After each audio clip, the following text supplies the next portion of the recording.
mentioning someone by the name of Lithuan to the captain.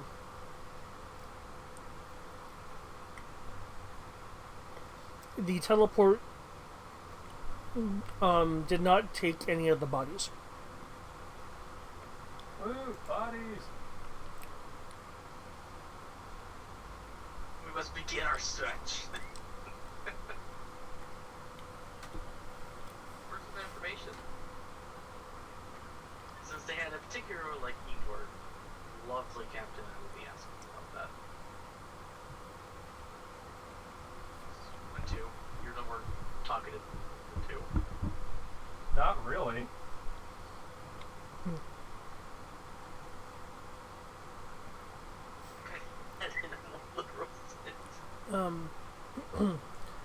Ariel will speak up. Okay, folks, check for injuries. Others, grab what you can off the borders and dispose of them.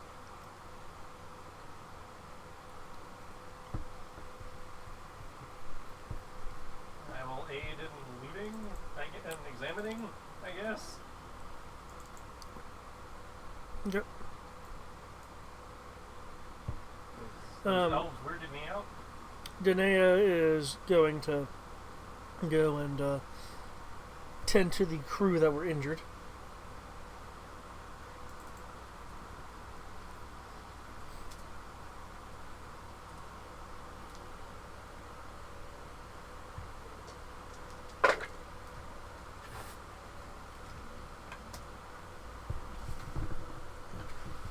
I ain't found shit.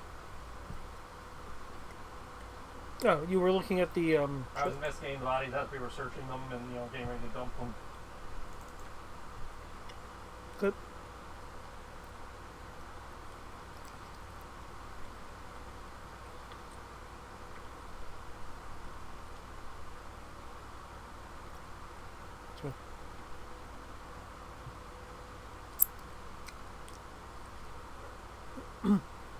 Okay.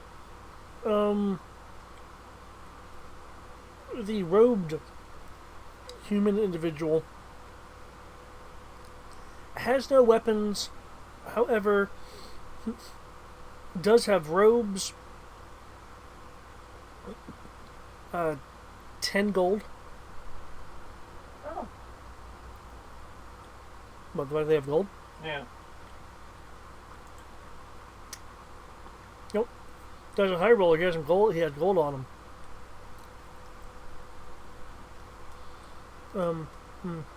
And spell component pouch.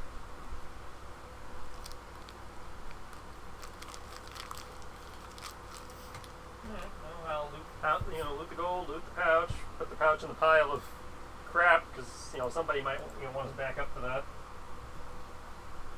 Okay. That's ally.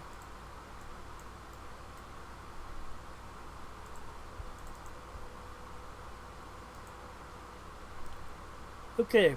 One of the shadowy elves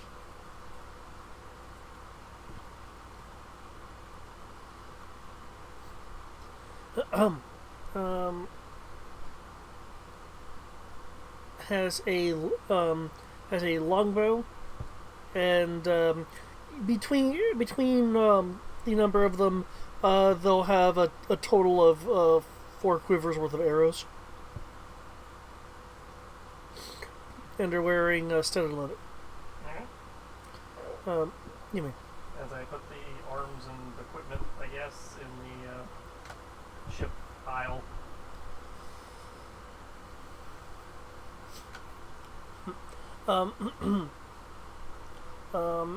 A pack of parchment, approximately 30 pages of parchment, and between all the shadow elves, 32 silver. Yeah.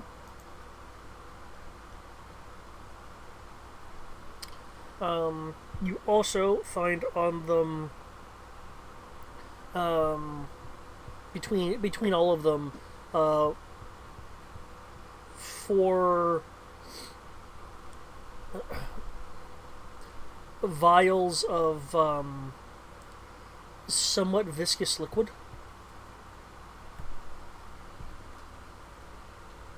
Can I make a alchemist check to identify that?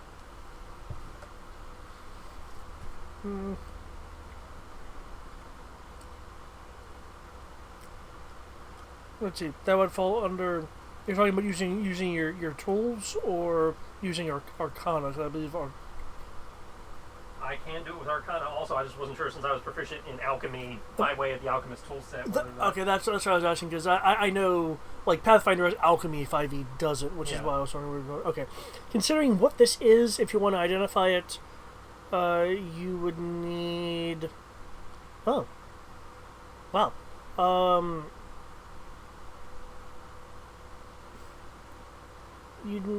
You'd need, from what I understand of your background, an Arcana check, actually.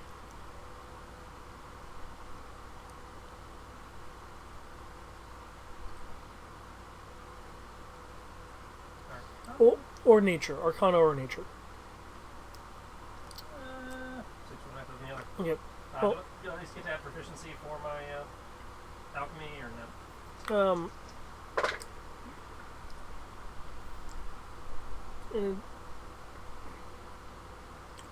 It doesn't entirely apply, but I'll give you half.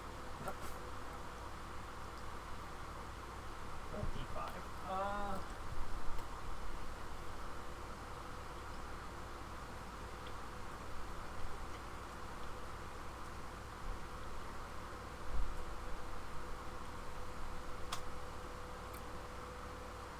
Okay. You mess with it a little bit. You know that it's some kind of poison, Okay. but not enough to identify what. You also know that you recognize that it's rather different from what poisons you've dealt with that have a viscous nature in terms of the texture of the viscousness. But it does look would adhere to metals and items. So it's kind of like the blade oils I work with.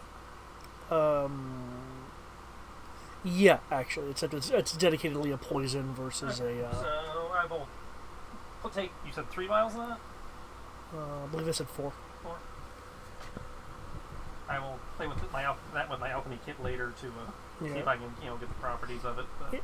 Yeah, you see what I mean? Because it's strictly a poison and not an alchemical thing. Well, no, the poisoner's kit is out. Yeah. Which I have, but I don't have proficiency in. But between the two, I should be able to at least figure out what it does later.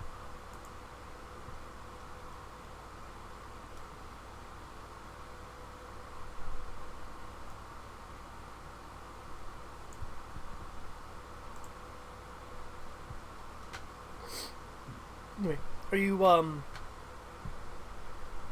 the rest of the crew is pulling loot off of everyone else. Be working on the loot and body disposal.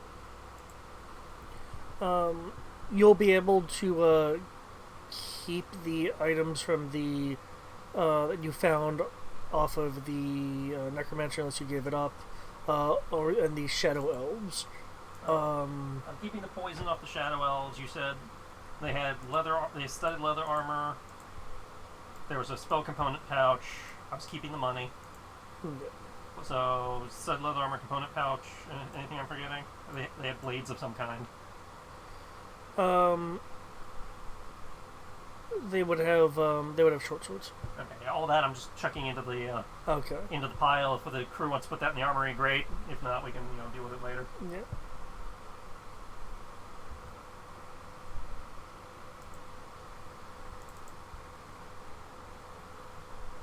I don't need it, so I will, leave it up to group vote. Well, in this case, the essentially, unless you're going to take it off the body yourself, the captain's going to put it in ship stores. That's what I mean. I'm putting it for it to go into ship stores. I'm taking it off the body. I'm putting it off to the side so it can go into storage and we can dispose of the body. Okay.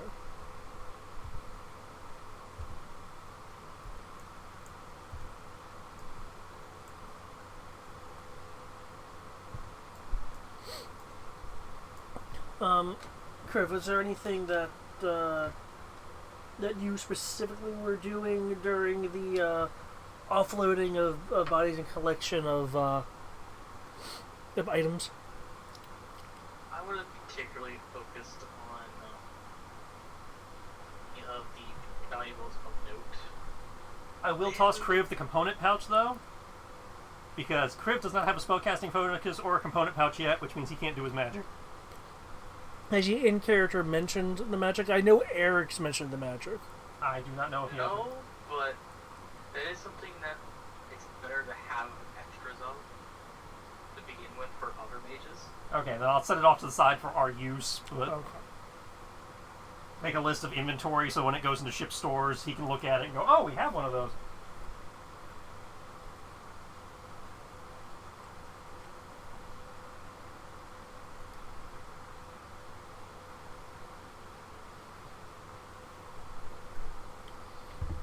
Okay.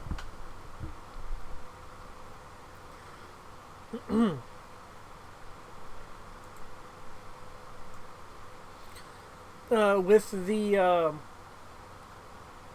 sounds of the injured being tended to and items being hauled off places.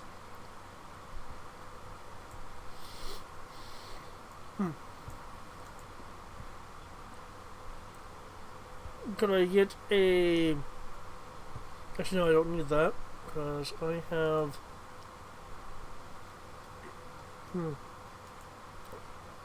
I have this. Yeah. Passive perception is just for a reason. Yep.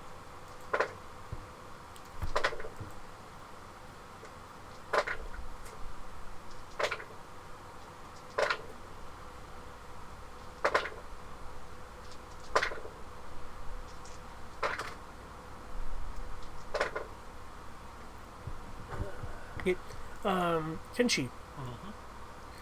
you noticed during We're passing time.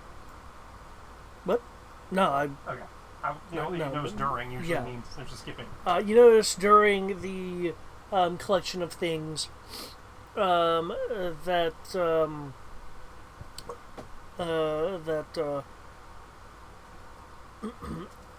Ivan had taken command of directing things. Well, apparently, Ari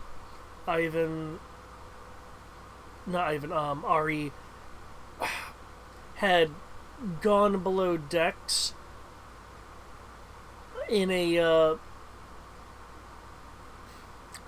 stealthy fashion, but this one herself is more of a social self and actually hiding. He did not announce he was leaving, he just left. Yeah.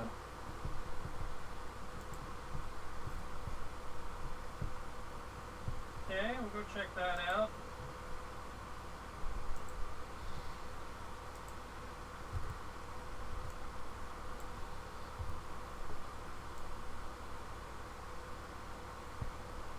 Okay.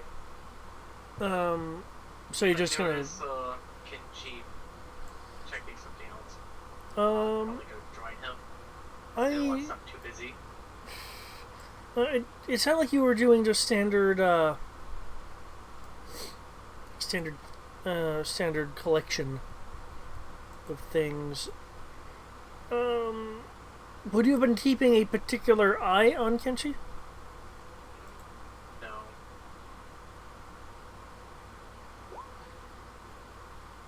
Okay. In that case, give me a perception roll if you want to have notice if he has left or not. See, I have 8 there, and I believe my perception is my mouse will actually go over to roll 20. Let me open the character sheet. I got a 12. 12. You would notice several minutes later that Kenshi isn't on top deck.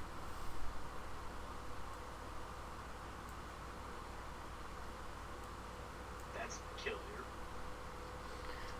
As for those few minutes, Kenshi, you so you're pretty much just you're trying to tail him. Yeah. Okay. If you're being stealthy about it, I'll need a stealth roll. I'm being stealthy, and I'm going to use my chibi cat form to, Ooh. aid in stealth. Okay, give yourself advantage for that. And I can also, because we're in a small area, I can dodge between the barrels and not count as losing my stealth because I have that feat. Okay. Okay. Nice.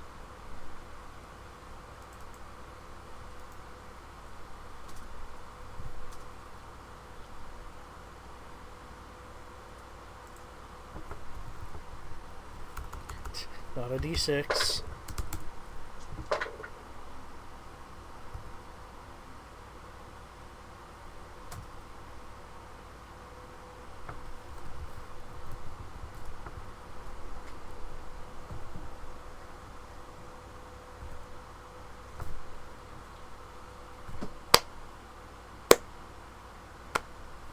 Best roll. So, since I beat him by a factor of 10... Best roll. Do I even want to know what the roll is? I rolled a 30. He rolled a 3. To see if Kenshi was spotted.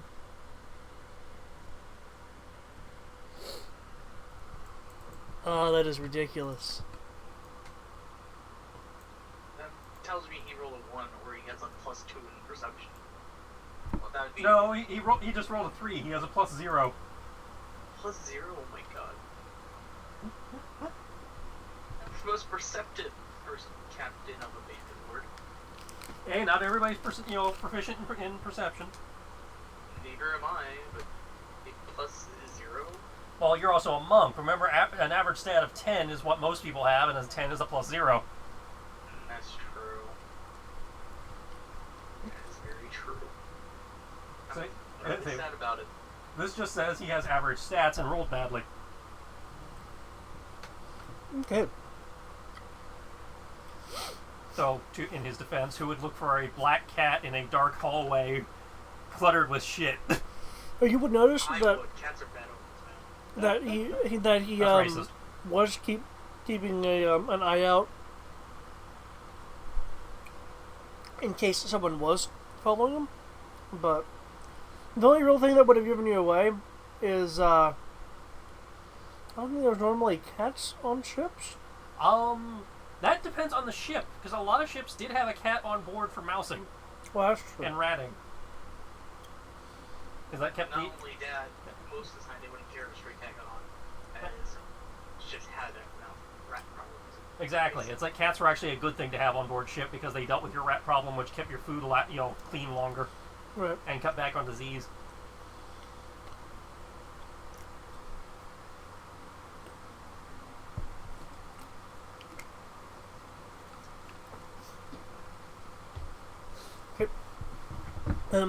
He enters his cabin.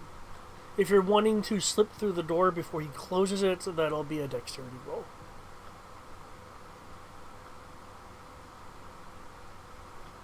Dexterity.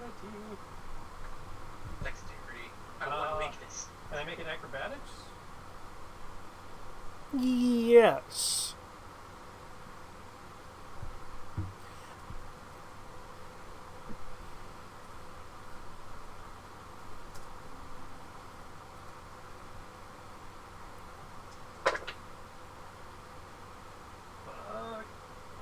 Thankfully I'm small.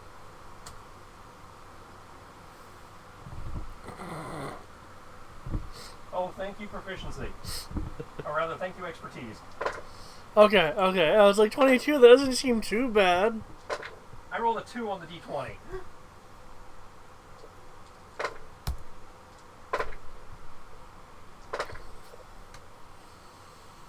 Okay. You slip into his cabin.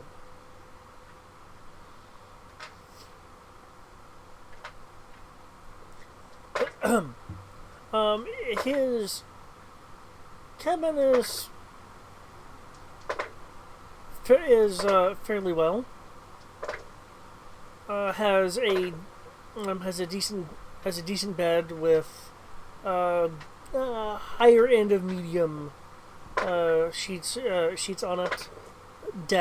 Work desk. A lot of standard things that you'd expect to be in a captain's cabin. Though what strikes you as slightly odd, though it could just be his personal preference, is that this room isn't as large as you would expect for a captain's cabin to be. It's larger than what you have on board the ship. Considering I probably don't have a cabin, yeah. Yeah. If I'm lucky, I get a hammock. There are a number of items here of note that you'll just notice right off the bat. On the wall is a is a picture of a large ship. Looks like it was done by a artisan using paint versus a drawing.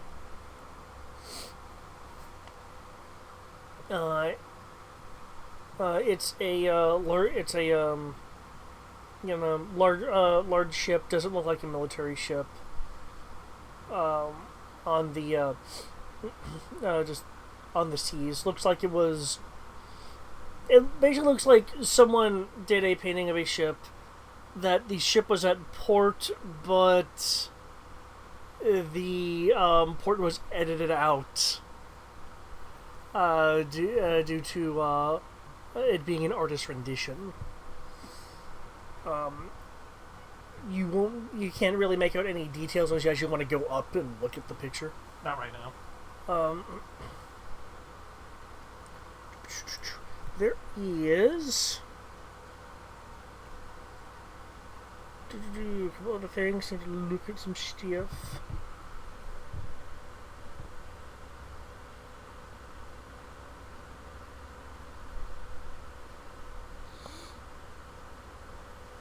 Okay.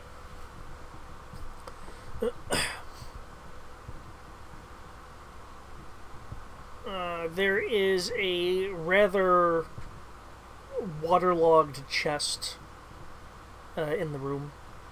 There is no lock, though it looks like the mechanism for locking it wouldn't work anyway, as the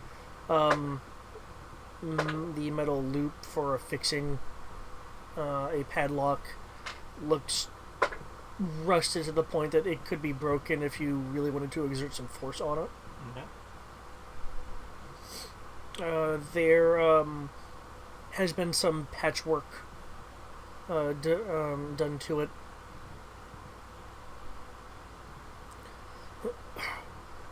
There is also a rolled up fabric that Ari unfolds on his desk. Since you are a tiny cat right now, your vantage point is diagonally upwards.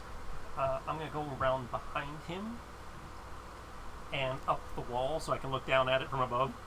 You still have all your features? I still have my spider climb. Okay. Okay, cool. Mind the cat that's more of a spider at the I don't have my combat abilities, and I have the physical stats of a cat, but shit like movement, special movement, I get to keep. Okay. So I can't do like my GravCon shit, but I can walk up a wall. That's kind of funny, actually.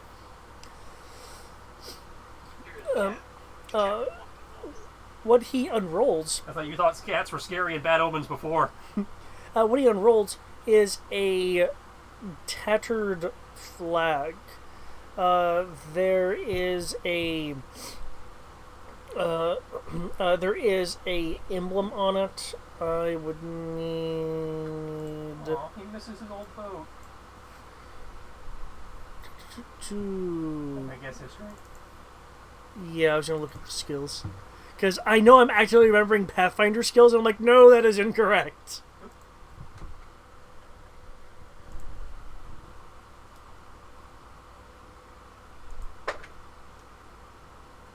Okay, so that's what's going on. All you guys have decided you don't like my companion die. Alright. Yeah, it would be a knowledge history. Oh, and there it is, 14. My dice are being prima donnas. They only want to roll by themselves now. Ooh, got some big britches there.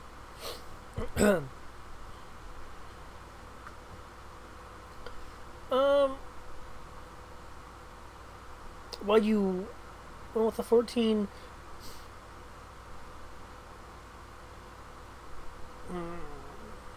you recognize that just from how some of the symbology on the emblem itself, you recognize that it isn't a military flag.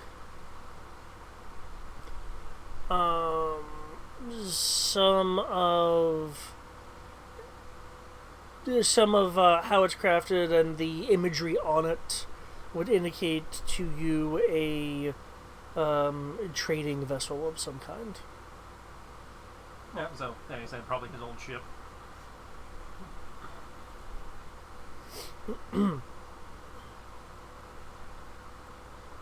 He looks at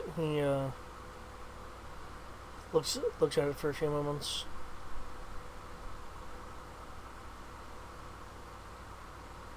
Gives a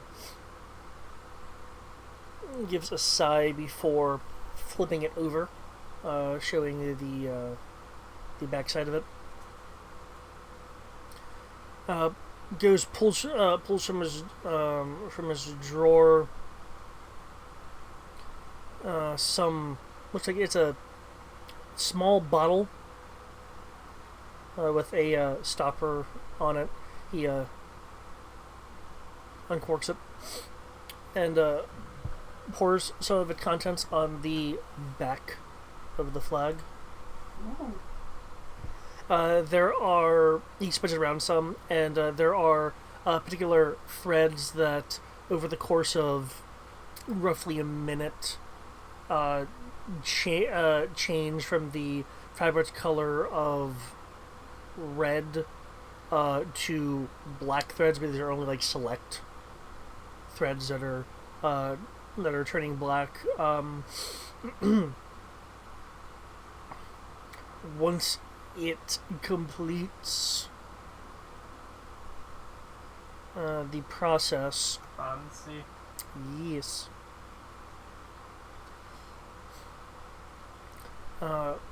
Once it completes the process, it looks like a partial map. This partial map is, judging from the fact there are some landmasses on it, is more of a area map involving a large portion of the sea. Okay.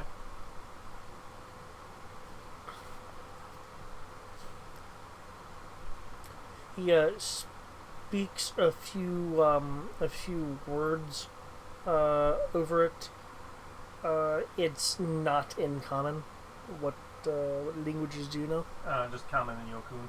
Okay, then yeah, you don't. You know what he's saying is clearly a language. You just don't understand what it is. Anyway,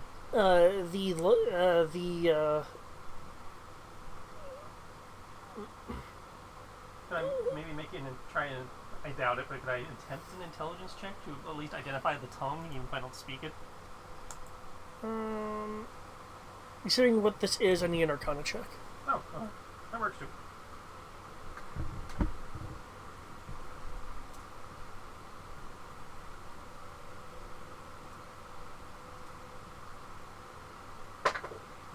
Nope. So yeah, yeah. You got no clue. It might be the fact that you're upside down. Maybe a lot of that blood's going to your tiny cat head. My tiny cat brain can't process. Your moon speak. But whatever he said, eventually reveals itself either to be a grand coincidence or magical in some nature, as the black threading shifts a little bit. A few more details to the threaded map are added. And while that may seem good, Ari furrows his brows a bit.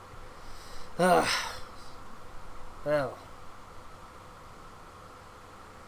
So too weak to work, I suppose.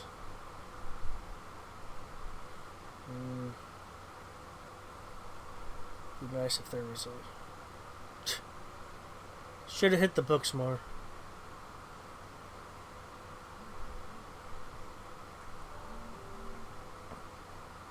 He narrows his eyes out as if scrutinizing it might help. And then he just shakes his head. Nope. Nope.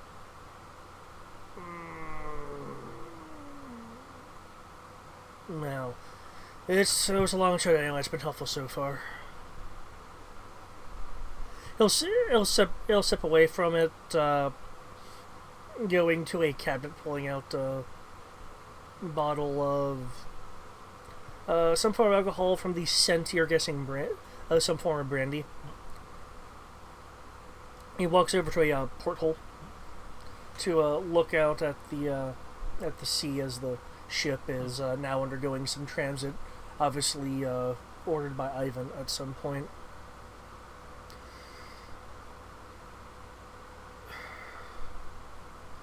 Now,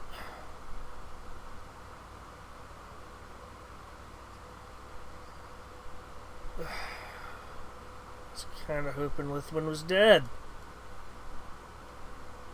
Oh. He's after the Emerald Princess too, I guess. He'll take a generous. Is that a name I recognize? Is that the name of the guy leading the boarders? What the guy who led the boarders used the name as a part of a threatening departure to Ari.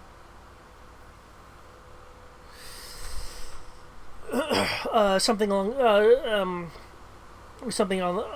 the lines of that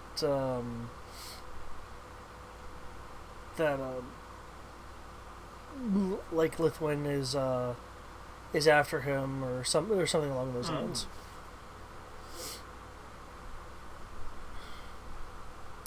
Anyway.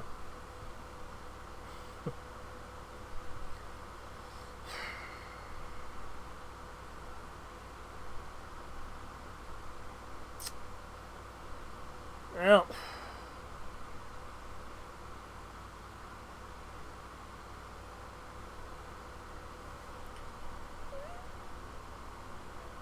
Sorry. Well. How close are you?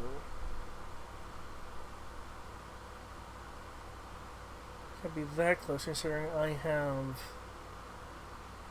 a little bit of a map. We also clearly have mercenaries. He takes another drink.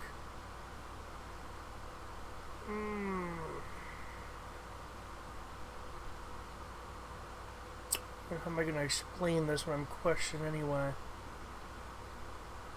He'll go and take a seat. Muttering to himself for a bit.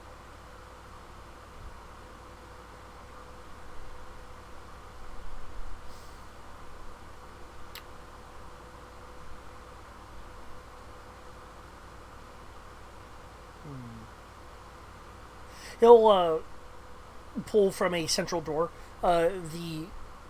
several sheets of paper. You can easily read this. They are the contracts that people had signed.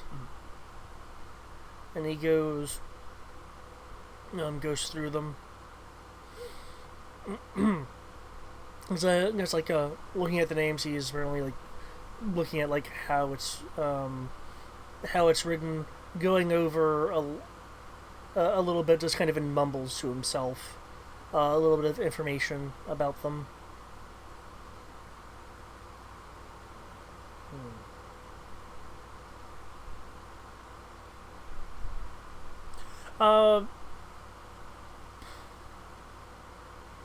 Kriv, if I remember correctly from you, you were a primarily like a foot soldier versus naval. Yes. Okay.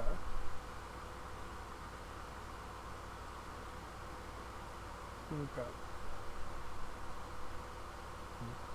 As he's going through the papers, you're putting together that he is considering trying to find a one of the a contracted mage.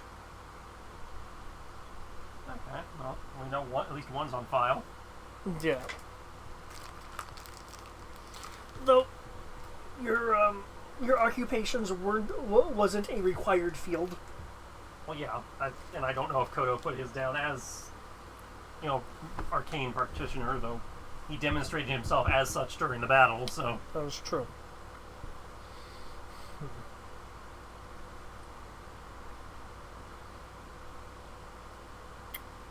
Okay, got two.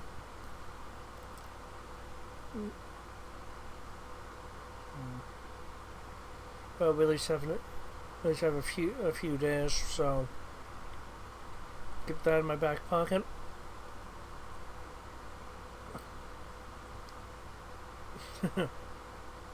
Keep everyone else on alert. Assuming Karim doesn't mind.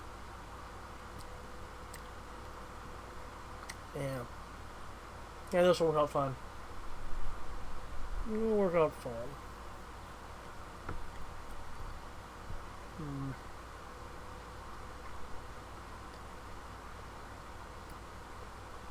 He'll take off a necklace and inspect it for a moment, taking a monocle from his pocket and looking at it. Good, that's still working. Now, he'll put things back, take a few breaths, put on a less dour face, and skedaddle. You are alone in this room now. Yeah, I'll take a moment, examine those paintings, and then leave by way of the porthole. Okay. Okay, he has a investigation roll if you're going to be looking at the painting.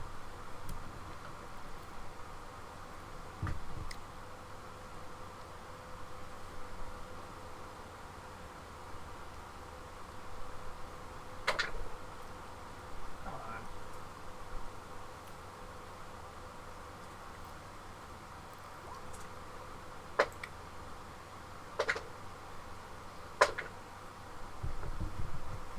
You roll great, so I need you to roll something.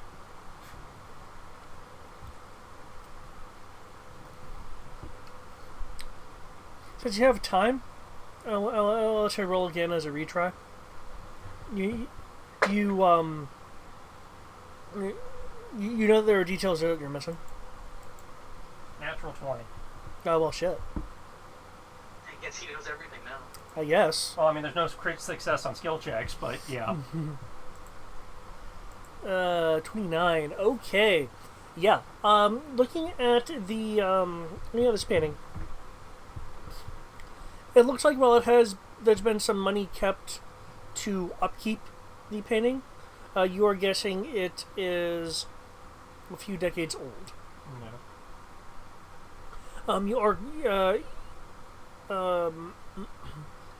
you find that you're actually right in some of your inklings.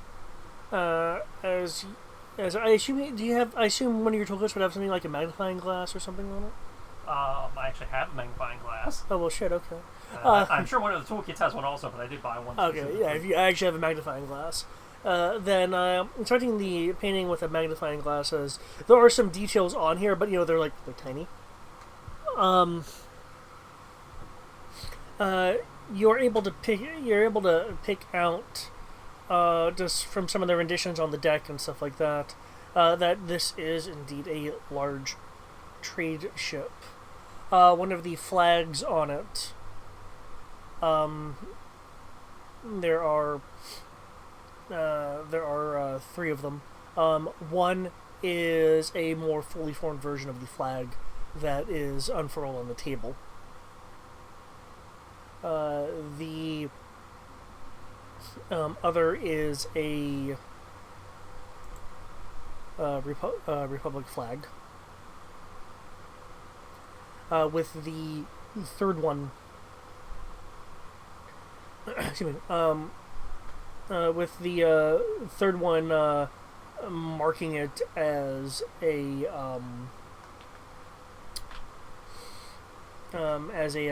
charter, a boat one can charter.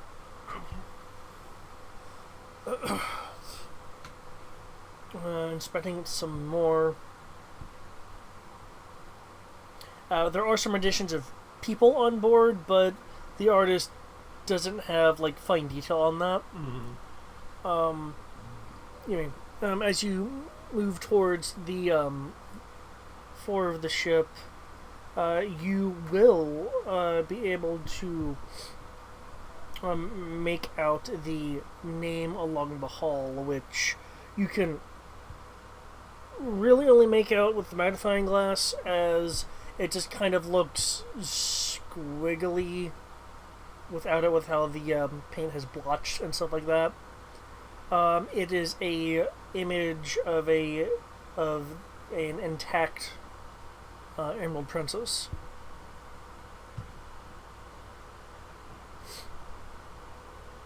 Which, if you don't remember from several weeks ago, is the ship we're looking for. It is in this case, the shipwreck you're looking for, yeah. But yes. So that says this guy, either the Emerald Princess was his ship, or at least he has close ties to it in some fashion. Because he has a flag map.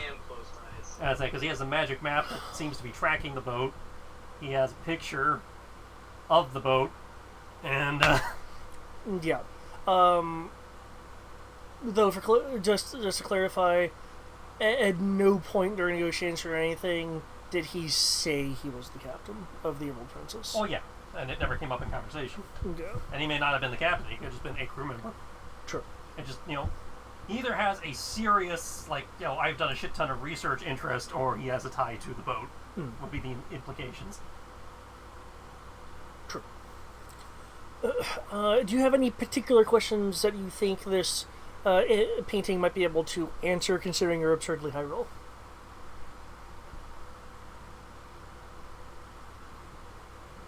This is just a picture of the Emerald Princess in general, not the day she went down or anything like that. It's a picture of the Emerald Princess. Looks like it's sunrise, and on the ocean. So yeah, it's just a generic beauty shot. Yeah. Its sails were furled. Oh, sorry, unfurled. Yeah. Not any questions that come to mind at the moment, though. I would like to take, since I'm doing, this getting a level of detail anyway, get a memory for the profile of the ship and that kind of stuff. So if I see the wreck, I can go, that's probably her. Okay. As opposed to another wrecked boat. Gotcha. Anything else you'd like to do in this room? I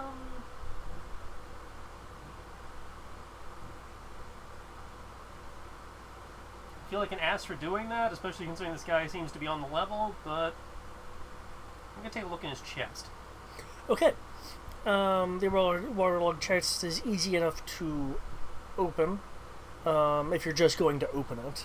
Well, I'm going to check to see if it's locked or trapped or anything first, but... Okay. Yeah, you can make a perception roll if you want to divine any kind of like wire traps or anything like that in there.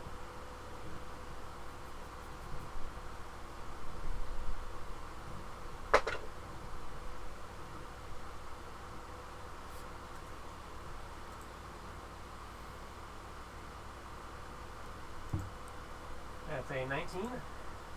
Okay. Check that stupid. I put a hair on it so that if the hair's not in the thing, somebody went through my shit. Yeah, yeah.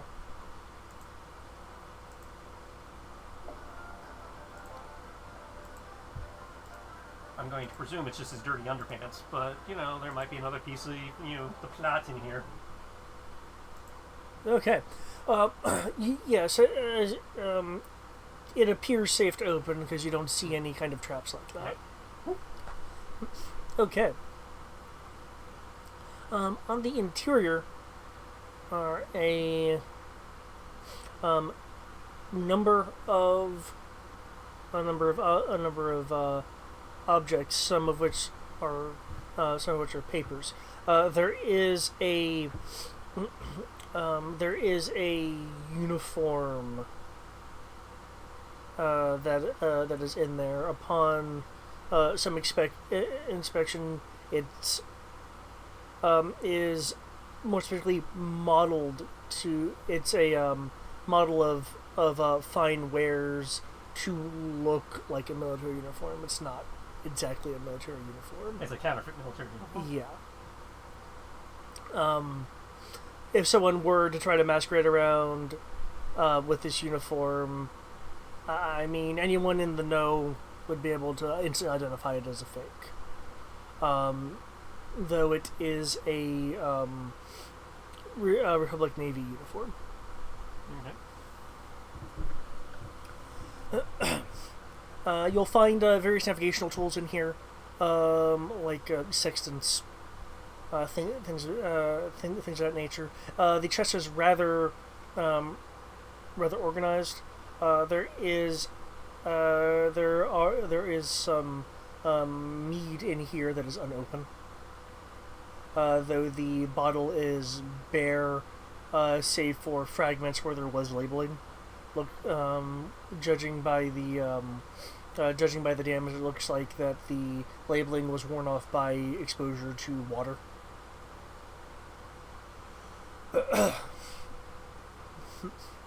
There's also a number of bits of like what you would expect to be actual cargo in here. A lot of it are knick-knack items that, while are definitely useful to sell, aren't useful to you as an adventurer. What makes most note in here is a bundle of papers. It's folded into a square with tied together by a thread to hold it in place. Okay.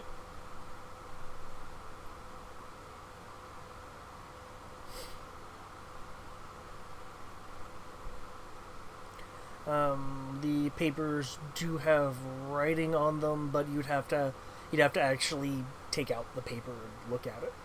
Take it out, take like a quick make sure to memorize how it was set in there first. Okay. Take a quick skim. Okay. It is the cargo manifest of the Emerald Princess. I will quickly jot down a copy of that. Okay. It is several pages of information. So I'm gonna take more than a minute, I guess. Okay. See if there's anything that stands out.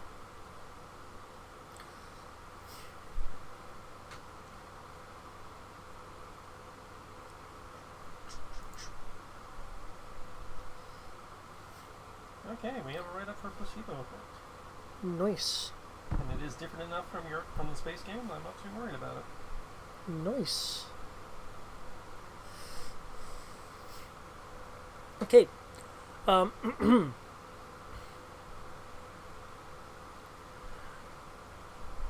There is a portable portable alchemy lab, though from the notation on it, it's like a high-end portable alchemy lab to a what's a count? To a Duke Lachol. The a thousand set of arms for the Republic military. Again, it almost looks like, people have chartered his cargo space. Though something that does catch your eye is a piece of cargo listed as camphor box to a kilojoule. I would need a history roll for you to find the name.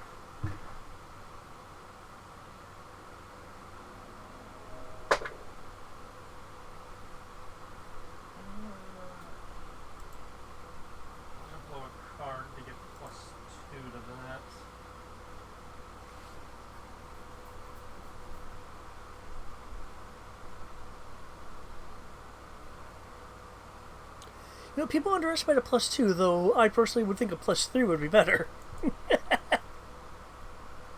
Well, in this case, knowing the DCs as I do, I'm hoping kicking it over 15 would actually make a difference. Okay. Killer Drill.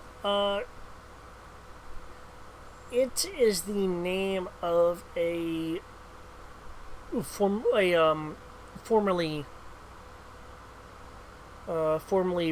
prominent magic user.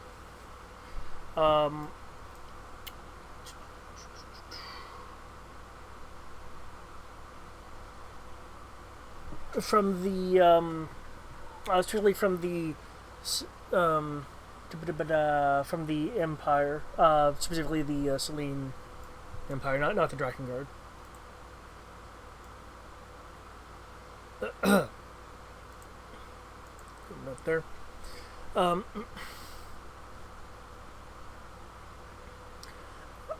He was known and prestiged for his ability as a artificer. Ooh. And along with slightly lesser known. The only reason you really know about it is because if you say for one thing, some other side things crop up in knowledge. He was also a archaeologist officially. For a time, he sought out ancient relics and things before he got enough renown to pay people to go on the more dangerous excursions for him.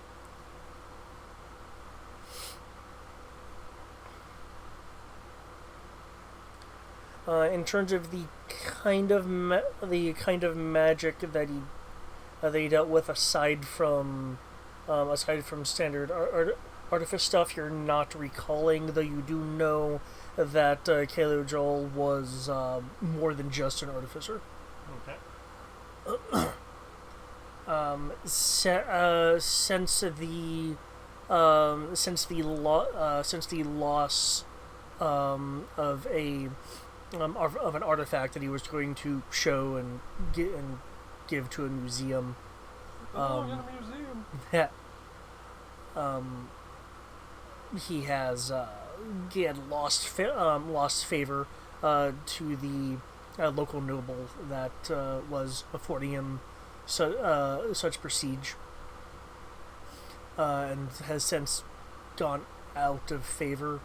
Last you heard of this name, he was trying to restart in the Republic using his skills as an artificer to aid the Crown's military development.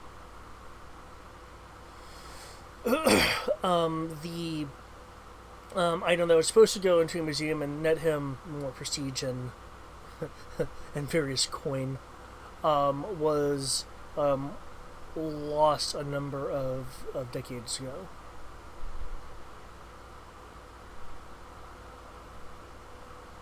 About the same time as the boat. Yes, actually, at the same time, at the same time as a boat. There's also a note on the cargo manifest that that states paid in advance. Uh, get this to port. There is a note that the advance payment was 500 platinum. Okay. Clearly, it never made it to its destination. Yeah, and somebody paid a lot for it, so somebody's in real deep shit.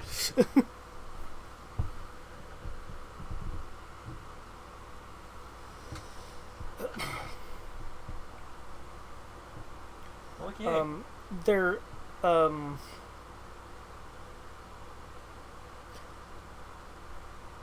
uh, there, there was also another note of keep this locked. And don't open the box. Got it. Um, you'll yeah yeah yeah. It's a bit. You can infer that part of the payment is to not dick with the box, just get it to where it needs to go.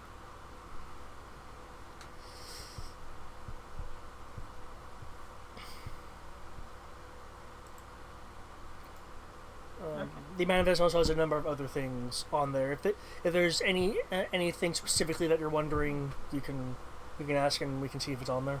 Not off the top of my head. I will make a note of the artificer cargo thing.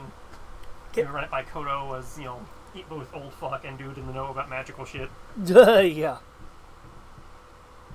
And then go kitty again and, leave by way of the porthole, so since I, don't want to be spotted. And Okay. As you leave, you do notice that at some point during your investigation, the back of the flag has now become its standard uniform red. okay. Make sure to put everything back the way I found it before I leave. Okay.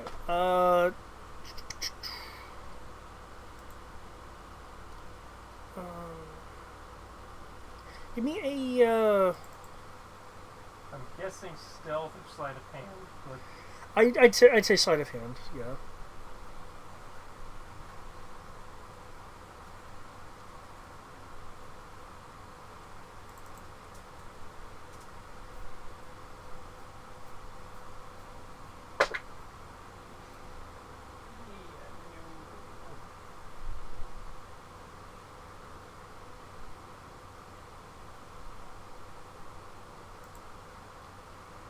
I want to reroll. You need another card. That look better.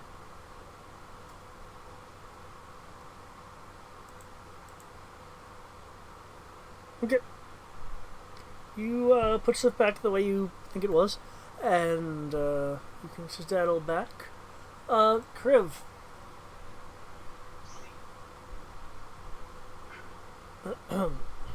I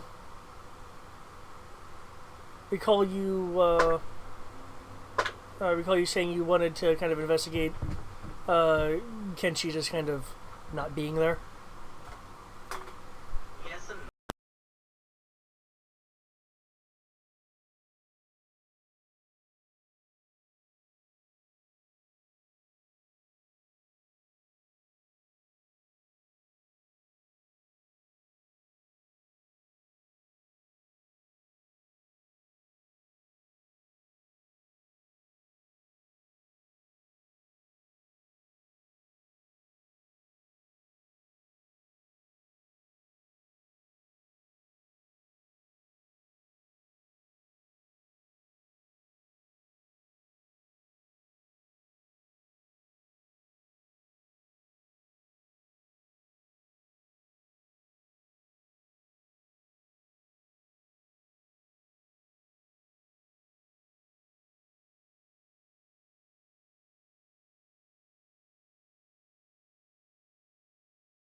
Okay.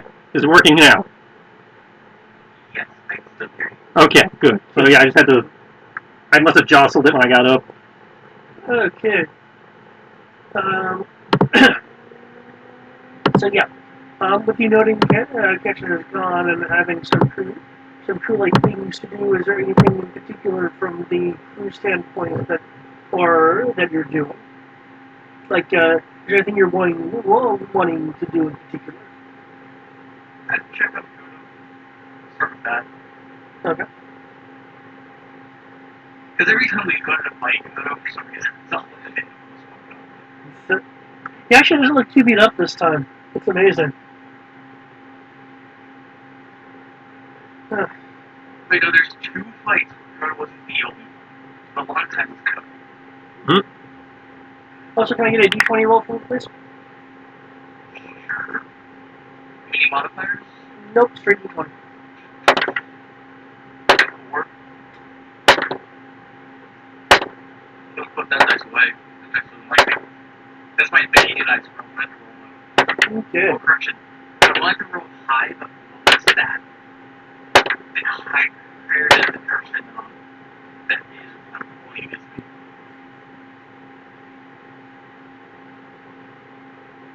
It's really weird.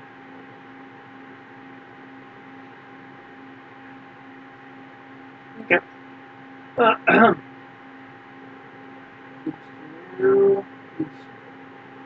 Let me pull up my actual dice. My actual d20 trust is better.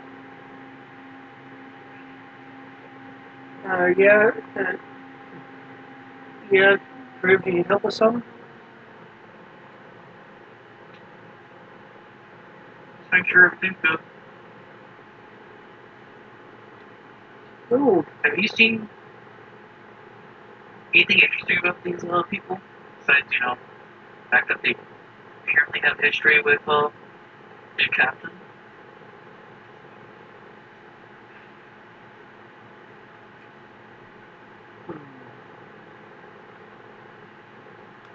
these Bloodsea Marauders. I mean, they're clearly some form of mercenary. I haven't I haven't heard of them, or more specifically, the version I've heard of, I don't think is them, unless they're 100 years old. Names do occasionally get recycled. And there are occasions where there are plenty of species that live longer than 100 years. Unless you're saying they're humans, then that would be rare. Oh,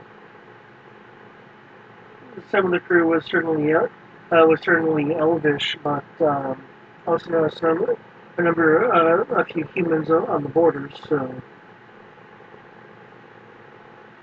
if they are the same group, then we're dealing with some with a group who by now probably has.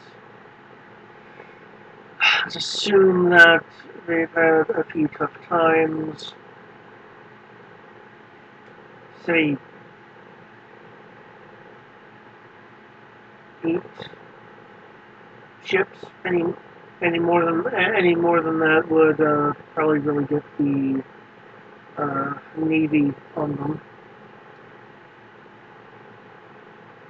And they have 8 ships and we destroyed 2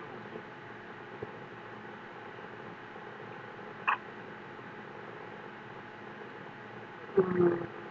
Yeah, we destroyed 1 or 2 of them. I know. I saw Kenshi tearing up the deck of one of them.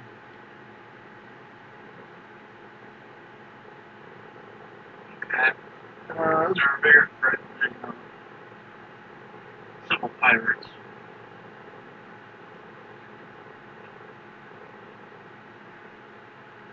Have you heard? Do you know anything about this? This one person that the guy in plate was talking about. Don't know why he'd be wearing plate on board a ship. I don't really know. I assume I can roll a knowledge check. Can I? You can make a history roll now. It's going to be rather difficult though, considering who this person is. But you can give it a roll. Let's just be the other thing that I just randomly know everything about. Just like the dragon. Let's let it be that. Let's find out.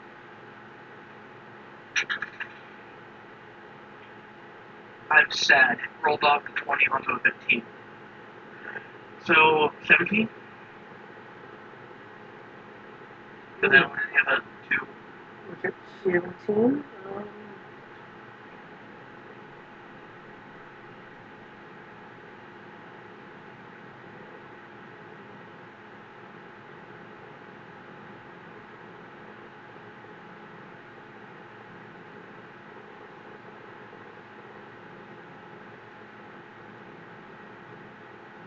Okay. There we go. Okay, so you get the... Well, all this detail, and I don't have the species. Okay. 17.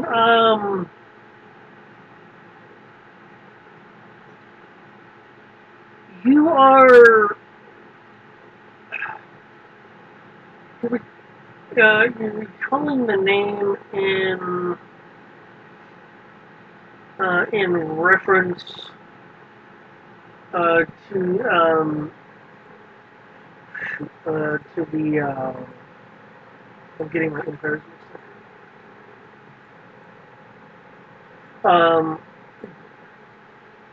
To the Celine Navy circa 40 years ago. But aside from that, you're not recalling any of that. Cool. So I'm going to go with don't know a thing, because nationality is not really going to be much of a help.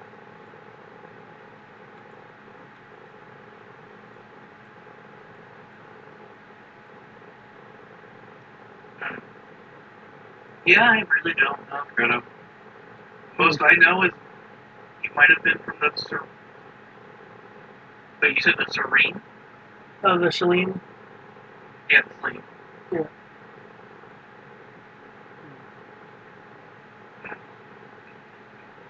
I explained the employee of a marauding group that seems to have a lot of faith in them.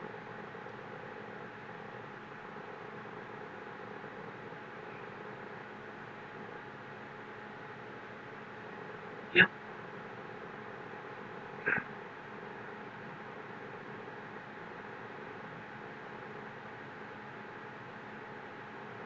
By chance, BC gives you around at all? No, I assumed he was off bending something down.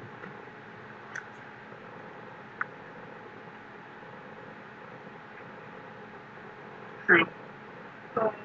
Get an exception roll from you, please, Kriv. As you notice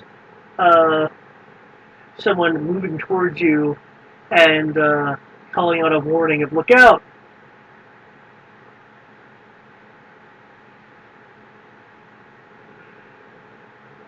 22.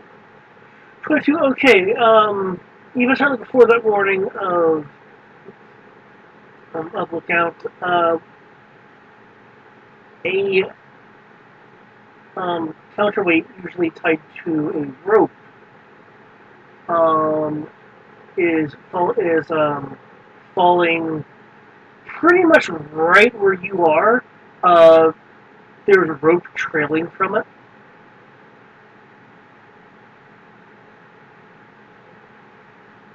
Can I get your most favorite save in the world to not get hit by it? Charisma.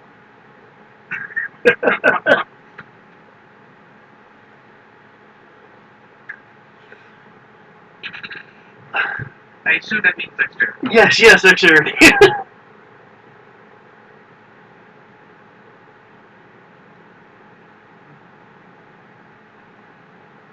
And remember, proficiency must be used in Roll20. That's why I did it. Yep. Like, oh wait, there's something with proficiency. Let me actually just type it this time. Yeah, it's a saving throw. You have proficiency in all of them. The monk really does get a lot of utility stuff. Especially at the higher levels. Well, I'm not going any higher than where I'm at, so... Okay, you're able to... At level 20, you can become permanently invisible. What? But I want wings, you know.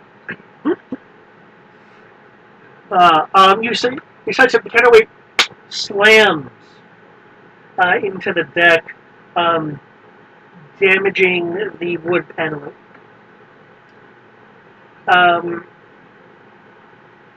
There'll be a few cries of surprise.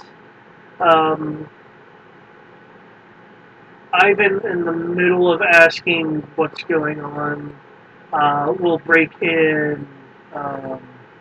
Will interrupt Ari.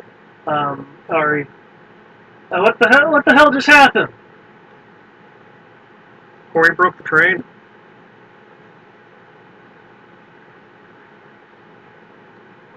I don't know. The weight fell from the sky. Oh, go over, look at it.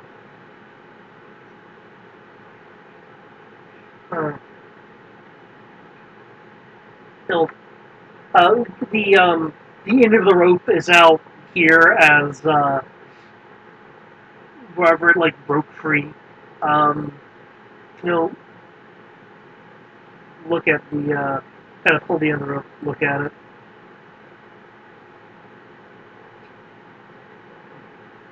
Stand up, look at the curve.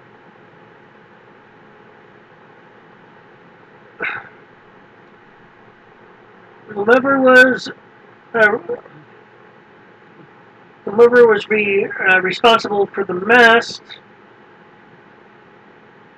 is about to get a pay cut.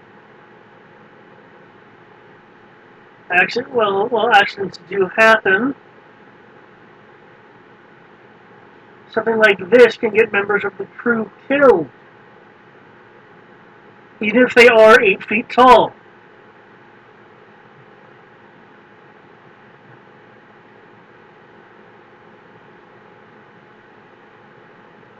The mentioning of the loss of pay is more horroring to the people here than than your death experience. Your death experience. Now, we're responsible, and I'll leave that for Ivan to sort out. Needs to get a new rope and fasten this thing correctly. We don't want any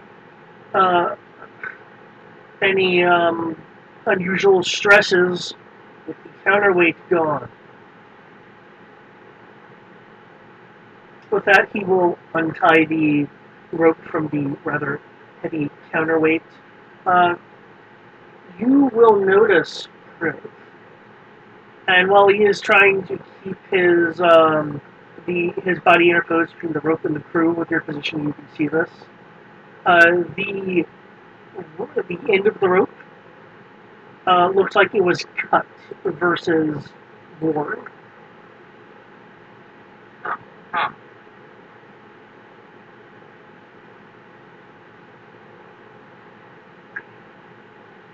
That's adorable. It would take more than a week to fall off my head.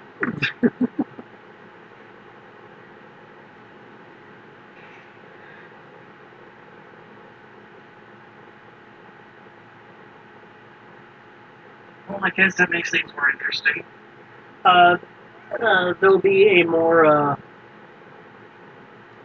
wild broncos from near the helm.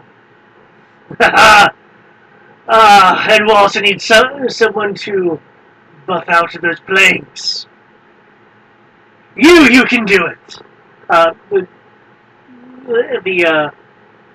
kind of crazy Hanford guy, the kind of crazy third mate is pointing at someone random.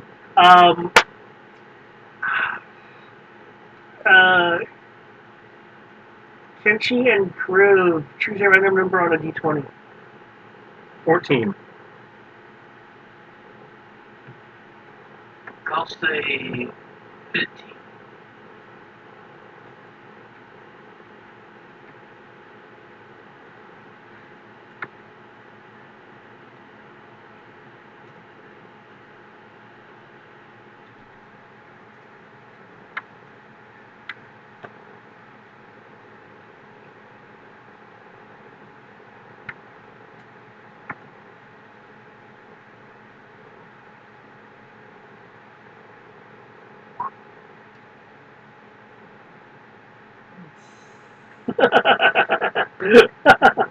Okay. The first thing you pointed out was Denara, which is the healer. But I don't know anything about buffing out wood. Ah, well then, do it anyway. Oh, okay. Guess I'll get any splinters. And Denara will go off and get a sand out. The damage in the wood.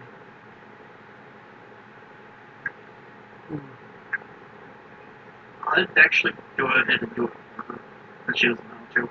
Not that I know much better. But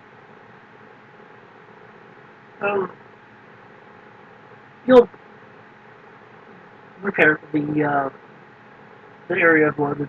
It's difficult for you considering your strength.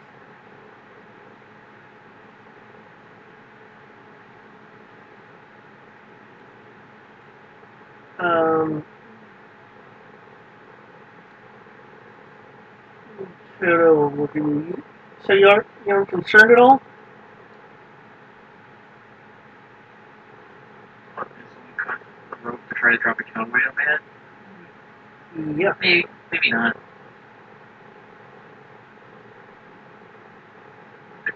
If they're too afraid to fight me head on, then this is the best they can do. We're on a ship. Eventually they'll run out of ideas and they'll try to fight me directly. And at that point, well, they won't have a good time.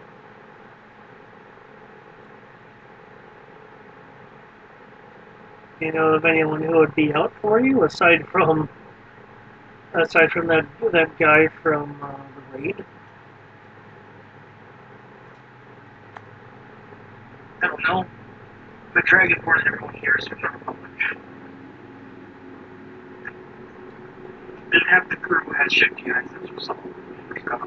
Well, if it was racist, we think there'd be more of a gang fight.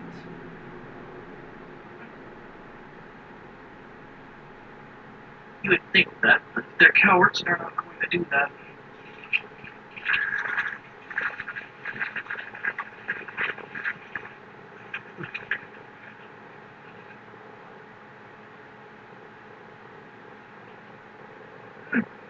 If I want to get real conspiratorial, could be those lovely little shadow fayers hiding somewhere on the ship still. And this targeting me because the person brings down the biggest spread. Which I highly doubt is true. I would think it would be better to take out the captain and the first mate, and the contract's in jeopardy.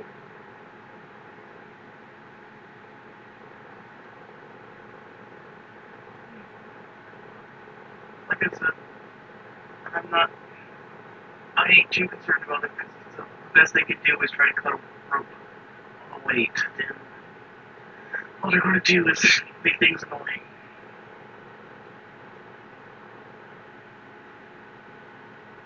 Following the counterweight incident is when you pop up Kenshi. Huh. Boat's falling apart, I see. I wouldn't say that. So much about the cutting the weight and trying to drop it on my head. Kodo, can you take a look at these? See if that name and, anything on there sticks out to you?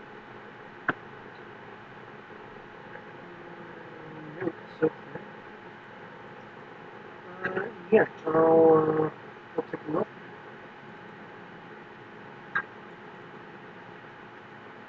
Well, oh, hold on a second.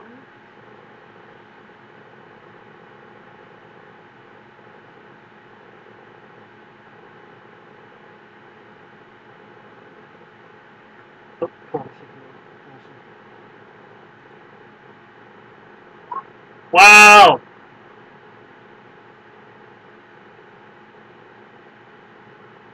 Thank you, roll 20.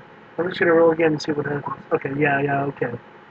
Yeah, yeah, okay. Uh,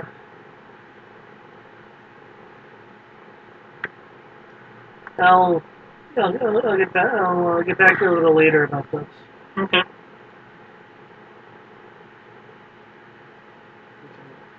Doesn't want to know. He doesn't know anything right now.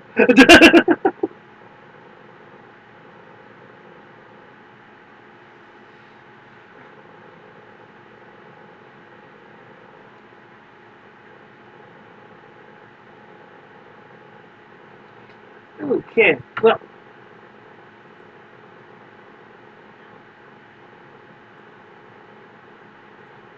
that.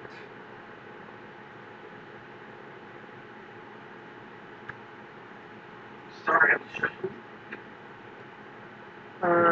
2 more days will pass. Can I get a d20 roll from each of you, please? No modifiers. 6.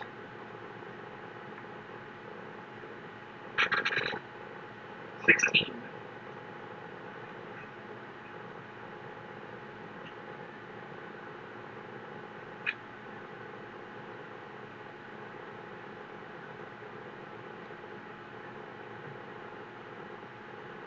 Okay.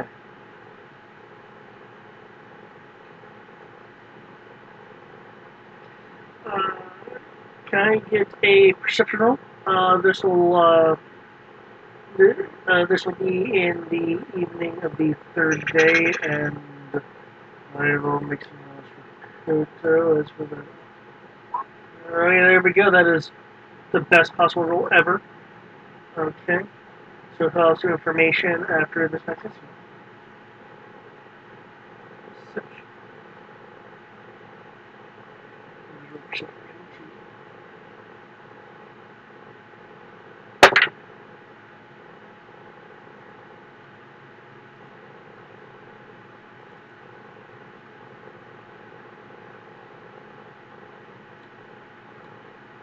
Okay.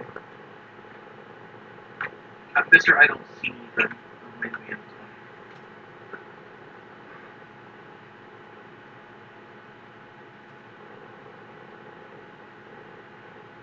Okay.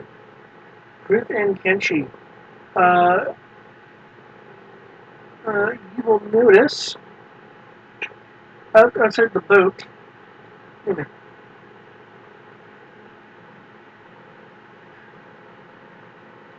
A rather large plethora of dead fish.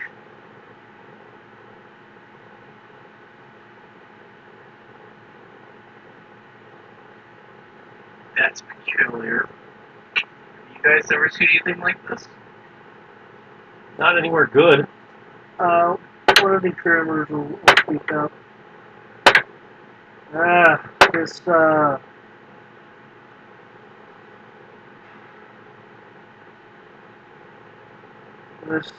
this isn't a very good sign.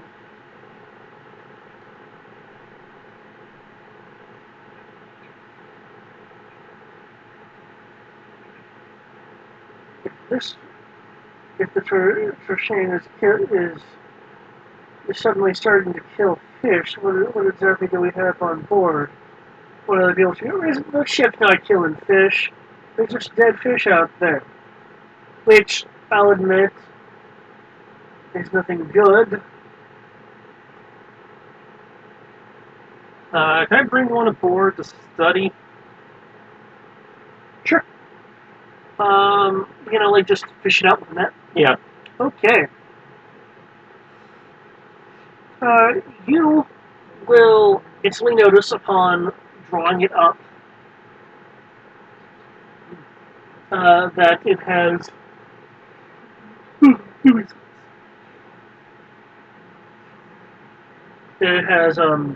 tears in it, as if something had grabbed a bunch of them and omnommed on them.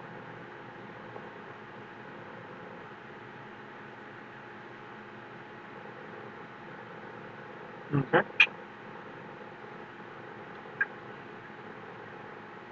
But obviously, whatever it was didn't completely consume them. I will take out my alchemist supplies and my poisoner's kit and start testing them to see what the fuck did this. Okay, are you proficient in poison kit? I am not. Okay. Give me the intelligence roll, please.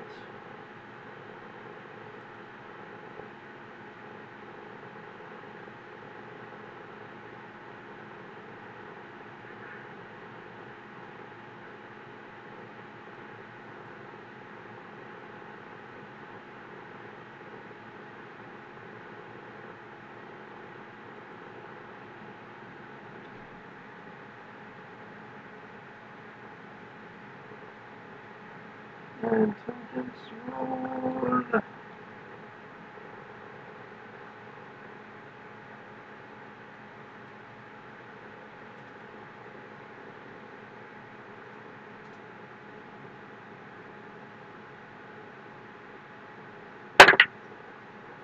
There's luck.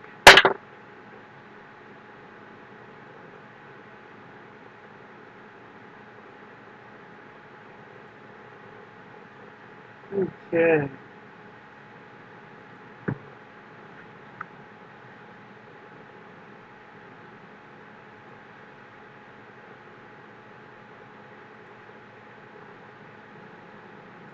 Water so really slow. Okay.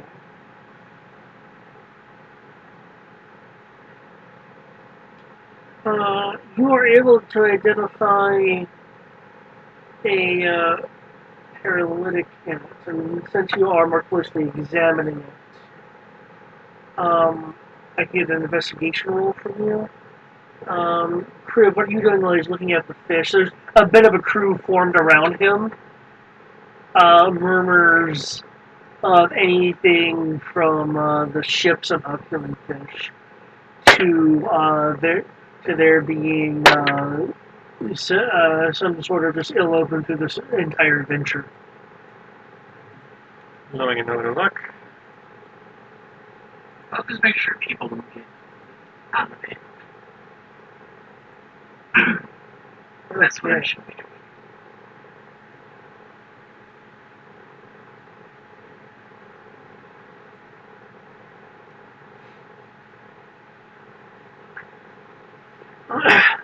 Okay.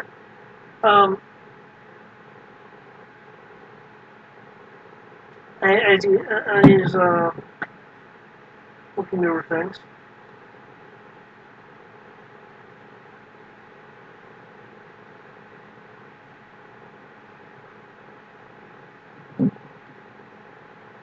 you'll hear uh, you'll hear someone cry out, "It's out in the water!" A chunk of the people break off to go and look over the side of the ship. There's still a small crowd around you, Kenshi. Um,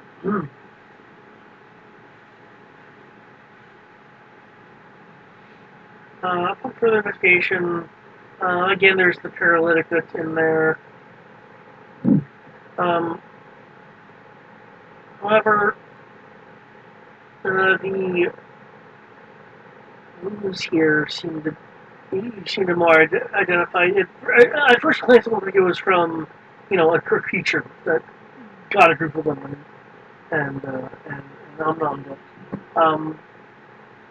But it looks looks to you more like injuries from things like things like javelins or more aggressive fishing nets that have like hooks on them to get the fish. Since you rolled a 22 from the angles of the attack, it looks like these were initially attacked while they were underwater, but since they died, they kind of float to the surface. I will pass that up the food chain. And like, yeah, I'm guessing there's some kind of aquatic creature down there, like a merfolk or something, that's very aggressively fishing. Because I've got signs of poison, but I also have signs of weapon damage, and it looks like, net-based injury. Poison, you say? Yep. Aren't gonna work on me. Poison works on anyone, even tall people like you. You'll be surprised to know that sometimes poison doesn't always work. Poison doesn't always work on me either. But my concern would be if does anyone know if these waters are known for their what was it you said, Merfolk?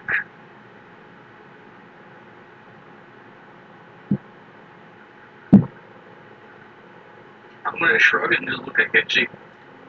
I'm guessing nature. Yes, nature.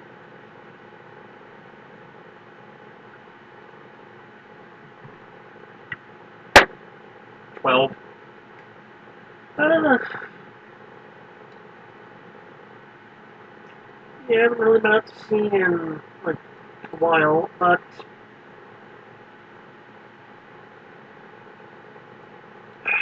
as for the patterns of particular creatures,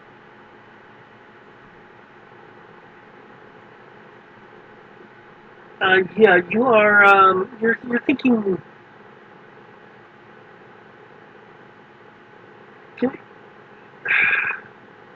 You're thinking, considering how these things were just left here, if there was initial merfolk hunting, it's probably been replaced by a creature, because if you're going to get food, you normally gather the food. okay, so former merfolk, now people. Or some sort of, or a creature that has run them off. Yeah.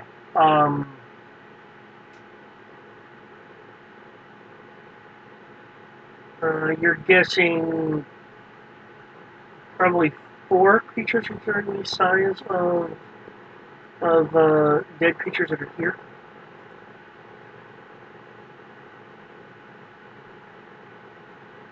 Okay.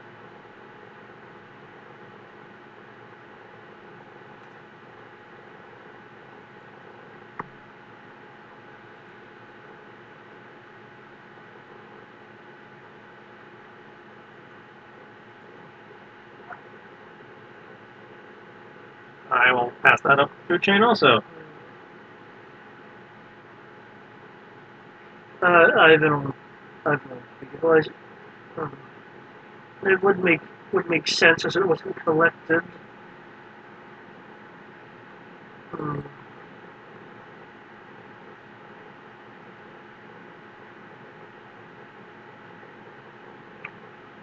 Well,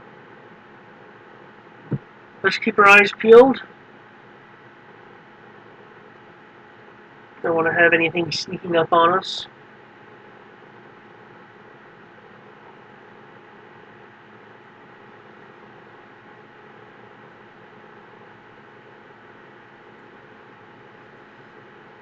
With that, the crew is put on a watch.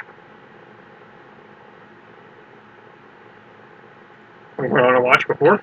Well, I mean, like a more active watch of people like actively looking at the water, versus like closer to the ship, versus someone like being in the crow's nest and keeping more of a navigational lookout.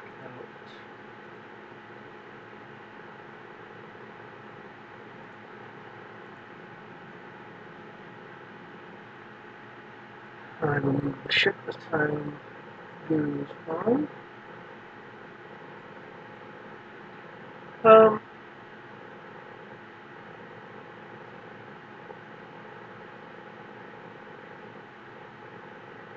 during during lunch, essentially, Fiona will find the two of you. Well, I was able to recall a few things. Okay. Hmm.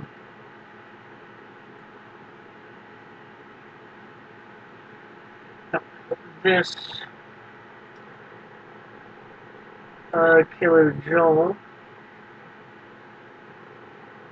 was a rather powerful artificer, and would like to collect relics to figure out how they worked. Um, through this trade, he was much able to make some amount of money. Though what I find more interesting about him is that at some point, as I recall from one of his less well noted excursions, a alleged failed expedition where the entire site was enveloped in I'm trying to remember. I think it was a large reddish mist that effectively destroyed the site. He was a bit different after that. I recall several rumors that during that accident, this again was an accident. There were rumors of him consorting with some otherworldly powers. I don't think it's any of the clerical types. So I would think something more along the lines of um, the Phoenix or some other similar powerful being.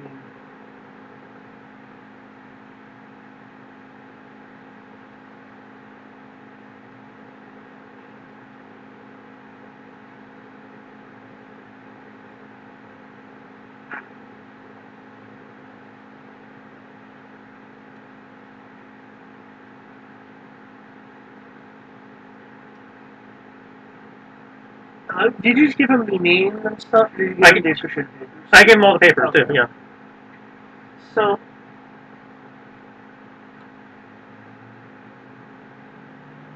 for someone of this renown and dealing with things like this, whatever cargo on the Inland Princess that he chartered,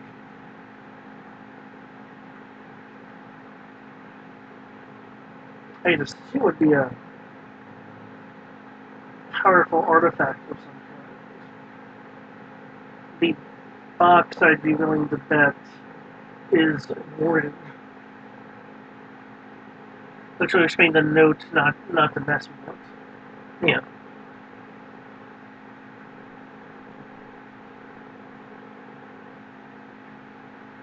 I believe the expedition that he went on before the item never got there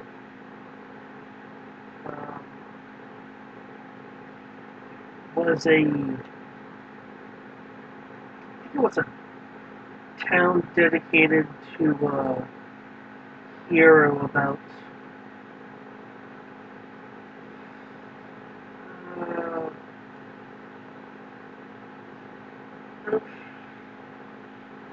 I think 1,500 years ago. I was busy doing other stuff at the time, so I can't really recall the name. But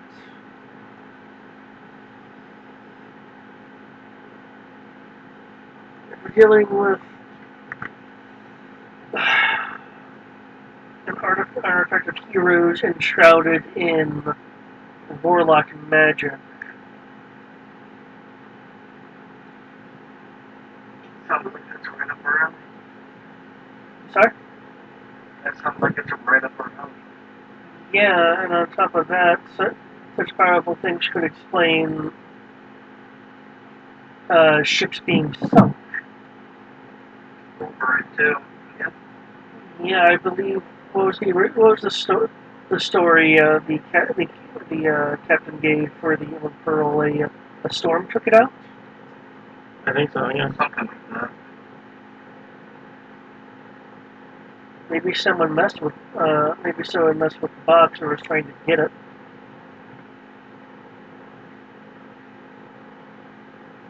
True.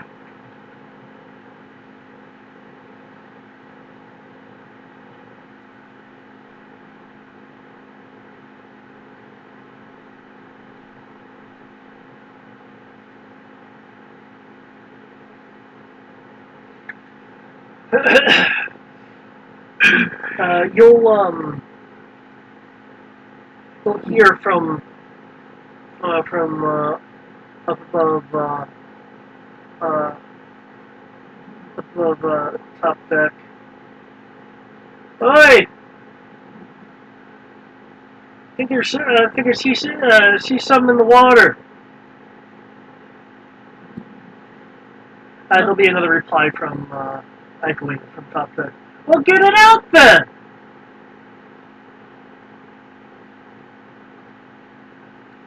Regular sounds of folks usually pulling something from out of the water.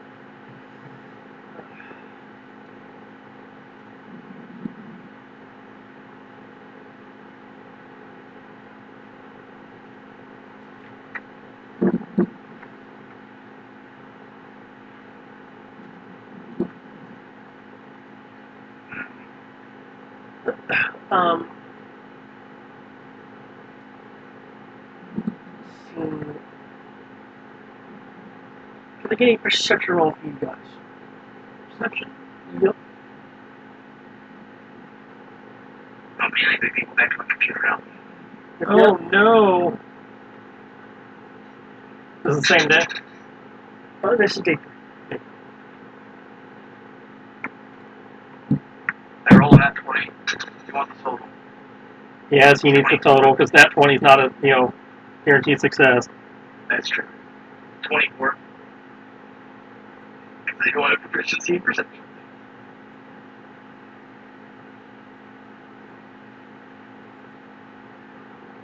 Okay.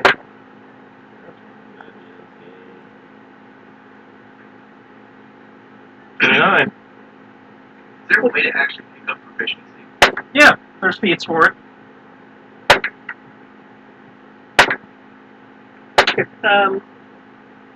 Both of you will notice this from the nearby porthole that you guys are next to when where you're eating below deck a bit. What's being pulled out from the water is a piece of wood. This piece of wood has a plaque on it. Um,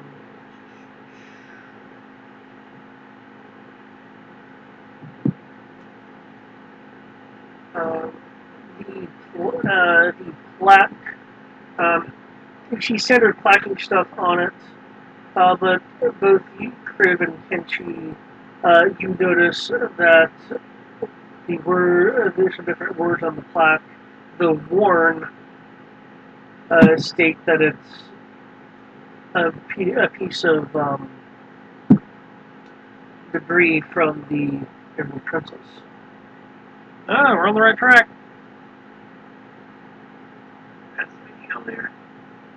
Really, that shouldn't have happened recently. How long ago that happened? Unless somebody recently disturbed it. Speaking of, what was your total again, Proof? 24. 24. Okay. Can't you see yours here's a 29? Yep.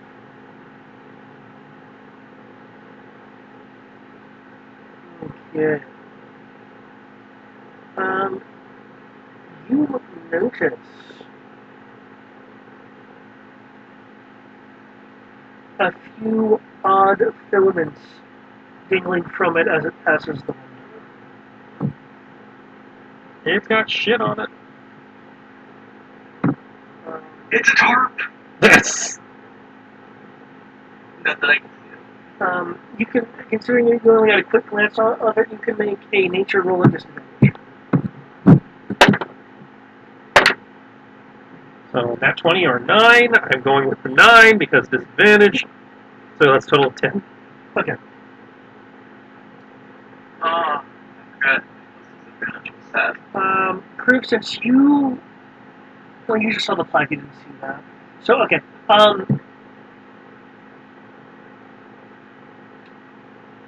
You recognize the filaments as being from a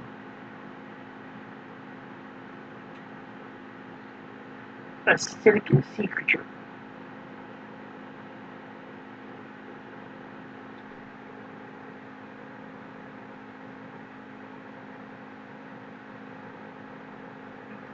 Something that I could use my racial resistance against. Not that I do that yet.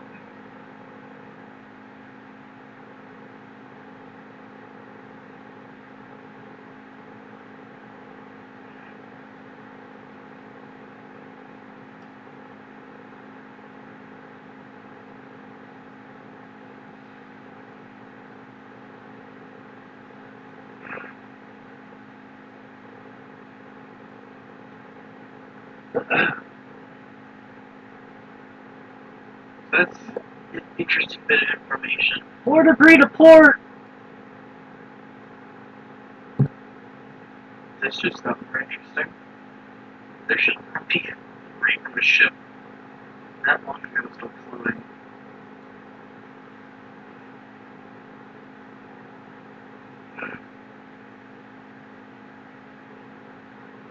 Hey, Kenshi, what do you think it is causing all this?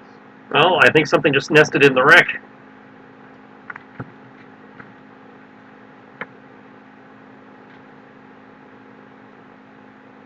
So, would you like to go kick that hornet's nest? And possibly go find Pandora's box 17? We kind of got paid to do that, remember? Got paid to find it, not to go open the box. No, we got paid to find it and help with the excavation. That is true. So you're up for opening Pandora's box? Don't really have a choice.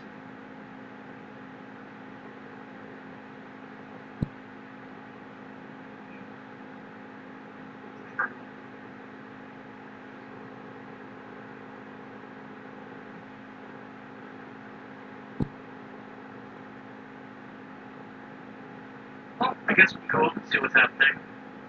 You said you're just enjoying it for a little bit longer before the inevitable happens. What do you guys want to do?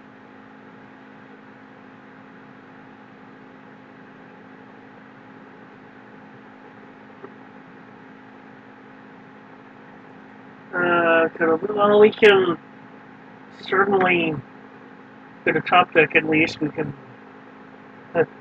walk and eat.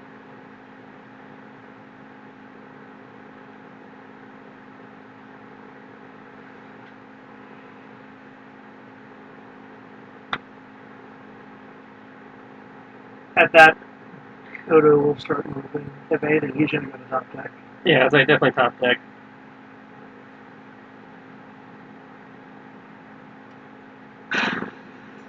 As you guys go to the top deck, there's What the hell's that? more debris being pulled off.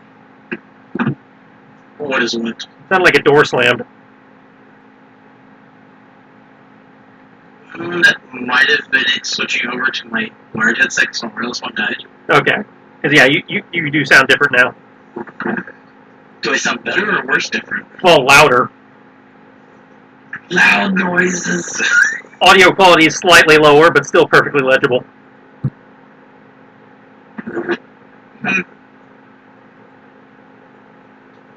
I can believe that. My wireless headset was more expensive.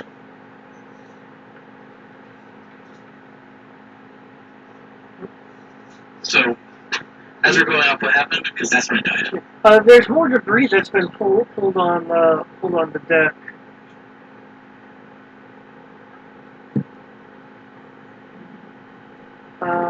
You see what looks like some flags and a chunk of wood that says blood letter on it. I do not like the sound of that. Yeah. That sounds fun. Ah, looking like debris of ships to me. Like debris of your ship.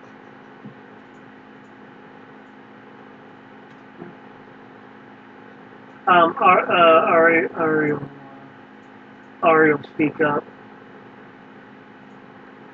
It looks like the little princess must be nearby if the plaque's here.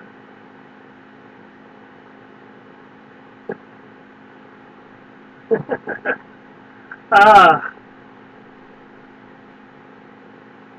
Good. We're all going to get our shares soon. It looks certainly in the right area.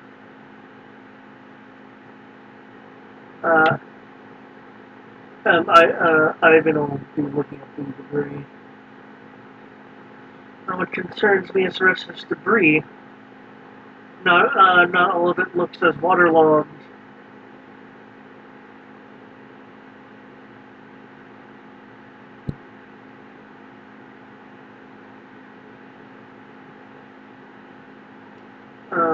Dinar will take out his spyglass and she'll look out. I think there's a ship a ways away, but I'm not seeing any actively floating wrecks.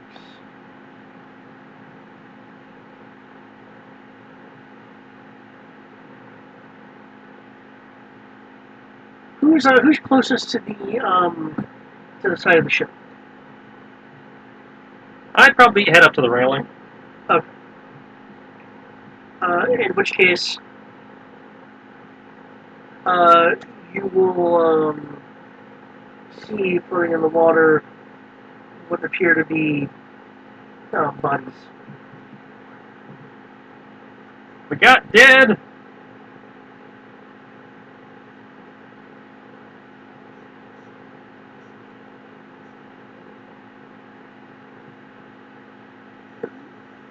Dinar will look puzzled. How do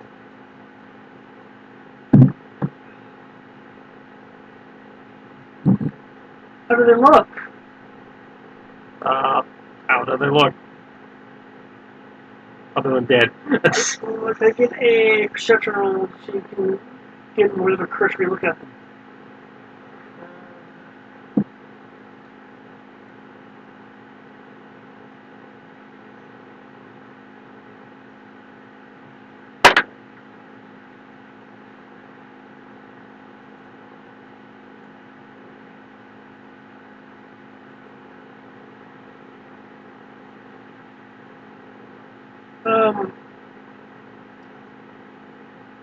They look fairly decayed to you.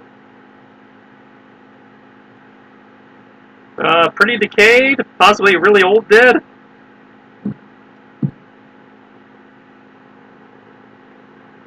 Well, that makes sense if there was a downed ship.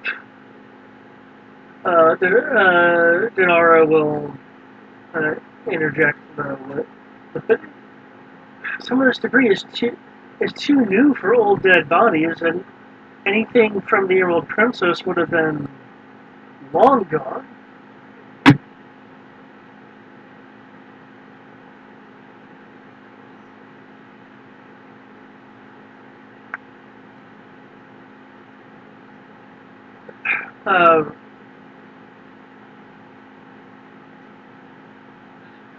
Ariel.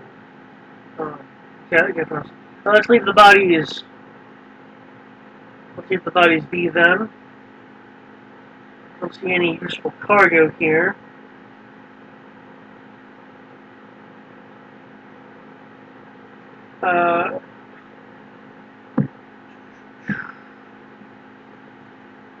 Actually, you'll see that because land looks like the ship's still moving. That the bodies are moving kind of oddly in the water, as if they are keeping pace with the ship. They're clearly displaying. They're not doing the breaststroke or anything. Oh yeah, but still, it's like they seem to be attracted to the ship. They're pacing us. Lowfoot will speak up. See, what did I say? There's something up with this ship.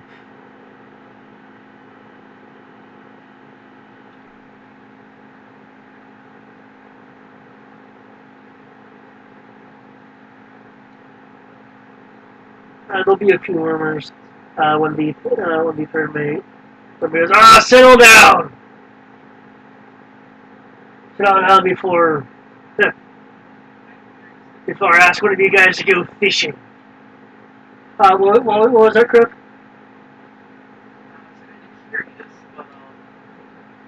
How far away are the bodies from the ship that are keeping pace with us? 20 to 15 feet, depending on the movement that you look at.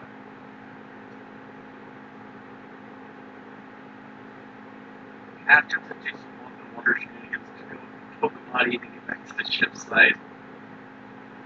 It'd have to be like a drive-by poke, because if you stop moving, you sink. Oh yeah, that's what I mean. Just go down there, hit one that's like half a move, 55. See what it does, and then continue moving back to the ship, inside of the ship. Are you verbally mentioning this thought, or is this something that is happening internal? It is internal, but I'm kind of wanting to mention it before I do it. Debating about what to do this right now in my head.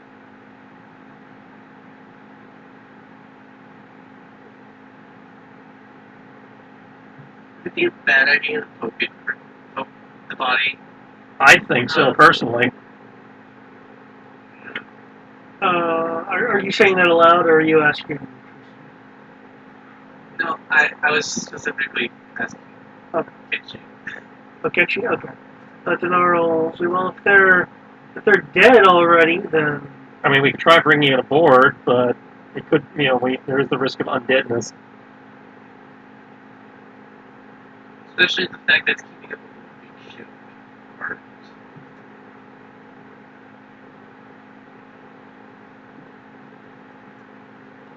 or else we go, well, I at least want them away from the ship if they're doing something like keeping up with us.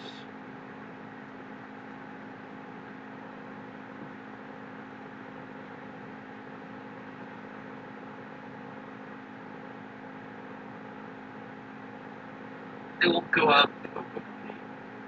It's not disrespect to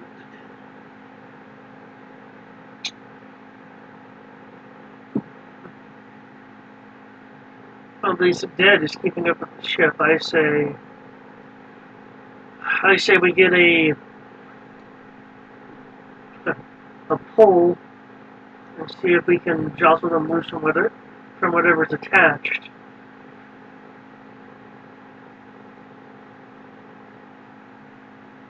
They don't look attached to anything. But I have to be keeping up with the machine somehow.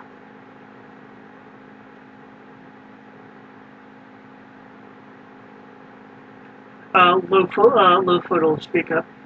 Captain, perhaps it's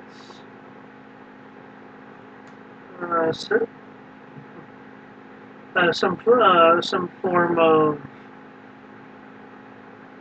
I don't know,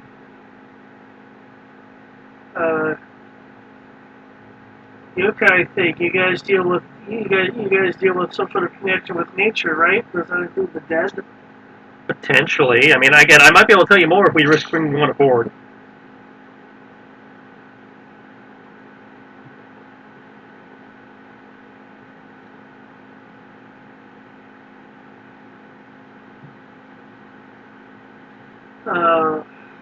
Ariel. Ariel, consider for a moment. Okay. Since there's no one that can really keep up with the Torshane at the moment to go and grab one, let's get some rope and a harpoon and maybe spear one. Bring it aboard, see if there's anything to really worry about. You said bring one aboard. I'll go do that now. I'll do it as a bonus action sprint so that I can have the movement to go down, grab it, come back up. Wait, what? You're gonna run off the ship? Yeah. I can actually go get one that's pretty easy. But not so far with the ship. Okay, this I have to see. Aha! Ah! I knew dragons could fly, but I didn't think they could swim. That was the third mate round. Cool. I will walk down the side of the ship. You Walk onto the water. Do you actually grab the body. Walk back up. do you actually have spider climb? No, he has the monk wall run thing. Okay, well, I only say that because you mentioned like walking. I didn't think. I was like, yeah, he has to be running. He can't just casually, because it's a feat of speed. It is technically a feat of speed that I can do. But, so yeah, I run down the side of the ship, run off the water, grab the body, continue my run back to the ship, run off the ship, and I grab it and just like, just saying that now. You went down. You grab it. You lift it up. As you lift it up, you see what look like really what kind of goopy almost filaments on the back. Please roll defense. It's that fucking sea creature thing.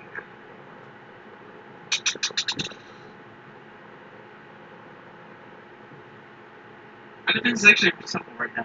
It's 17 plus 9, which is what? 6? No. I'll just do this. Yeah, it is 26.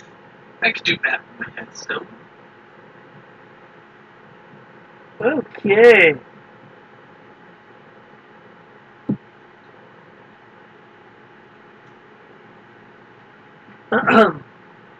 Are you still looking over the edge? Yeah. Okay. From your perspective, the bodies that are around there,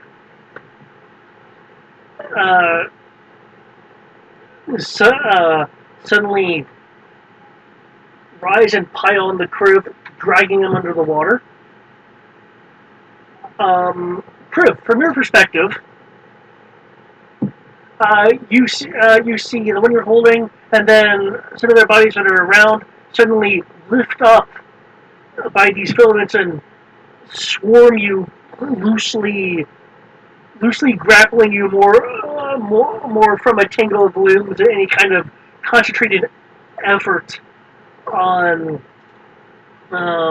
on their part as you get dragged underwater, scraped up by these things as parts of it pull loose, and even under the water for where there is some light from the surface, you'll see that some of the bodies break apart a little bit, exposing this filament that has completely gone gone through them. That's why I said use a fish hook. I didn't think they were part of that. You didn't think they were the obvious trap was a trap? No. Even though I said it was a trap, even. Yeah. I should have known better. Okay.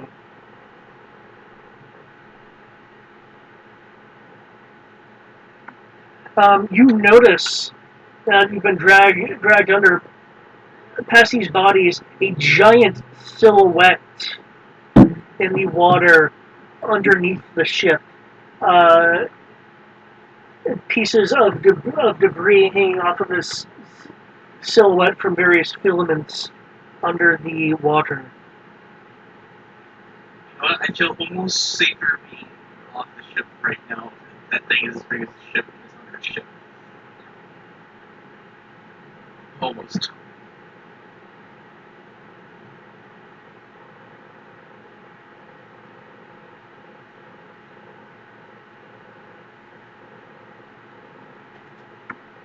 Okay.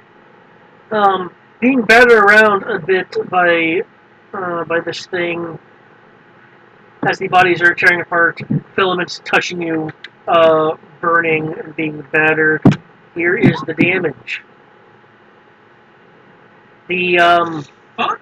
The bodies are rather torn apart by this, and it'll just be filaments by the by your next turn. But hey, you take half, don't you? Yes, I do. Glad you do. Let's see. Total health is 117. So big one is easier.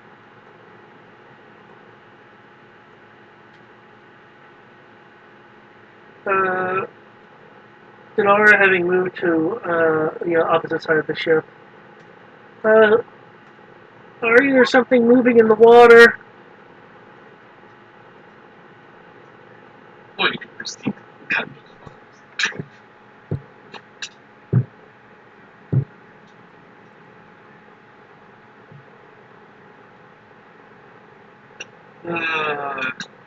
Don't mind me, I'm just underwater. I have quite a few rounds before I would have to worry about drowning.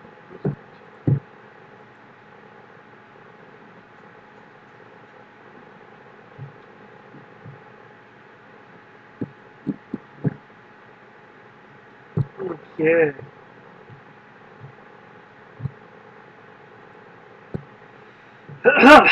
I will need initiative. Do you? Yes.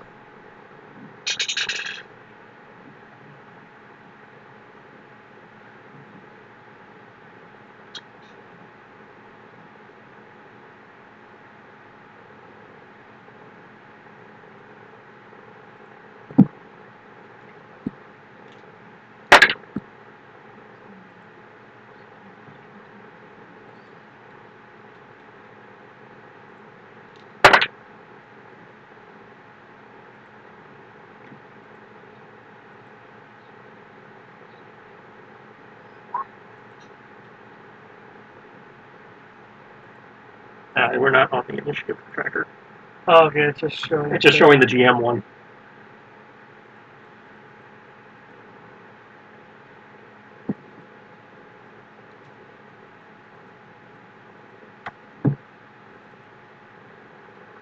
Well, I suppose we try using the one character sheet and force the issue. But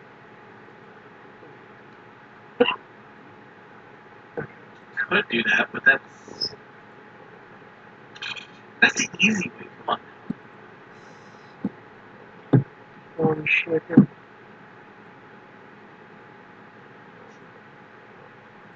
just hope whatever this thing is.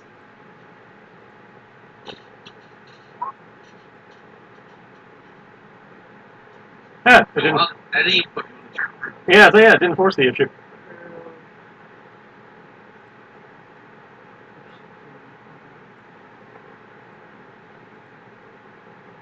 Okay, there you are.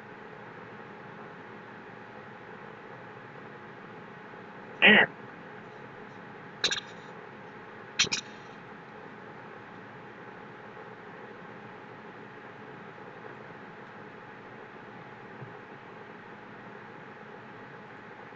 Actually, I just realized that I never saw the buildings to begin with. So even as a player, I knew it was a trap.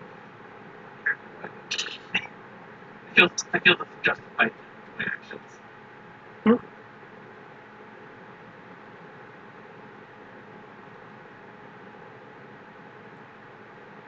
It's only by a little bit.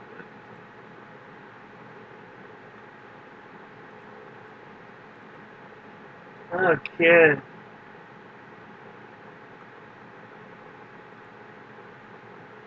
And... By the way, I'm trying to play the battle music, and the battle music isn't bad one right now. Normal fights now playing 00:00 00 /00 :00. There's too many zeros. It means the file that it's playing has no of any kind of code in it. Oh, thank God. Oh, wait, that's code. Damn it. Okay, let me try and manually play it.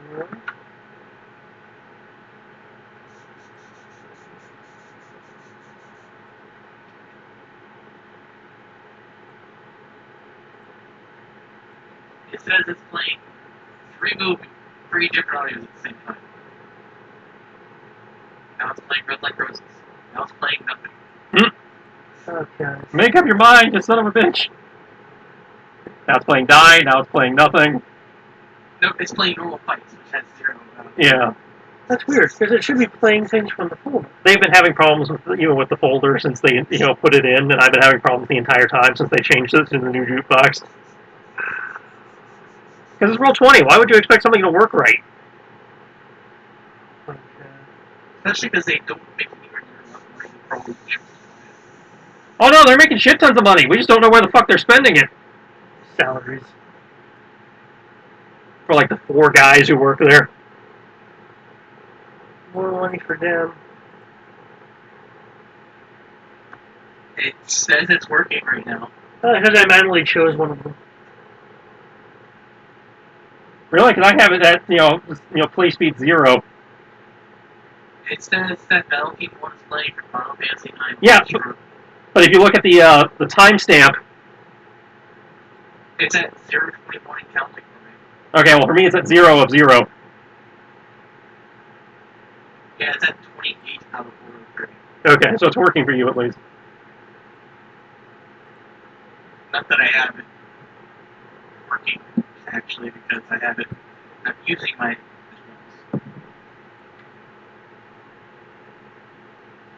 Okay. Not sure how I can help you, because it's in the water, whatever it is. Yeah. You see you was dragged under, and you see water. Um,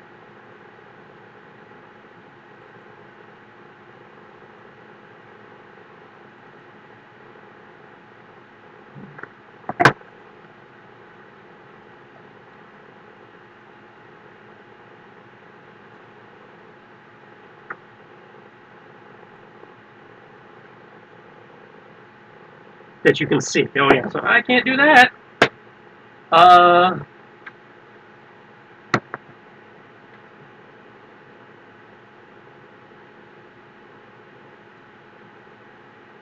Yeah, I got nothing.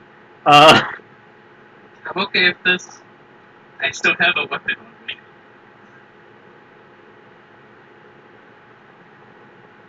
Maybe?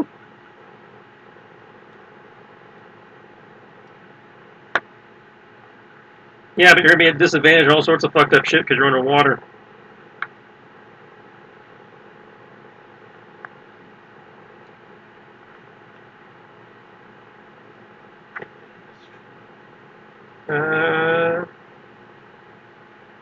Damn it! I have to touch him.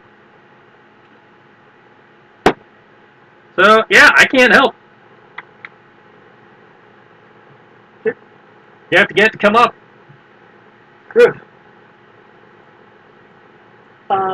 With the bodies having been damaged from being used like they were, you are not grappled, but you are underwater, surrounded by these filaments attached to, from what you can see beneath you, a large tentacle attached to a larger mass. There's also tentacle that is trailing from what would be behind you, further out of the out as well. So you're more like on the center or lower part of whatever this tendril is. There's no space to move around. You are free to move if you would like. Cool. I'm going to start this and proceed to do my full movement onto the ship again. Okay. You gonna do that? Cool. Yes. And on top of that, I'm going to, I have one thing I said I can do shenanigans, double check it out.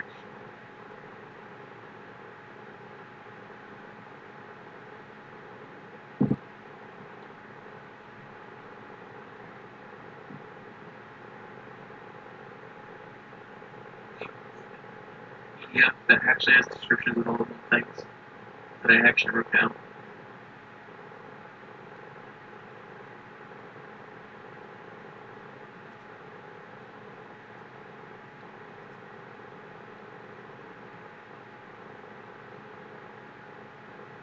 I'm going to set a key point. Disengage. Good call. That's what I was looking for. I'm doing it as a bonus action, and I'm using my. And because I want to dash, can I do that as an action? Yeah, you can use dash as an action. Cool. I'm setting a key point to disengage. Action and dash so that I move my 120 feet. 110 feet. Okay. And. Yep. Wait, so I broke the fuck out of there. Woo!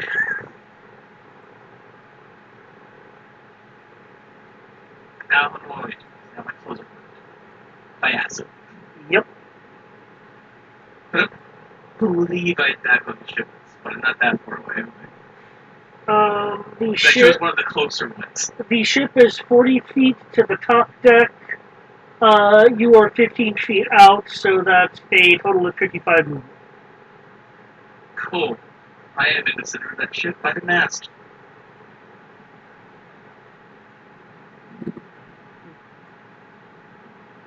Now I've seen everything. Oh, you look a little bird there.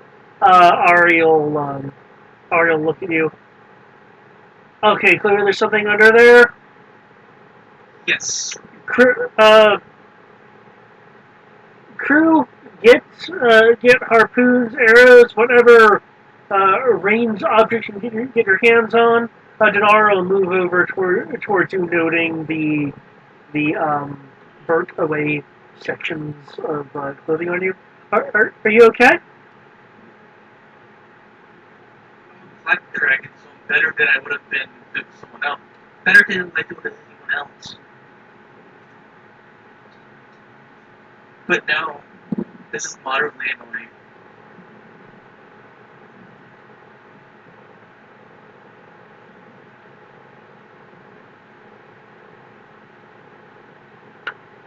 The ship rocks as you'll see two from port and two from starboard. These large tendrils, tentacles, shoot out and attempt to sweep or pound rather, parts of the deck. By the way, it's directly under the ship. Mm-hmm. Except for one of the tendrils, the rest of the tendrils will have what look like bodies dangling from them from some sort of oozy membrane filaments off of the tendril. Oh, by the way, it's covered in acid. Oh, aren't you friendly looking? I'd make a noise, but it's underwater, so blah blah blah. Okay, in terms of it trying to pound the deck of the ship, could I get number on a numbers on a D8? Crib. 6.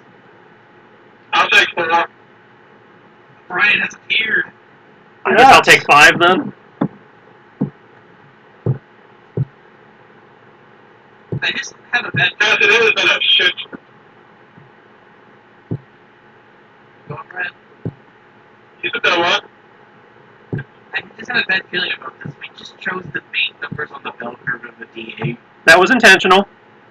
No, 4 was my favorite number.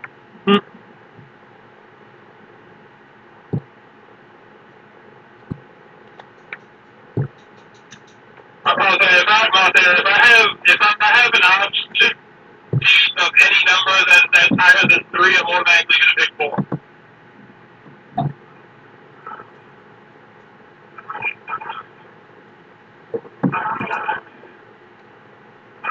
Well, we're going to find out who gets to decide to roll that deck save.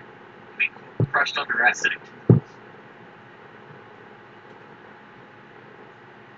If it works? Yeah, you could have hit me. Dragged underwater.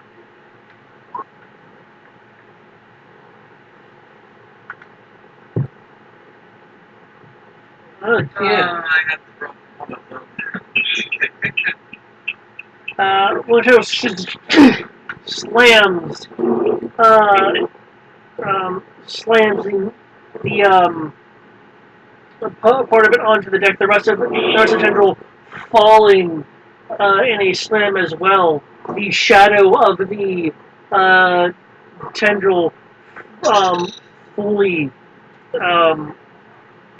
obscuring the entire area that you are in, Crib. I will need a defense roll to move out of the way of this large thing with filaments fanning out from the motion.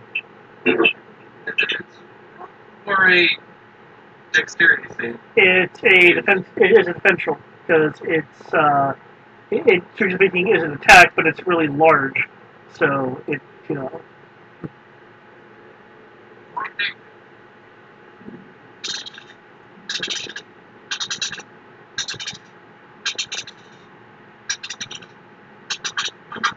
Yeah. Okay. Alright, what did I miss? Acidic tentacle monster. Just trying to unnumb the ship. Yep. From it, you have my shoulder there. You've also found the plaque of the Emerald Pearl, indicating you guys are really close to the area you need to be in. This thing is covered in the wreckage of it, I recall. The wreckage of it and some other things. Yeah.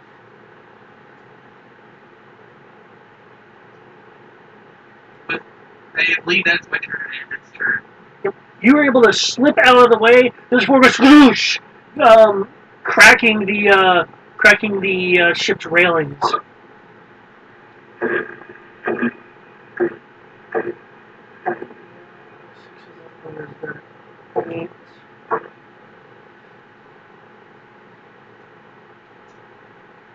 Okay.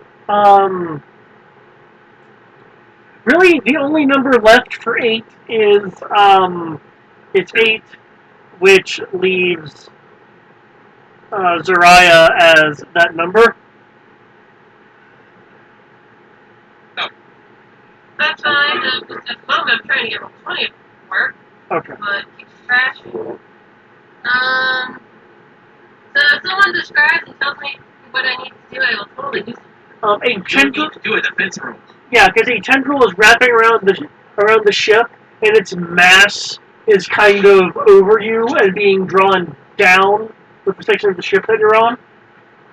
Uh,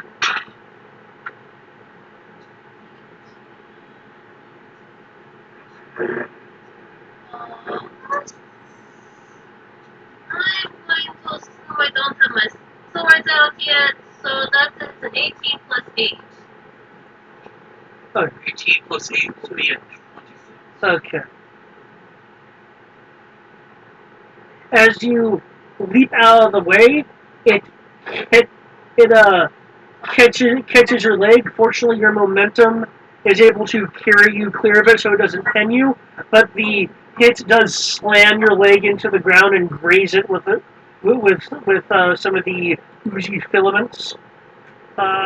So that's a nice round number. You take 10 bludgeoning and 10 acid. So 20 total. Yep. Because I can, I'm gonna have that acid damage. Heals. So that'll be 15.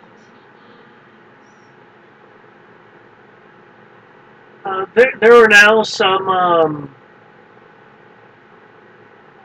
There's now a little bit of a wavy design to that particular pant leg from the acid, trying to annihilate the material. That's what leather's for.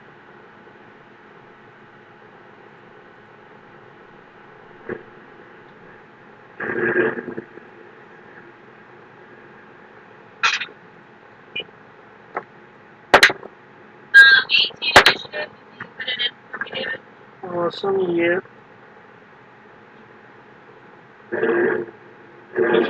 Let me bring in Tibbs.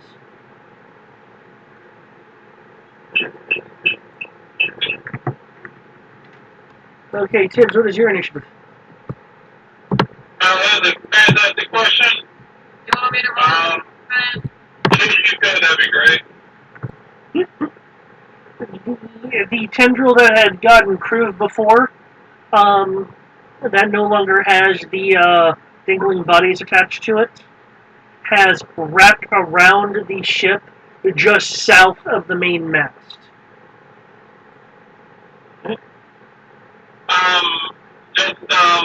By the way, sir, I don't know if you...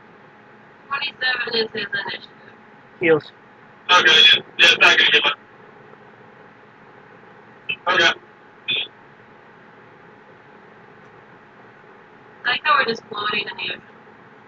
Well, that's just so I can get you guys on the initiative. I know.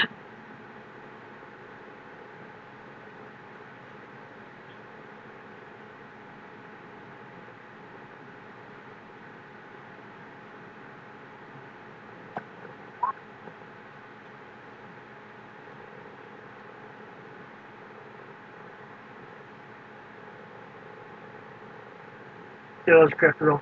The Trishane Crew is trying to take like daggers and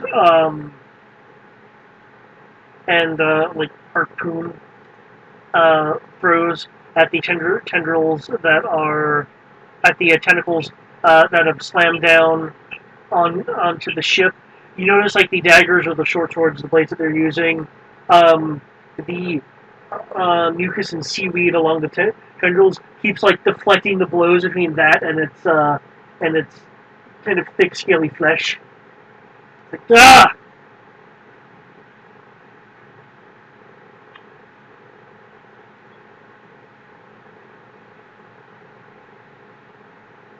Yeah.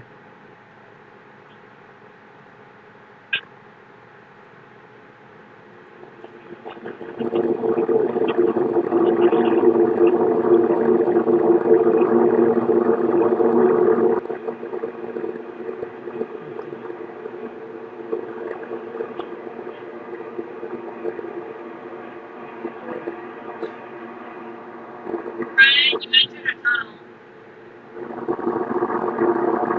You said enter the tunnel? We're getting a lot of background noise from you. Okay, hold on. Okay.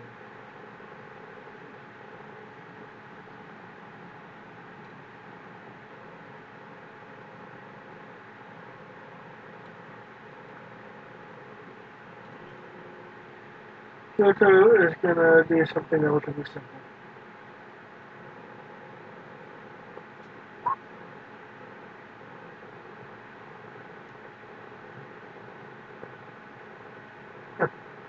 Strange, you didn't ask me to level it.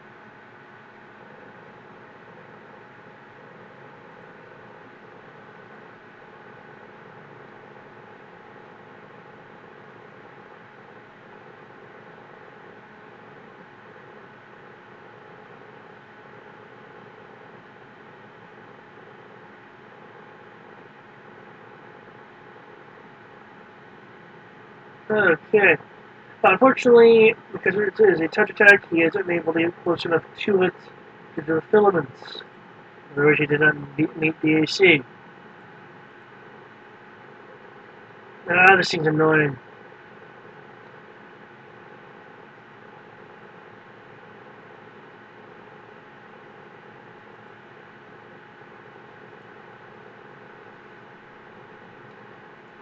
Okay. Is there the people who just added themselves new initiative?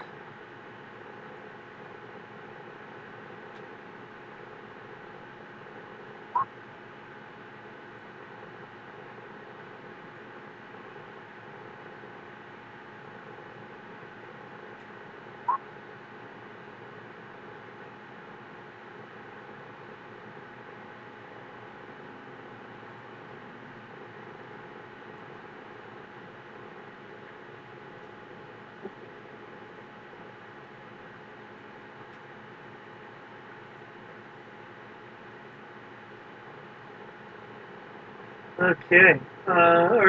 Again, except for Tibbs and Dry, are the new initiatives in? Oh, right.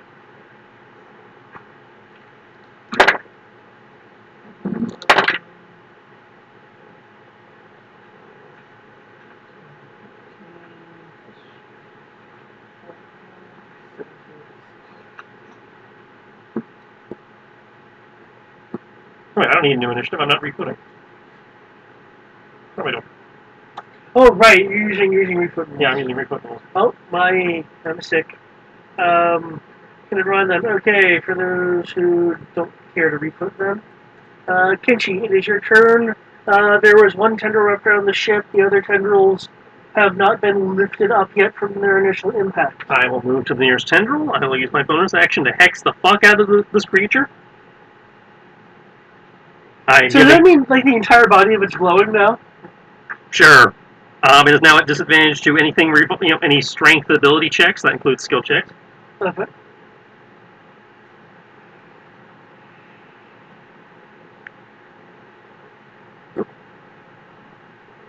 And I'm gonna swing.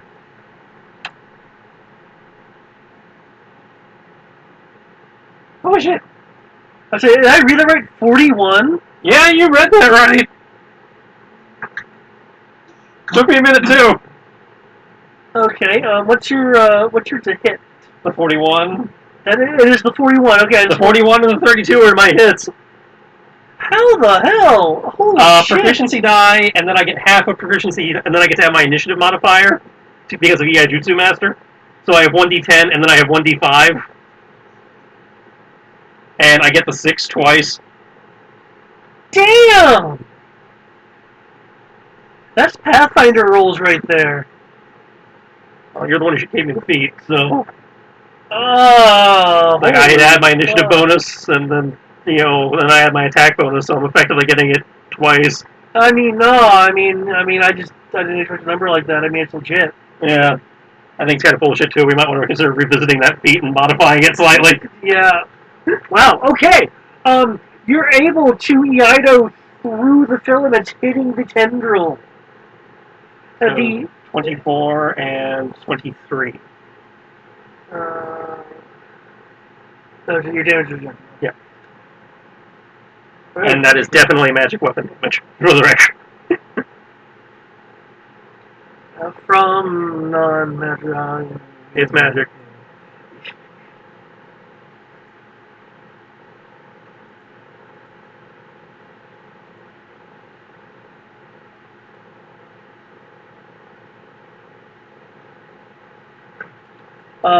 The tendril will writhe from the strike, kind of flopping on the deck for a moment. um, the fishy blood oozing out of it. Fortunately, it has a seaweed band-aid.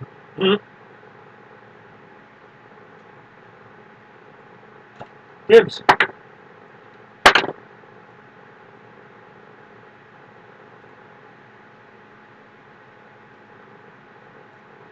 Dibs, you're up.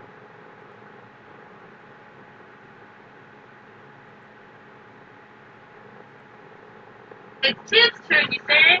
Can I play Tibbs? Do you have a sheet? It's about to be Tibbs' turn. Can I play Tibbs for a round? Yes! Is it actually Tibbs? Oh, yes. Yeah. The first Tibbs move will be aid. Okay. Whom are you aiding? If I remember correctly, it's 3 people. No, you're using the aid spell. Yeah, but for some reason, there's choose up to 3 creatures within range. That's gonna be Zoraya, Ichi, and Kodo. Okay. I've got enough time. What does aid do for the thing? Oh, there it is. I can read. Hit point right summon and current damage increased by 5 for the duration. Okay, more HP. Is that all Tibbs is doing? And for his bonus action, he is going to summon the big dick. Cool. Okay, you have summoned Big Dick. I'm calling that until Tim says otherwise. And that will be the Tim's turn. You know what the funny thing about summoning Big Dick is? Not that you can see it because it's underwater, but here's the thing you're fighting. Well, you're fighting its tentacles right now, but that's its main body. Hey, Brian, your big dick is fighting a kraken with tentacles.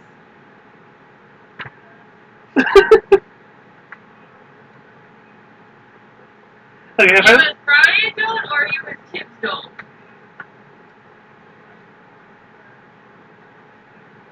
Yeah, but I typed it and told you. I couldn't remember which swap it was, so I said big dick, and then David ran with it, and thus it became a thing.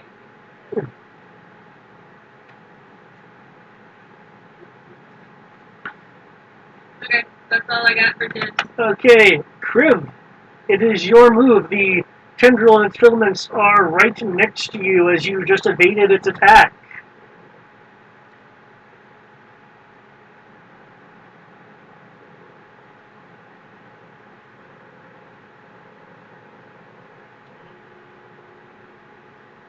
Kriv? Snake? Snake! Now, Yeah, okay. don't mind me already being at 3/4 health. I'll swing at this thing. 2 hits and bonus action attack.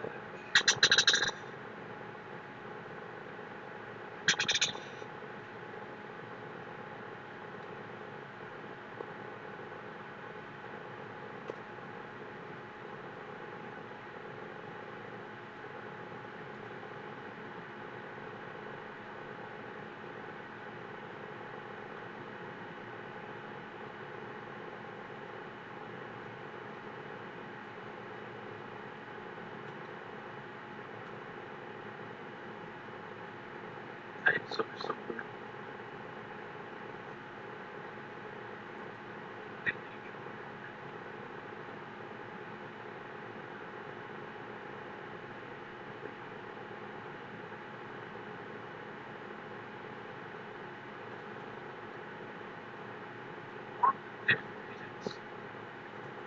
Okay. Because I didn't get away. So, so like a kick punch thing going on? No, I'm using my Naganama. Okay. And they kicked me out. Oh, point of order. Somebody just brought this up over on the D&D rules clarifications.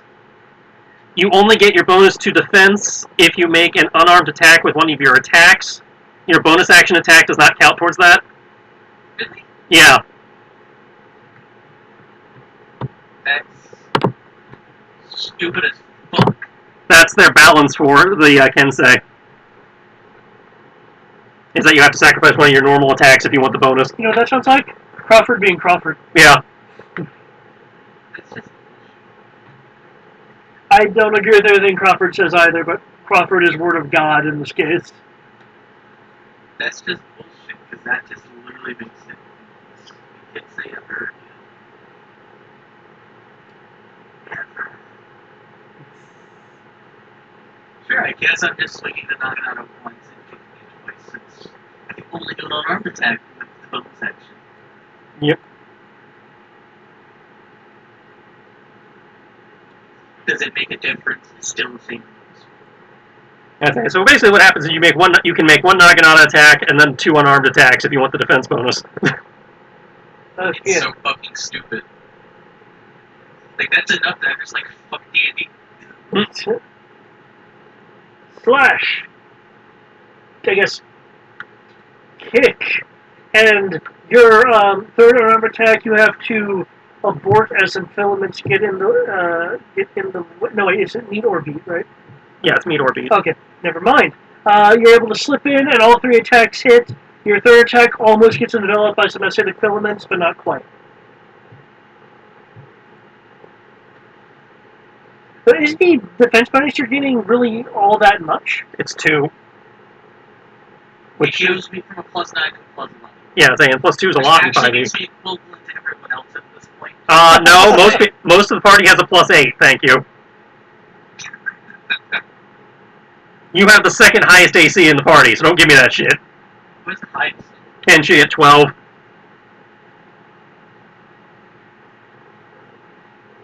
Okay. I'd say everyone else is around 8. Yeah, I'm seeing 7, 8, yeah. 9, stuff like that. So they are magic weapons. Just so do I need to break up damage? No, you can combine the damage then. There you go.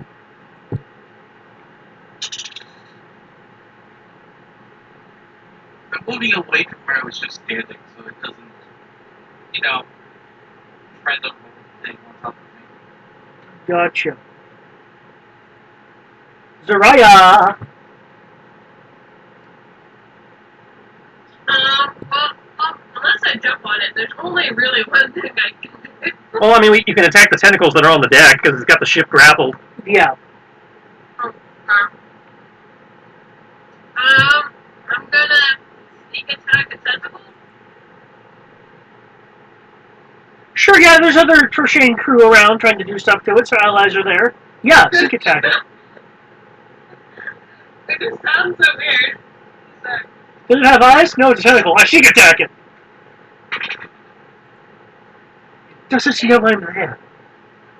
I just have a head hand that does see one hand. I'm sorry.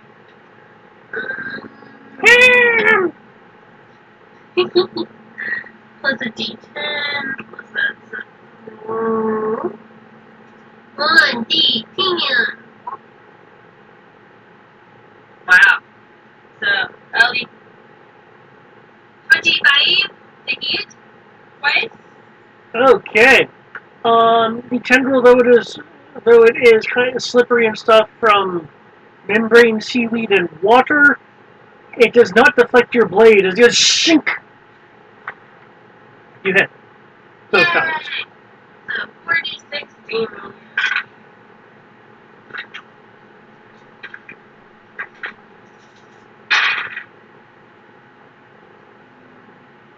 Wow. Oh, 16 twice. I don't want to roll again.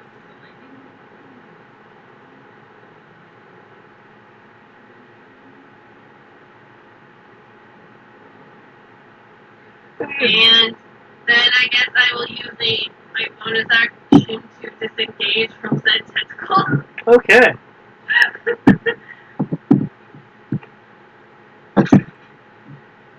I mean, they're quite moving on the map, so just letting you know. Oh, snap. Okay. The crew of the Torchain is now able to get a bit better acclimated with the fact that they're fighting a giant fucking tentacle, or more than one, depending on where they are on the ship. As the people using the daggers switch out to longer weapons, being able to go in for strikes, a few harpoons and some bows from some other people.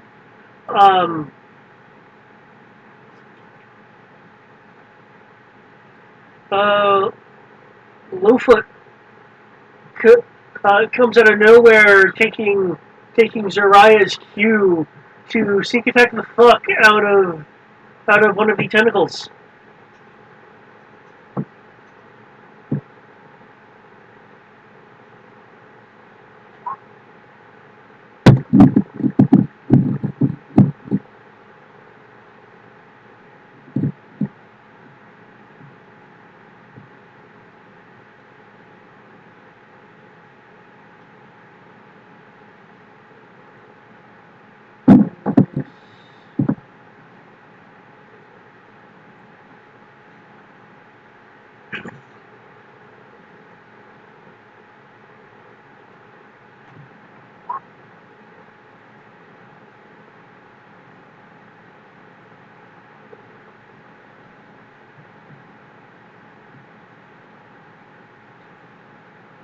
The tendrils kind of jump along the ship, writhing a bit.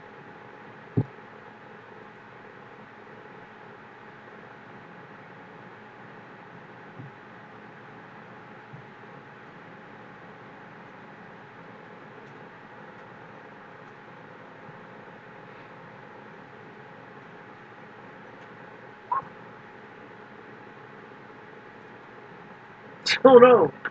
Oh no! Why? You need to stop. Stop killing! Stop killing the guy here that really has a voice. Shit. Oh, no one was Sorry, score. Steve. I cannot do that. No, Tibbs was for. Okay. I'll need a defense roll from Tibbs and some rolls from the third mate.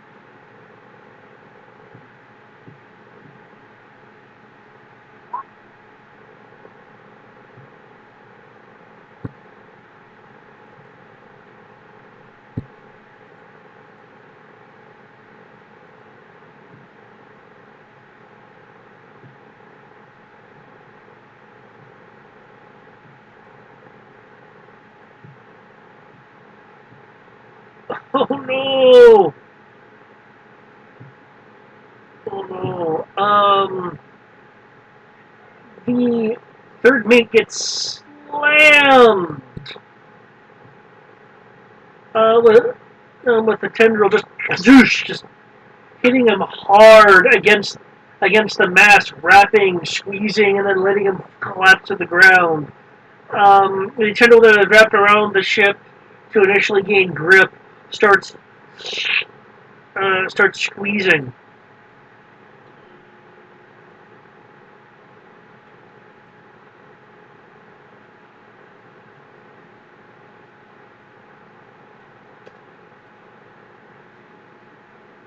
You guys have not been able to identify what this is. You'll need a nature roll if you want to identify what it is. Would I get my Blood Hunter bonus, which is Fae, Fiends, and Undead, I think? Confirming that. Let me check the type on this. Fae, Fiends, Undead. No, this is not a Fae, Fiends, or Undead. Okay. I will attempt it. That is a 14. Let's say I'm marking up the ship's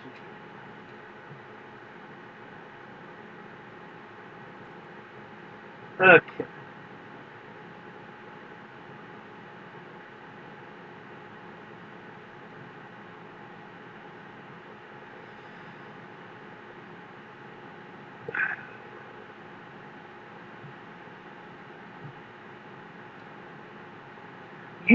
are able to recall that whatever this thing is, it is definitely an aberration. Uh, and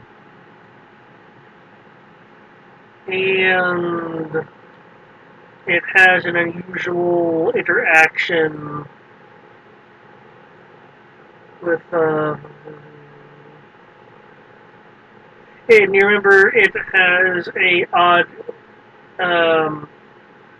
interaction with um, the energy that's associated with turning undead. It in fact is somehow yielded by it, but not quite remembering how. And you're also remembering that the name of this creature starts with an M. Okay.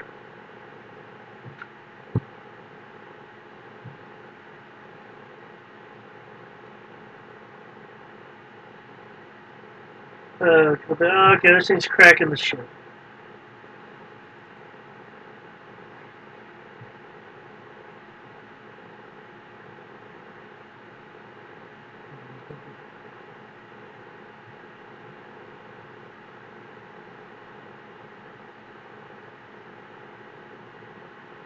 Okay.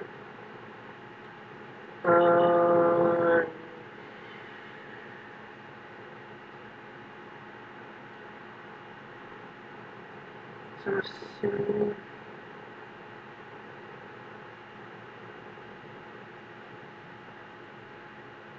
Okay. You will see some Valorant magic go from Toto slamming into the creature. The magical effect seems to be absorbed by its fine kind of fish-scaled skin. Okay. Oh, And that's not working. No, I just think it made it save.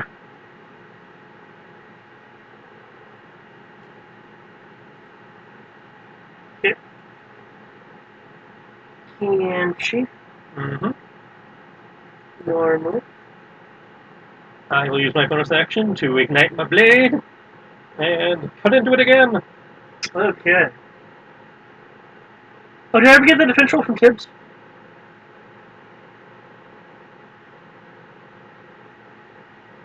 No, pretty much something correct.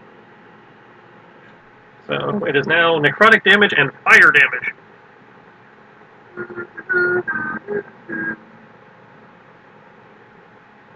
least I think Hex is necrotic. That sounds right. Extra necrotic, yeah.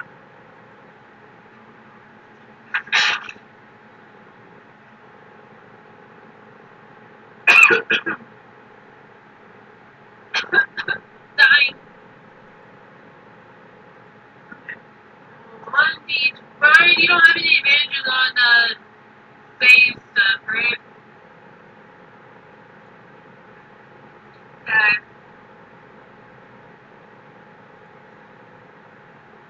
All his brother is 29 dodge. Wow, nice. Tibbs' small form is able to move out of the way of the tendril that would have gotten him. Fortunately, tendrils and filaments don't go good with fur. Your sword rips into it. A portion of the tendril itself actually turns black and withery. Aha! Tibbs' turn. Remember, Big Dick is out. Okay, did we answer the question of whether it has a high con or not? No one rolled high enough to get it. However, this is a creature that is larger than the Torshane itself. Yeah. So you can presume that it has a high constitution. I'm actually going to assess that. Okay, I now know the answer to that officially. I just can't tell you what it is. Can Tibbs roll knowledge, or would that be his turn? He could use an action to roll nature, but I believe he can attack with the big dick as a bonus. Yeah. So you can do that if you'd like.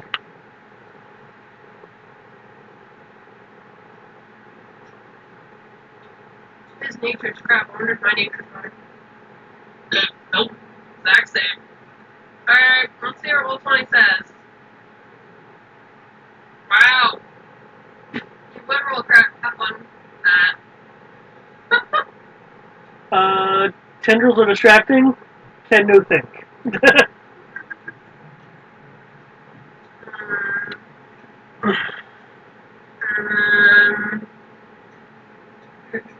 Weapon.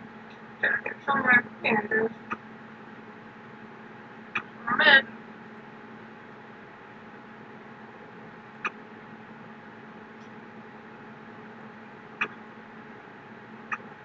25 is a hit. Okay. Here's a weapon. Floats over. You can see the filaments trying to reach up and grab the big dick, but its attempts to stroke the big dick fail as it's ephemeral and not really there. As it slams in, proving the fact that it is really there, really confusing the filaments.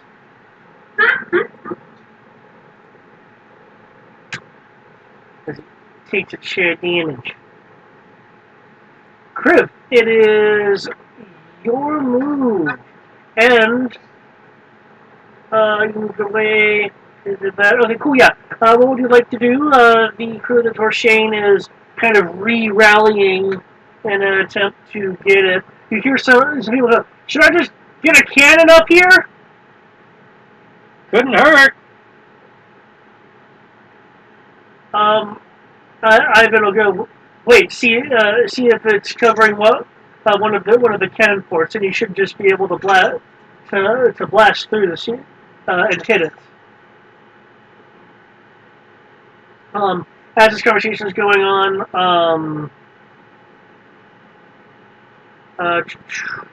what was her name? Denara is running over to the crazy ass third mate. I believe almost it. Yes, they do. You're able to avoid its acidiness. There you go. Nice.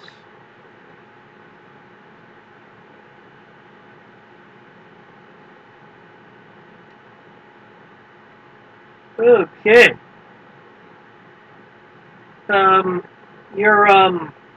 You're backing up.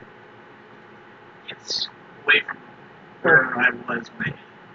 Cool. I'm basically moving forward, attacking and moving away. Okay. Mostly so it doesn't realize where I'm at. Heal. Zariah, it is your move.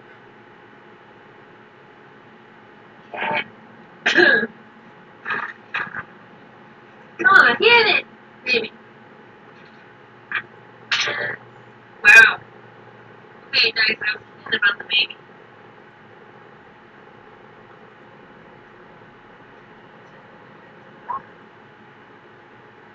Yeah, I got hit.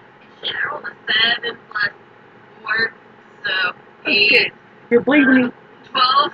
you go in for the attack slips off of the sliminess that's on the tendril instead of getting good purchase. Okay, I'm gonna disengage and hide. Heal. Don't hit me.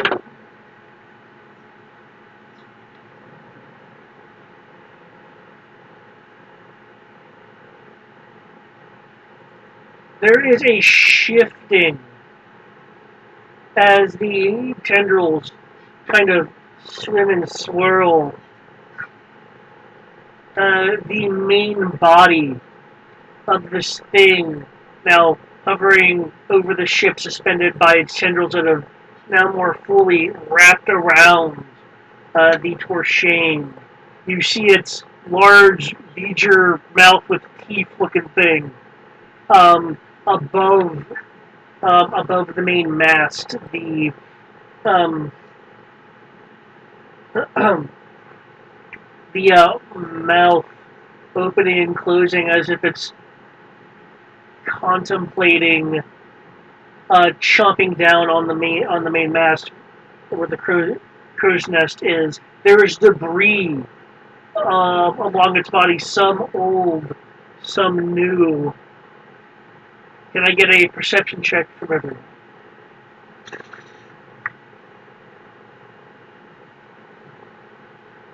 I rolled a 15. Okay. Okay.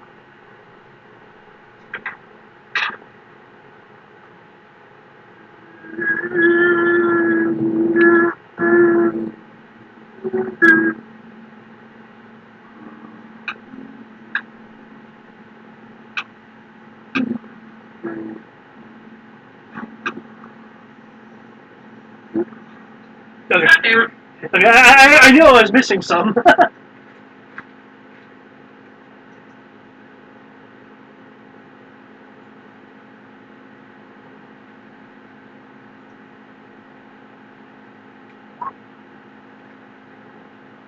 Holy shit.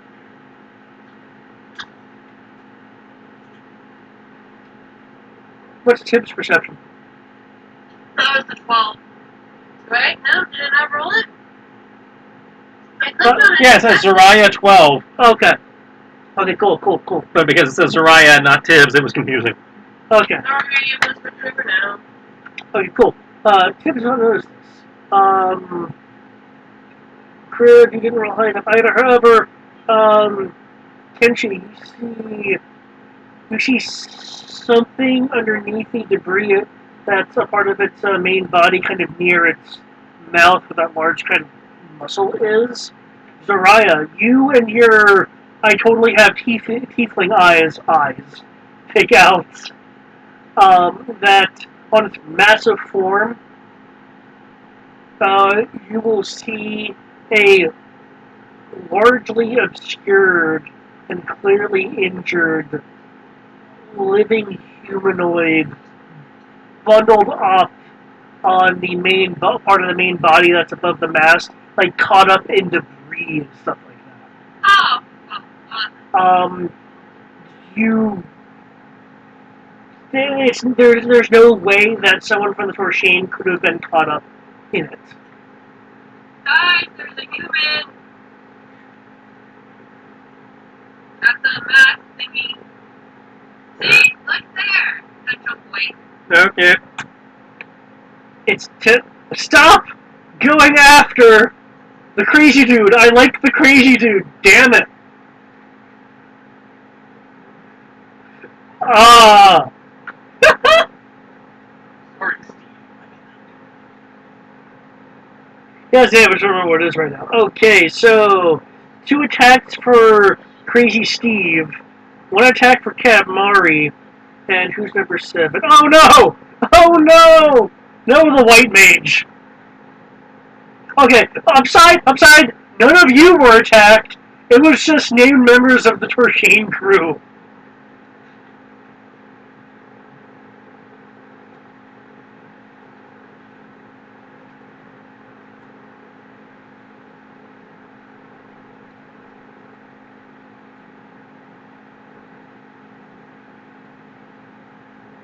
I have faith in their defense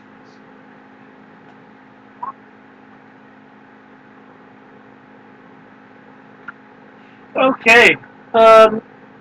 The tendrils slip and flick across several swaths of the top deck as the main body of the creature is trying to align itself to Omnom the mast.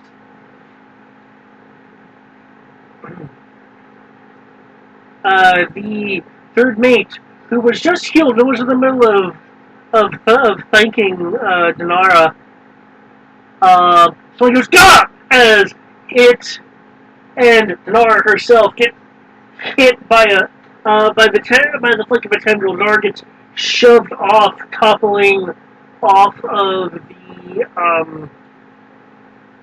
the upper part of the deck where the helm is. Only, only to be dangling within the filaments that are sucking her up closer to the tendril and wrapping her in a grapple. While Priest Agents gets hit again, slamming him on back onto the couch. Ah! This is why I don't like big sausages.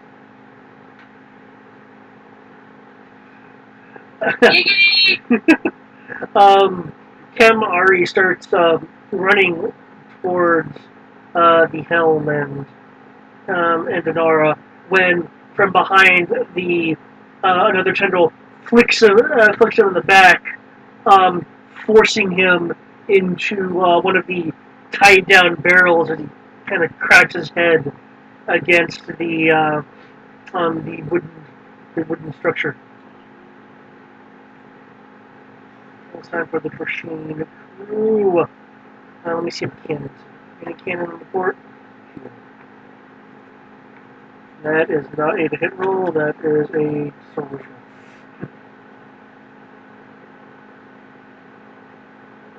Machine crew, number 21, yes. Seeing that essentially the command staff is being beat the fuck up, the fear of no money gets into them as they start increasing the ferocity of their attacks.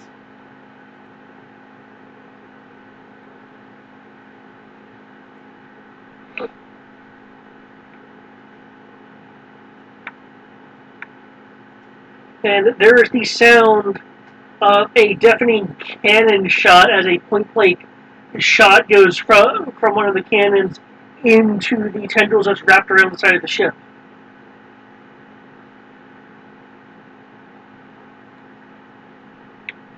Which does really crap damage.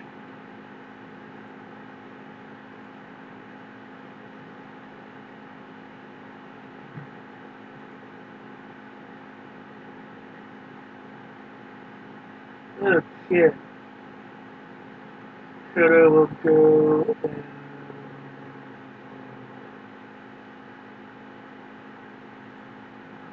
let's see, magic isn't super working.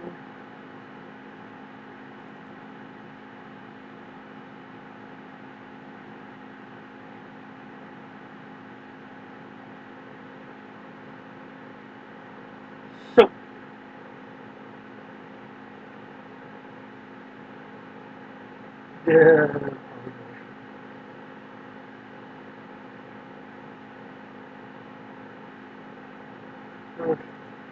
he will shoot some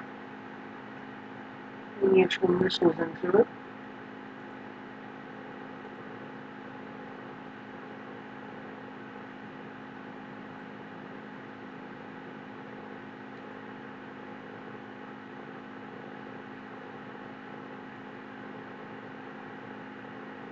That is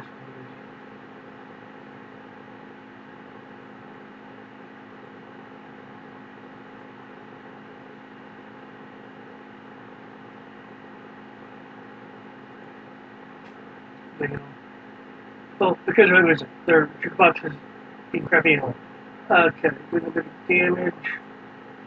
Okay, Genshin, it's your turn. It has aligned itself, so it's preparing to kind of like deep throat the mast. Okay, I'm going to move to where you said the cleric is entangled or fallen and, caught up in shit. Yeah. I'm falling and I can't get up. Well, yeah, just a minute. I can come down in a minute. And I'm going to. Okay, just to be clear about what it looks like. Basically, the drop from the upper deck where the helm is to the main deck. Mm-hmm. She was falling from there, got caught up in the filaments, and the filaments dragged her up towards the timber. So she's not caught by the thieves. She's just... No, she is caught by the filaments of the beach, because as she was falling, it had grabbed her and roped her up towards the timber. Okay, in which case I will run up the mast, I guess. Okay, sure. Leap off that to take my attacks on the filaments holding the cleric. Heal. I will then spend a gravity die to allow me to use my reaction to reposition from that, so that I can basically suck myself towards the other thing that, the other person that was pointed out. Yeah, there's some person caught up in the debris, specifically right here. Okay, so yeah, running up the mast, cutting the cleric free, and then, gravity reorient over to the other guy. Okay. How much movement do you have? I have 45 movement, and I can use my reaction to take more movement because of the gravity die. Okay. Because the mast is a total of 60 feet, and it is slightly above that because it's holding itself up, so the main body is going to be 90 feet. Okay, well, if I'm running 45 feet up, and then the gravity leap takes me another 45 feet. Okay, so that is exactly right. Yeah. Okay.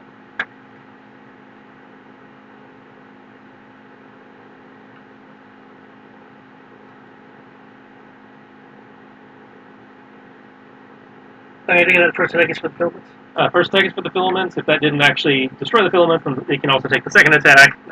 It'll cut the filaments. But unless you're doing something, she would then be subject to gravity.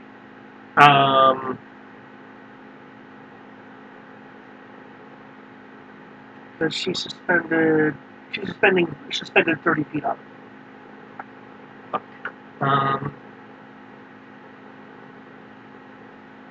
I guess I'll blow a hero point to take another reaction. Okay. And use another gravity die to put under the effect of slow fall. Okay. Okay. Denara, in her ceremony robe, now largely acid-dissolved ceremony robes, gently falls to the ground. And then the other two attacks are to the creature over where the person is. Okay. That's another Eido and an unarmed claw strike. Okay. Eido slashes into it, cutting it open. Your claw strike claws into it, seeking into it as you pull out. It still looks pretty sturdy. However, you've now seen several weak points. How do you want to do this? Just twirl the sword, bring it down into the creature, into one of those weak points, and channeling, the creepy spirit thing that's been hanging out with him recently down through the blade into the weak point to get that necrotic damage and finish it off. Okay. The necrotic energy courses through your blade into this gargantuan creature. From its main body, you and everyone else can see it turning black. This heartless like blackness swarming over it from the stab point, as the necrosis starts causing its body to evaporate into a kind of necrotic ash.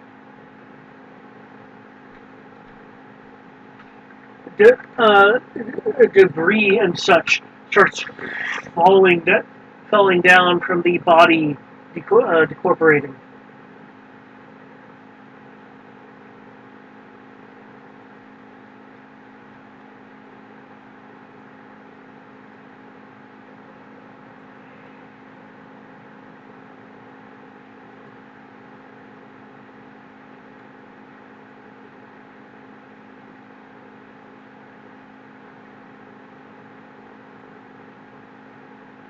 So what I'm hearing is Tristan killed the beast. Yeah, he was the one to give the final blow. Because everyone wailing on it, his HP was going down real quick. Your Zariah strike really helped out a lot. So I will reach over and I will catch Diana. Heal. I believe she has not touched the ground yet. No, she is undergoing she's undergoing a slow fall at the moment. But you, yes, catching her is a nice.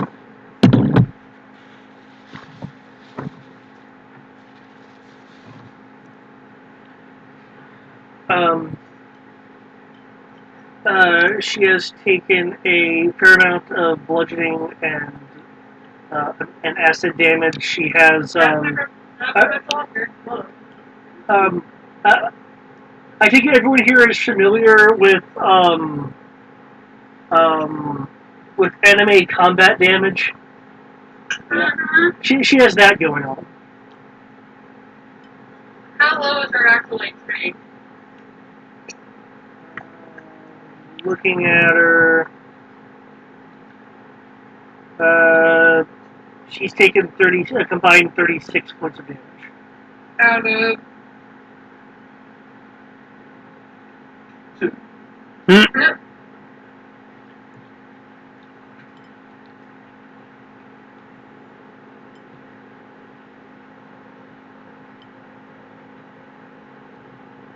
No, her clothes have been strategically blown apart. That's basically what happened at this Yeah. point. The filaments are acidic.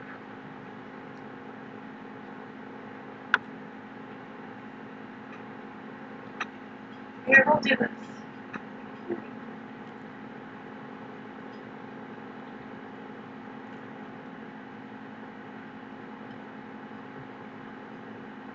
Four. Wow, they roll very high, didn't it? Roll at level 2 and everything.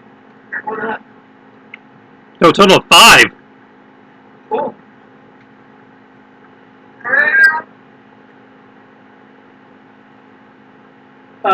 Wait a minute. You rolled for Tibbs, right? Mm-hmm. There's no way in hell Tibbs' wisdom modifier is only a 2. I'm 5 5? You might want to look at the sheet, see what stat it thinks his spellcasting modifier is.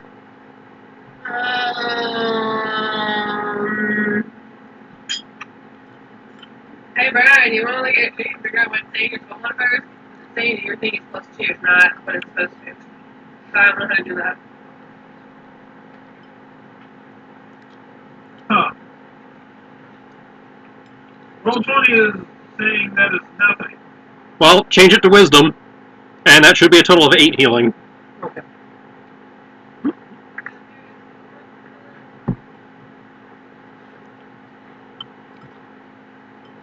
There we go. Oh. Okay.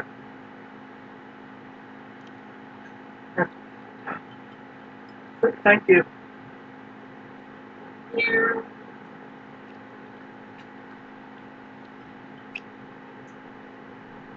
She'll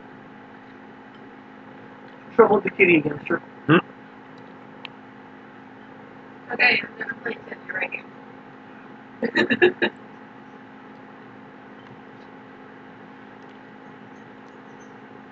Okay. There is from above. As the body that was caught up in the debris is falling. I'll try to catch it. That's what I'm saying. I guess we'll try to catch him. Oh, slow its fall in case they don't catch it? Or is this the same round? It's only the same. It's the same round. Well, at least the beginning of the next round. Oh, at the beginning I got my reaction back, and I can do that. So I will provide them assistance by slowing it. Whoever is going to catch him, I need a dexterity roll with advantage. I got it. I will wait to see what happens. They both go for it. Zariah planes off the plate man. Next save with what? Disadvantage or advantage? disadvantage, it's slowly falling. I was kind of hoping to be like a flap.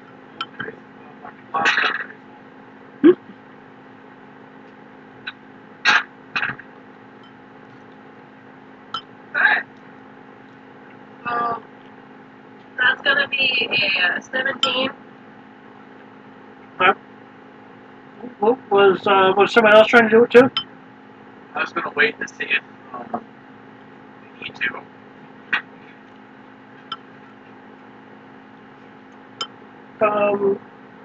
You catch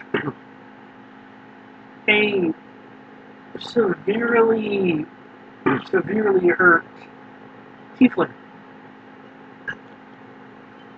Oh, hi, handsome. Dad, we need some healing over here. This tiefling is in fact a male. Since you said that I kind of roll, so I go You want to use our healer or just... looks very waterlogged. Is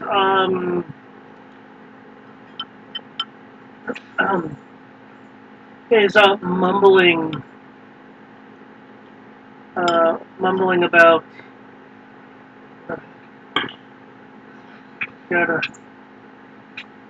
gotta get more help for this one. We need to find some peace. And the voice trails off.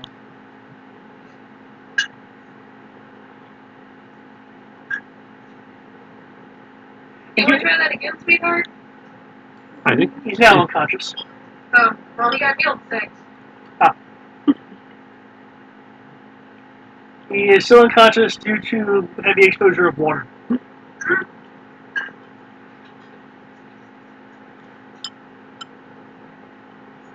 He's for his words, I'll switch it up. You healed him, he'll be fine.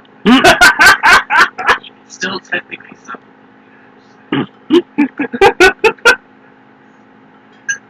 Bro, I don't have the ability over magic, so I can't take water out of his lungs. you do CPR. You can roll medicine for CPR. There you go. Roll my medicine. Wait, is Tibbs gonna give this guy chest compression? Yep. Yeah, might want to roll a disadvantage on that. I'm gonna start doing the little muffin thing on his chest. That's what I was trying to do with that, guys. But jump up and down on his chest. No.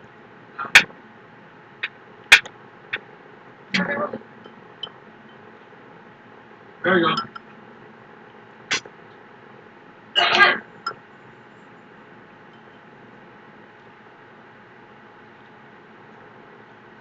Okay, so you're jumping up and down on his chest to try to cause enough force.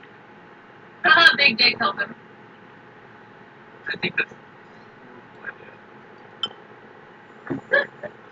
Well, until Brian stops me, that's what happened. You're just jumping up and down on his chest. You're a tiefling. You're like 3 times the size. No. Never mind. Okay, it's not happening. Brian does not understand the joke. Never mind. I've said several times I don't get the joke. I've told you the joke several times. Just because you keep saying it doesn't mean I get it. Is anyone assisting Tibbs aside from Big Dick?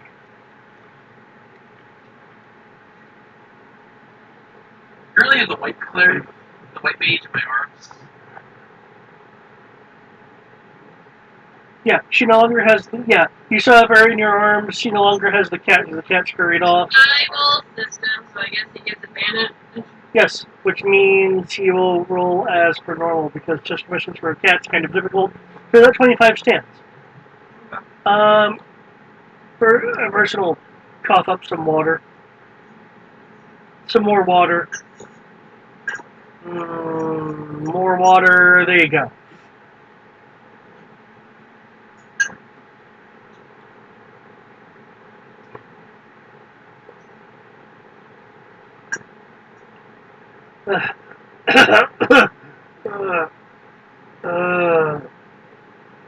So you guys now can have a good look. Good look at him.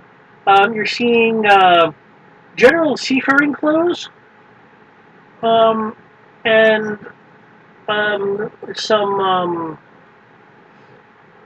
some tattoos. One tattoo along his neck, going down his collarbone, um, says Marauder on it. And I would like to clarify, this is not Marauder Shields. So he's not here to save us? He's not here to save you. I was actually about to ask if that was Ron Shields. Oh, Marauder Shields! He tried to warn us!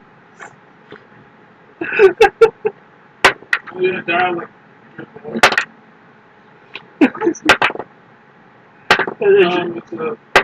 It's a video game joke.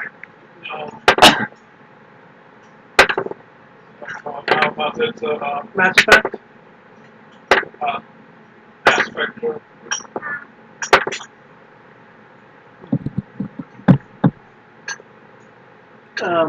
Well, he is regaining kind of consciousness-ish and becoming slightly more aware. Dinara will be looking up at you, Crib.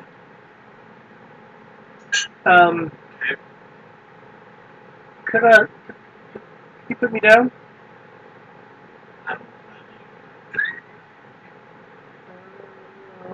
What's Crib wearing?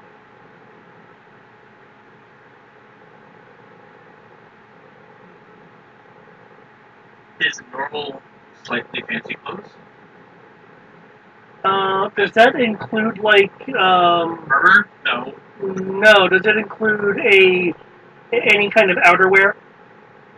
Like a cloak or a jacket?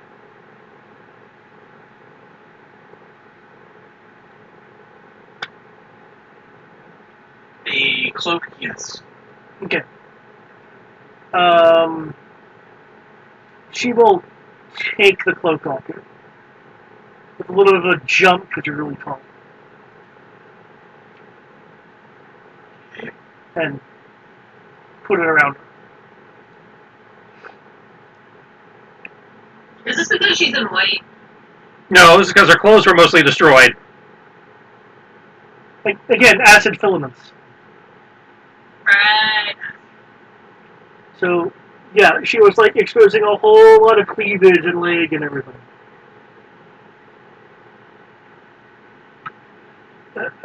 But despite this, she will give you a quick thank you, Kriv, before rushing off to start performing the miracles of Siren Ray on injured people.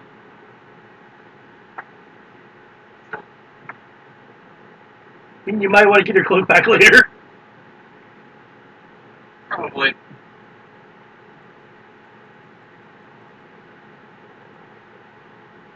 The boat of this thing is more than gone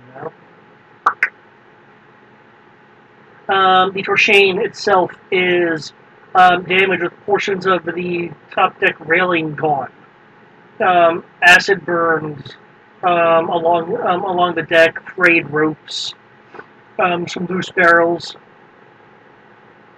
Fortunately, the sails are largely, and when I say largely, I mean completely intact, because it did not have a chance to engulf the mast or anything.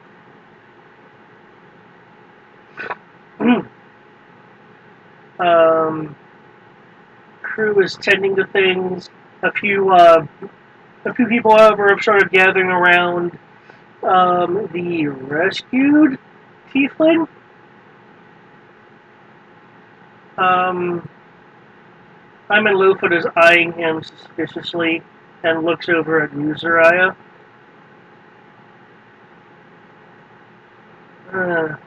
What?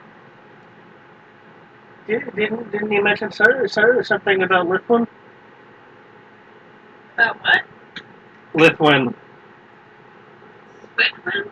Lithwin. Oh. Yes.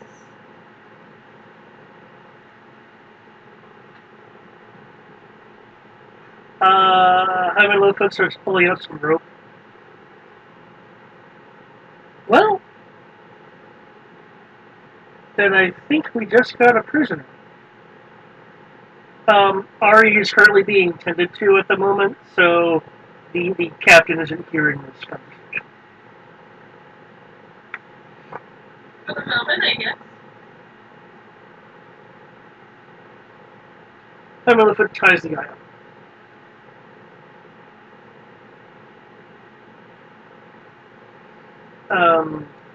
He's been, become more aware of the surroundings. Who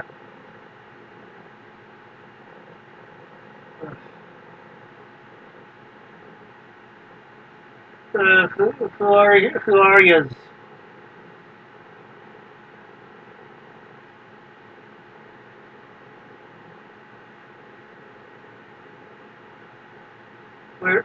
Where I be? In the middle of the ocean. I guess the afterlife does have ships in it after all. It's not the afterlife. You're aboard the Torshane.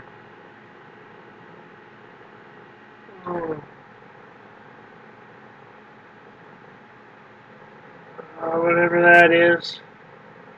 Hold it, oh. I know it's a ship. Appreciate sunk.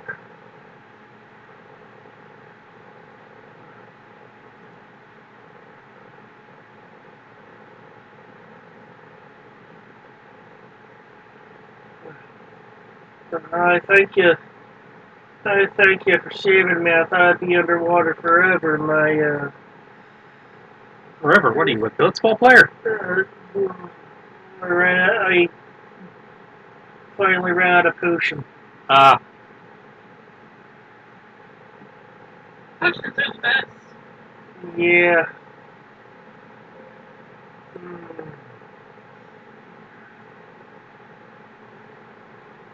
Why am I tied up?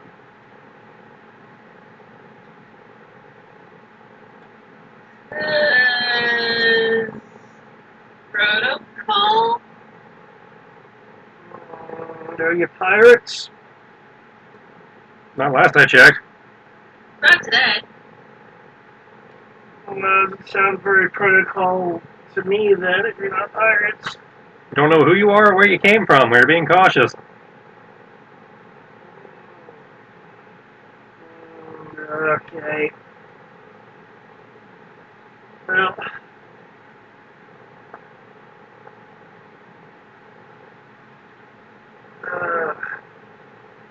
My crewmates called me Lash.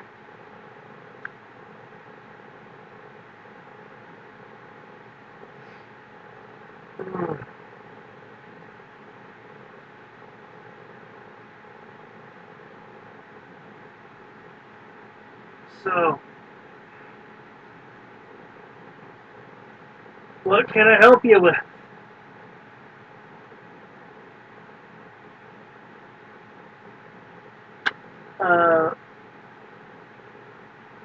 One of the other crew members will say, "What ship were you on?"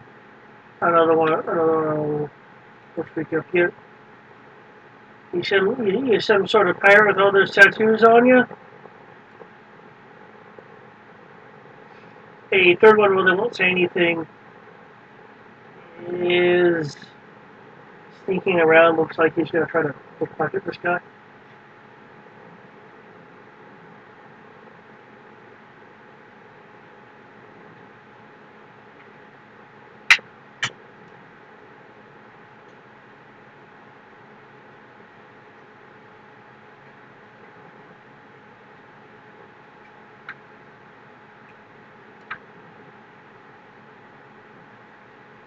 And Lash, you might as well, answer the questions. What ship were you on? Where were you heading? How'd you end up stuck on that thing?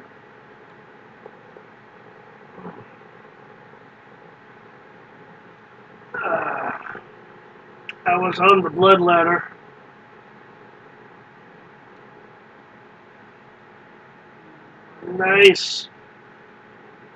Nice old crew involved in lots of trade. Piracy.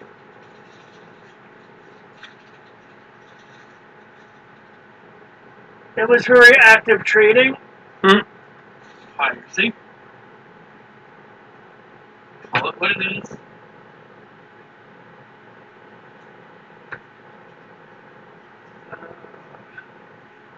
I'd aggressively negotiate with you, but I'm tied up. And there's lots of you. There's like at least 6 of you.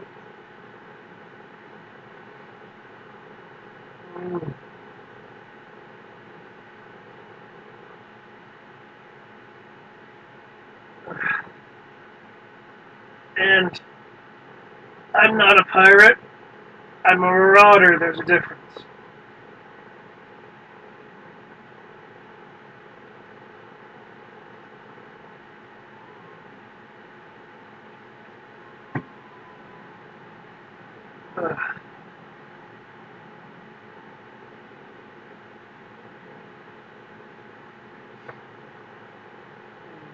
Anyone have a potion?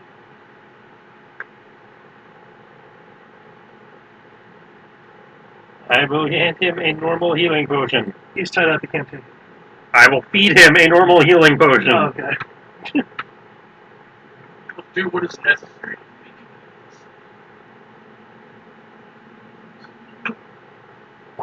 make it. Yeah, this is better now. Okay, nice. Nice.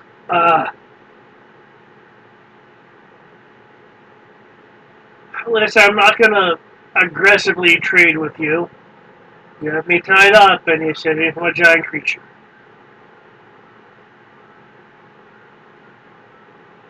I still won't call it what it is.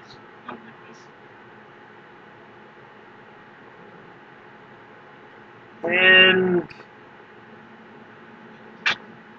this coming from what? A deserter? No.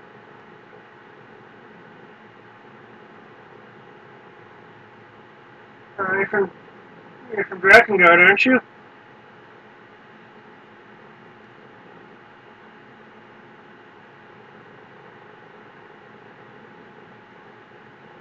Silence.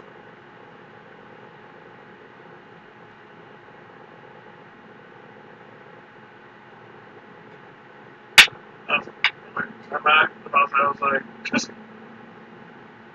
I say, yeah, that's the crew, right? Yeah, that was the crib. I said no. Oh, we didn't hear that. Yeah, so yeah, that did not come through.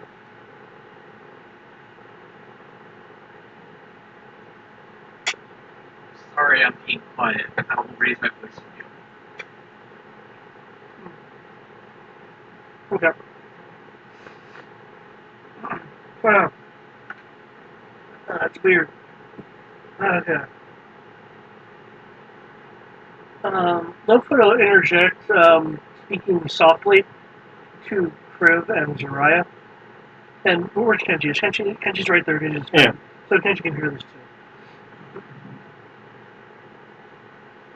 I think we should question this guy about the connection between Ari and Beth when I think you, referring to Zariah, may have been below decks or something, but I suspected something was strange with the captain. We can finally get some answers.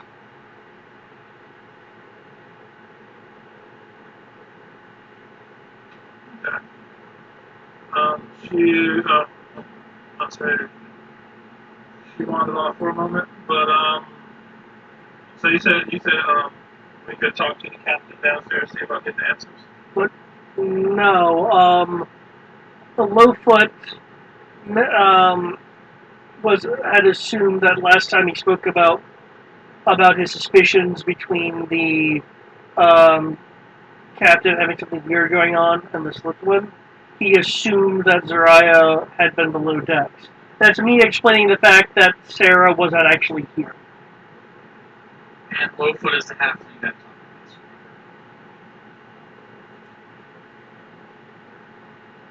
to us. Okay. Yeah. What he's saying is he thinks that would be a good opportunity to try to uncover what secrets he believes that Captain Ari has been hiding. Okay.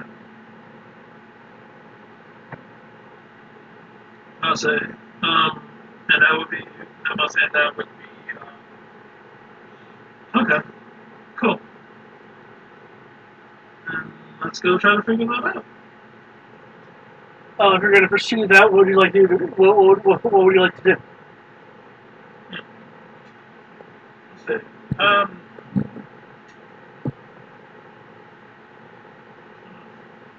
I'll say, Captain, I'll say, it is let him know that, I'll say now is that you just got the suggestion that now it's a good, possibly a good time to pursue questioning. I'll say pursue figuring out some of those secrets of Captain Hart. Is this they want me to sneak? Or No, Lilford is suggesting questioning the prisoner because of the Lithwin drop, and Lilford had suspected several days ago that Ari had some kind of secrets going on, and then there was the attack by the Bloodsea Marauders that threatened the captain using Lithwin's name, so now Lilford thinks that there's some sort of secret connection thing between Lithwin and Captain Ari. okay. You can pursue this, or His office. Yeah, I've already done that. There's not anything new in there. Are you just saying that? I mean, there's other crew members around. No, that was.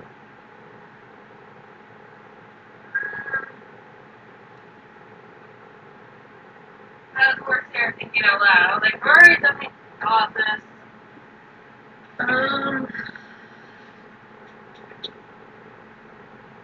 I mean, is this players trying to get me to flirt with the captain? At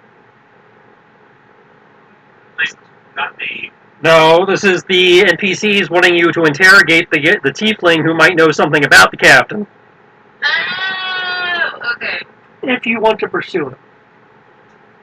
I will do an insight. Well, is it insight or? What are you trying to garner? Intimidation. Well, what are you trying to accomplish? I want to get more information out of him. How do you I'm gonna try persuasion and then use insight to see if he's telling me the truth. Okay.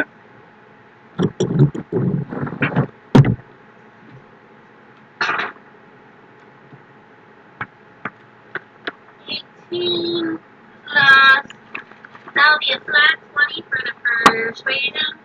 Okay. And then for insight, that'll be a natural 20. Holy shit.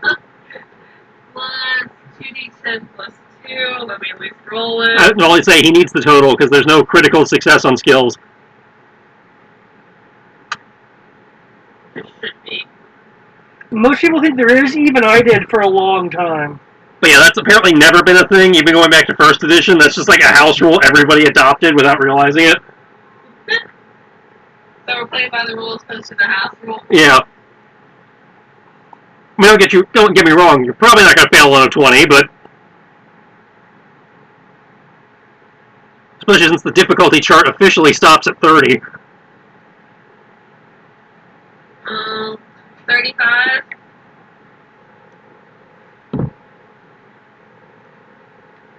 Okay. But we have to at least create the illusion of a chance of failure. What kind of questions are you asking them? Can you tell me more about this? What was the name again? Leviathan? Lithwin. That. Like, look, you for the whole time that sounded like. Lithwin. Listen. Okay. Lithium ion. He's the one that hired the Bloodsea Marauders. He's looking for uh, looking for um, some sunken ship. The Emerald Princess, I think it was called.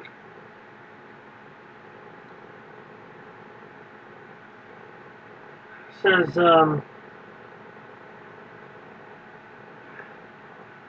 says there's something on it that holds great sentimental value to him. I personally think that means some article of cargo. Who would want a sunken ship for that?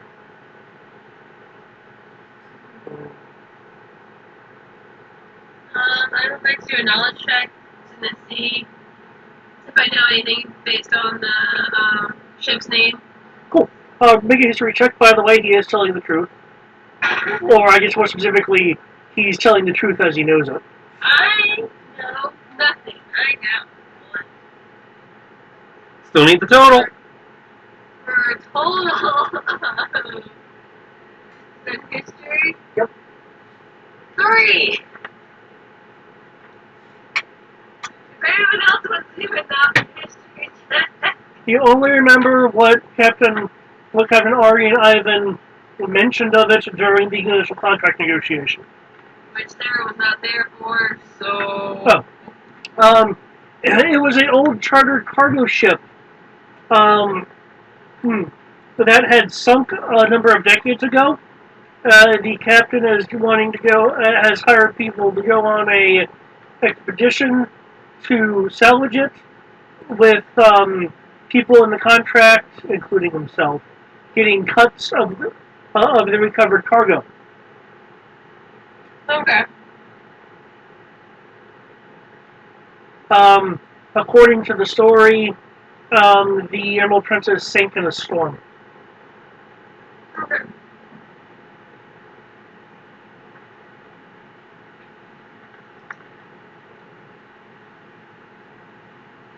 She'll look to her party members.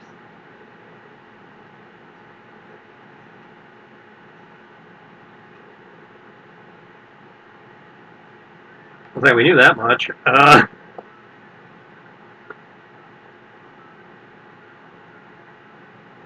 And say, so far he's not saying anything we don't already know. Look what I'll say for after we've been asking the right questions. You want to suggest ask him a question yourself?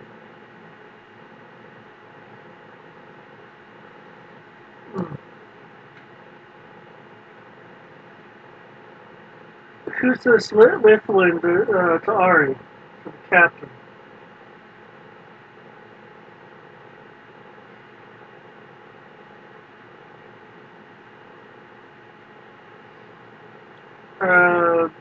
Lash will look at the halfling. Aren't you tiny?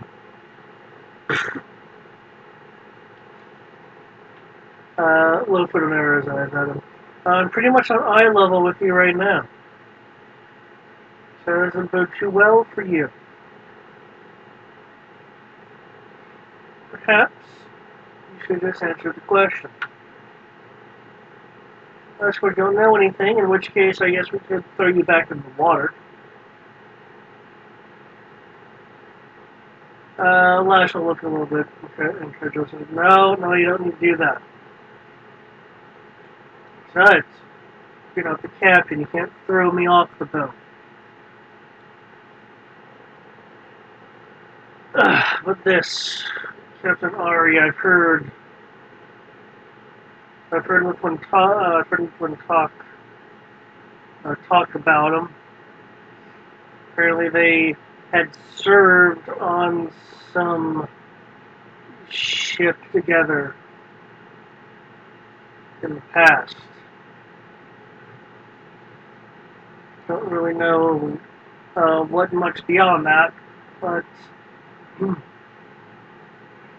apparently there were some disagreements, and now Now, literally views him as some sort of rival or grudge or something. I don't much understand the situation. I wasn't paid for that. All I was supposed to do is find find the Emerald Princess and well, got orders to stop the Torshane if it would ever come near these waters.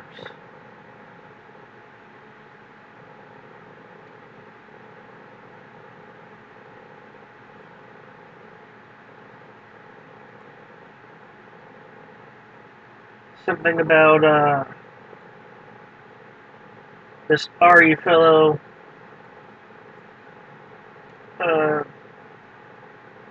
probably using a Captain Kari for his ship.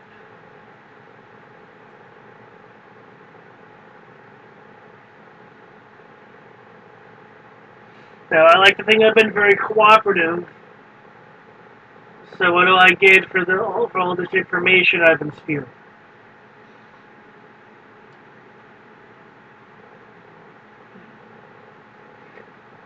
The third Torshane crew that was going around the mast to kind of get behind this guy has pickpocketed the prisoner and is moving around back to rejoin the group along with.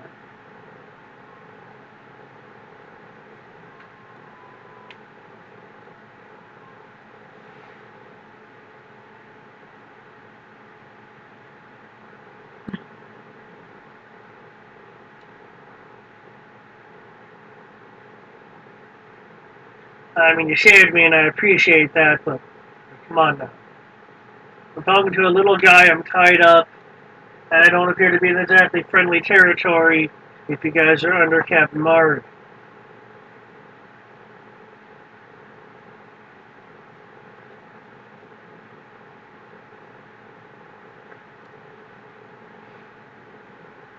Let's see. So look at Kriv and be like, do you think, do you think we should trust that we can trust him, or should we, it's you're the only one who can understand me.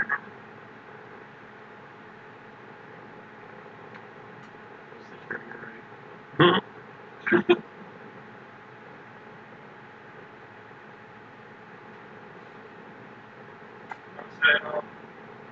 I was like, yeah, I'll ask if it's like so. It's like, do you do you trust? Do you trust what he says? Do you think he can be allowed to go? Has no reason to lie to us. But the real question would be more of, can we really have to say that he left? I just want to know where he thinks he's going to go. That too. We're in the middle of the ocean.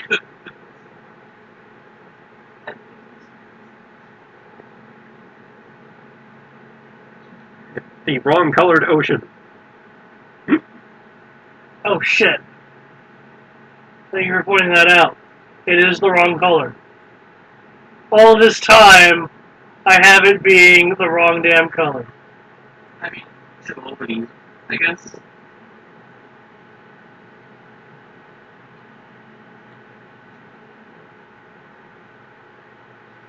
As David frantically goes around tinting all his map layers. And all the plugs, can't forget the plugs. You can go darker than that if you want to. But Ladrina water isn't blood red. No! I know it's not blood red.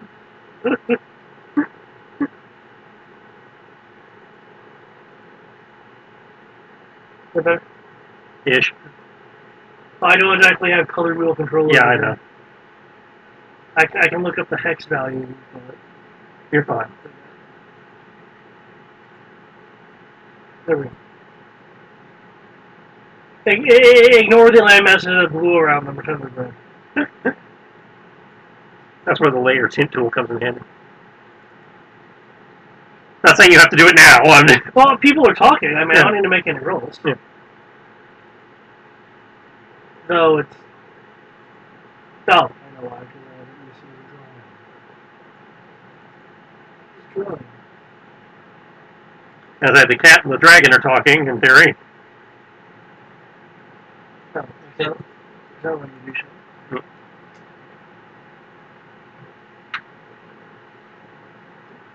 Aren't you?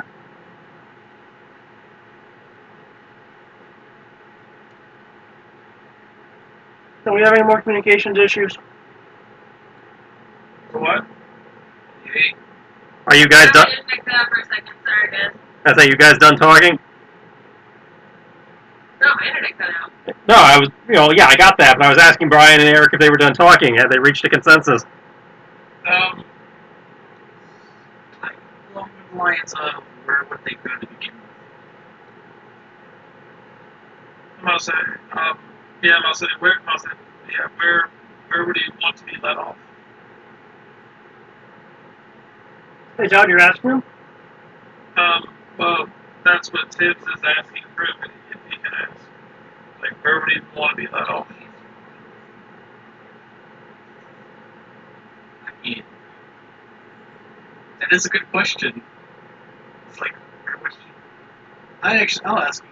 I mean, technically, we could just give him a boat somewhere. Just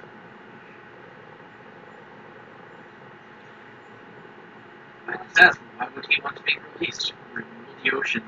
Him being released is basically put him, get off this boat.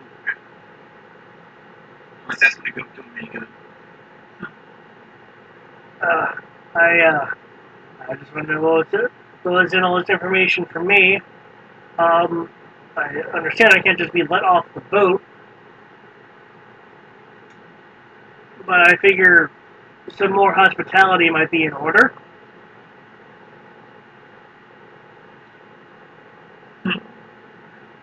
What kind of hospitality are you looking for? I mean, we've healed you up. We rescued you from the maws of that You thing. healed me up. You rescued me. You've tied me up. You've interrogated me. No, interrogating would say have. this is interrogation. We just ask you questions. I was saying interrogating would imply they were rough with you. I see how that happens looking at me. Okay, if we're counting emotional abuse, then this entire ship is an interrogation. Well, you see my problem. That said, We're if not you, counting emotional abuse. that said, Daisy cop out. that said, what are you looking for here? I mean, I can untie you. You looking for a sandwich? And now I'm just looking for a place to sleep, not be stabbed while I sleep, and a sandwich to send. Okay, we can arrange that. I promise you being stabbed because I've been happy for I was like, assuming you don't stab anyone here, they probably won't stab you. So, and if they do try to stab you, you're free to defend yourself, like on most ships. Blanket's right there. If you're cold. I will take my not wakizashi and cut him loose. And, Okay. so that thing needs some love too. And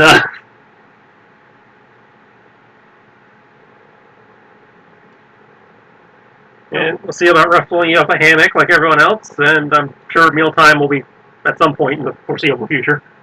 Okay, I think I'm just gonna be over this corner for the moment.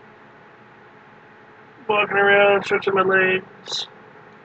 As Lash is doing that, the crew member that had pickpocketed him unfurls a rolled up piece of paper. I'm not sure if you were telling us everything. Leans over to look. What we got? It is a sketched out map, apparently detailing the search that the Blood Marauders have been going on. Hey, now we know where not to be.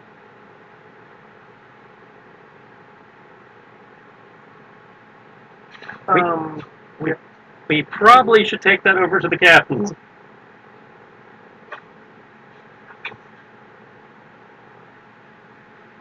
Okay, who's going to do that?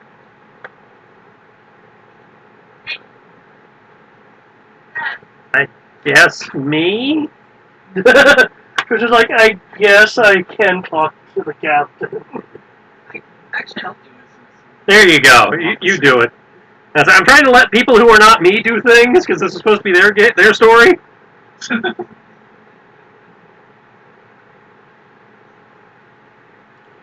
No. Remember, we have to quote Final Fantasy X. This is my story. Well, I mean, it's partly my story too, but I'm trying not to dominate it.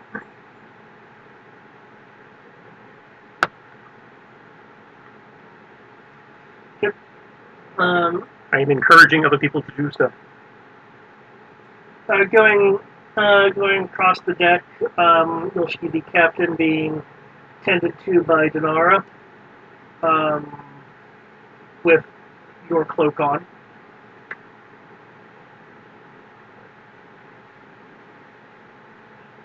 The captain looks pretty bruised up. A black on portions of his green skin. Ah, Crib, what can I do for you? I have something that would interest you. What was that? A very convenient map that narrows down where we have to search. Then show it to him. I'll take it from you, Lieutenant. You'll see this look of you'll see this look of like revelation on his face. Oh, this is perfect. Ah. Thank you, Chris. Problem. Got that from our buddy we rescued from the dragon. But that tea thing over there, not the not the purple one, the red one. Yes, the other team. Huh. If he's one of those marauders, don't trust anything he says. That's why we have the map instead. Yes. Yes. I'll look over at Dinara. Thank you, Dinara. I'm feeling good enough to move.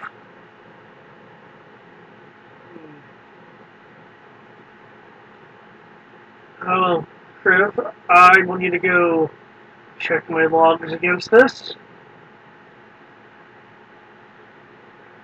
Thank you for the map. Make sure you keep an eye on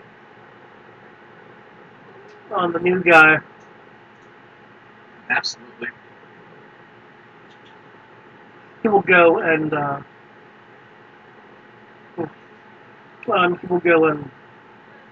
below deck.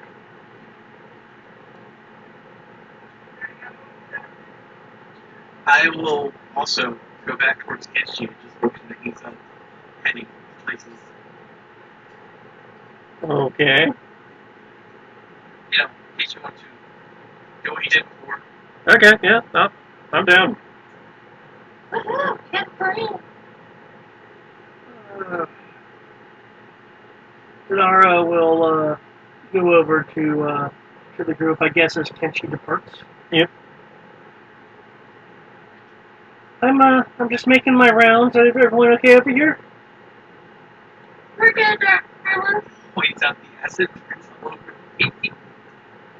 Well, Oh, you'll very be minor fine. acid burns. I should immune to acid.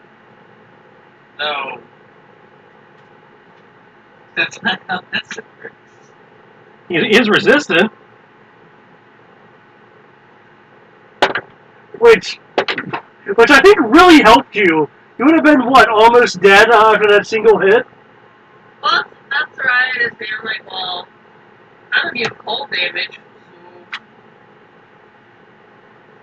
Do I even need to roll? Well, I mean, I could beat him by a factor of 10 again. Because you want to be a by a factor of 10. You know, you More than 10! want to...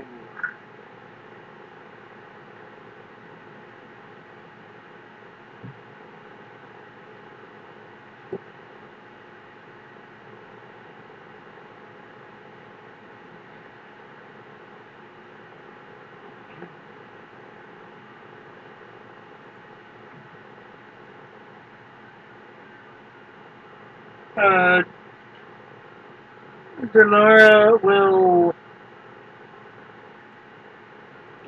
touch your Asherbird's Chris.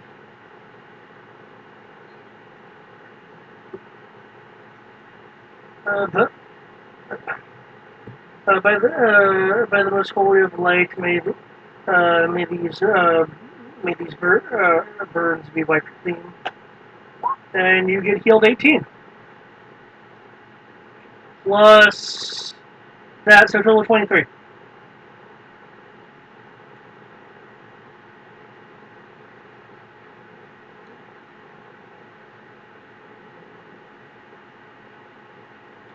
Okay. Kinchi. Yep. I'll need an acrobatics check to get in the door before it closes. He has totally not seen you. It'd be incredibly hard to see you anyway with the stealth feat.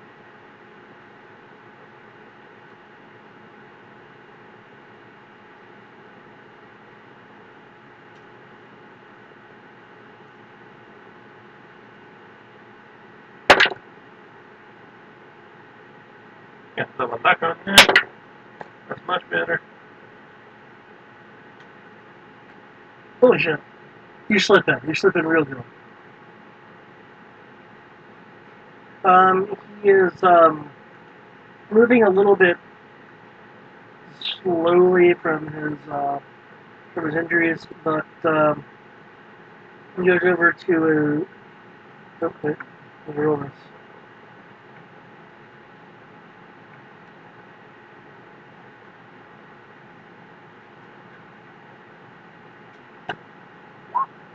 Okay. He'll go over to his desk. Say the same words he said before after depositing the liquid on the back of the flag.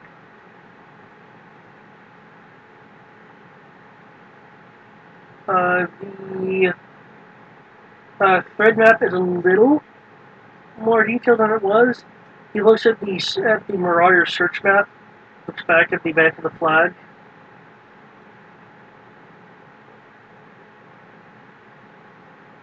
Ah, there you are.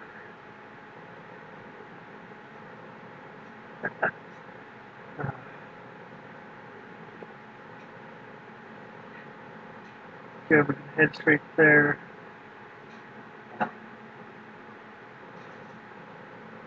Not gonna let you get it with one if she was mine, and she's still gonna be mine.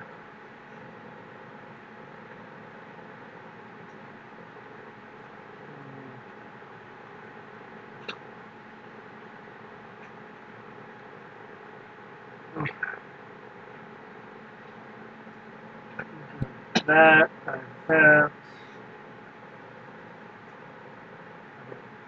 Yes. He'll rush out after confirming the coordinates, and then pause when he reaches the door. Glances back.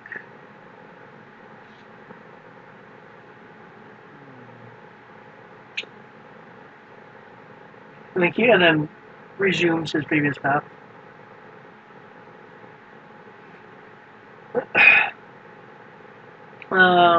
Are we going to the top deck? Okay, everyone.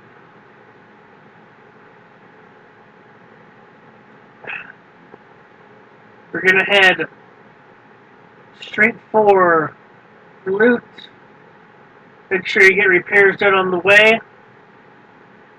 Since clearly the Marauders are after us, let's be prepared for some ship engagements.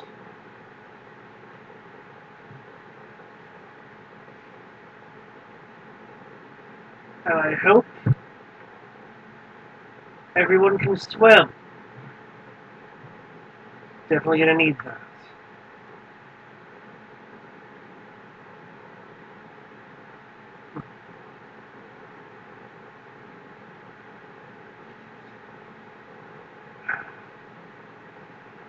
Helm, and he'll give some directions to Helm.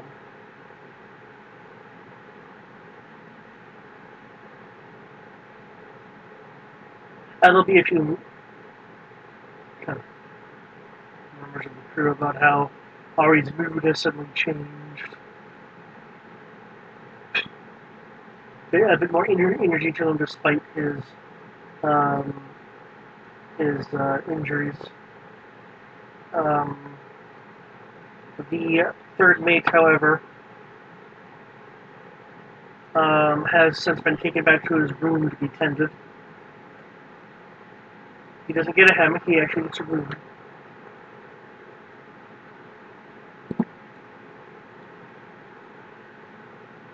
Lucky bastard. So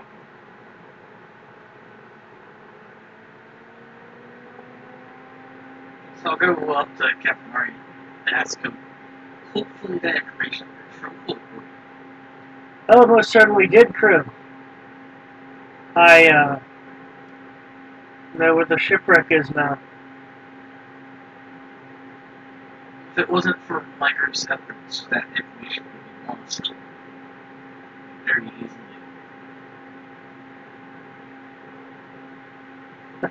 You've earned your extra share.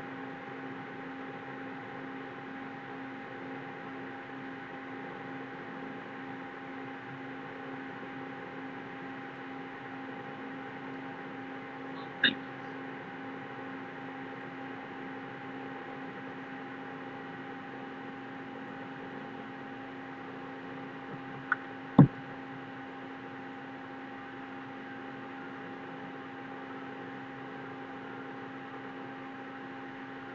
Oh, yeah.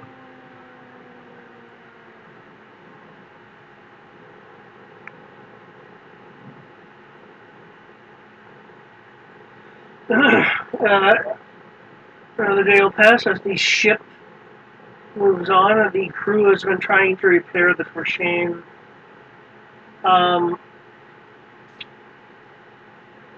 Could I get intelligence rolls from people unless you have carpentry, in which case you can add your proficiency if you have carpentry. Plus one So brings just straight intelligence. unless you have carpentry, yeah, 14. Does blacksmithing give me anything? No, because you're repairing the ship.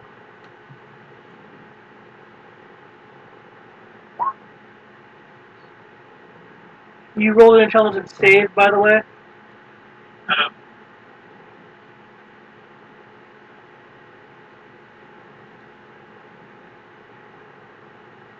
Technically, it's the same thing.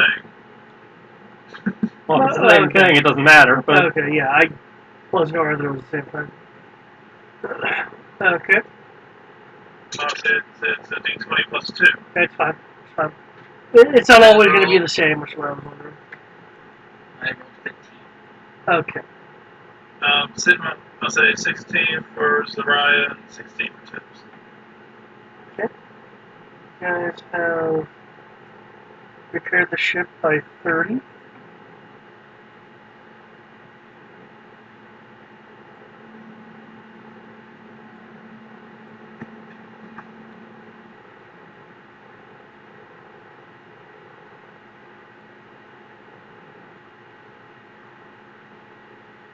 again with the blue water. I know. I was like giving you a hard time about it. The waters are strange here. Save the water. The thing is, you shouldn't. Yeah, you really shouldn't be. Secret thing with you.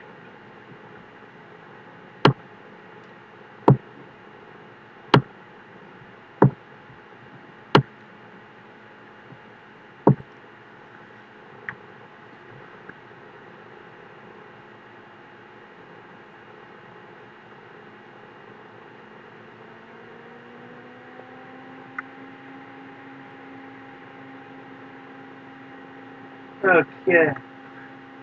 As the ship does a search, I will need a perception roll for people to assist in the search. The Captain Ari, appears rather excited, really.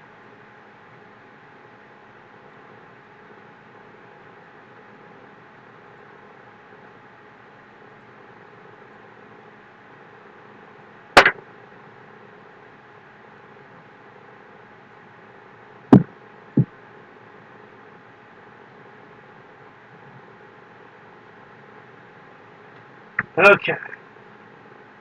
If you guys see anything weird, let me know.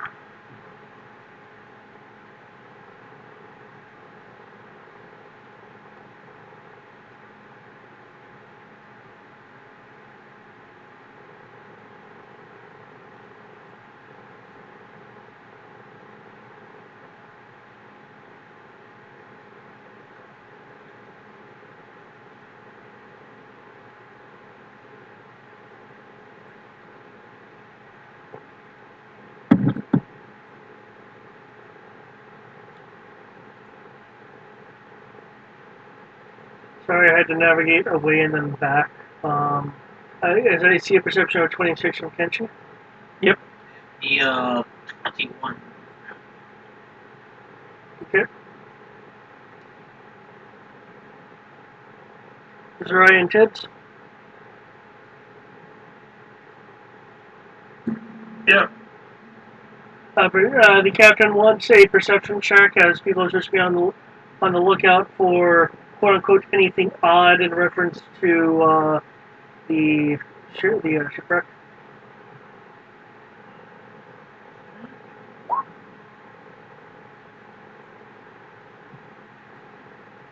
Working on it.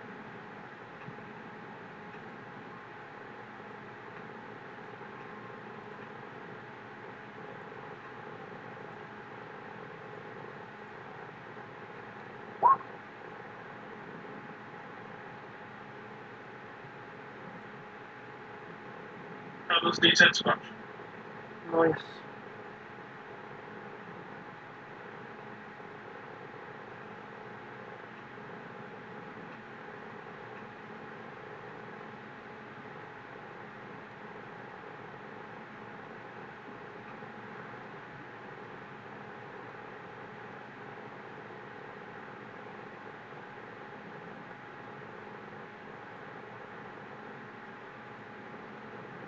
Okay.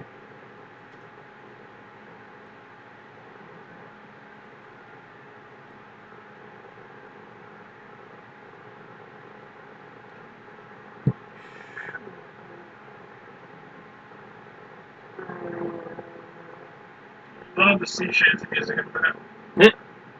It does have a nice tone. Going to and fro on the boat, looking here and there and everywhere.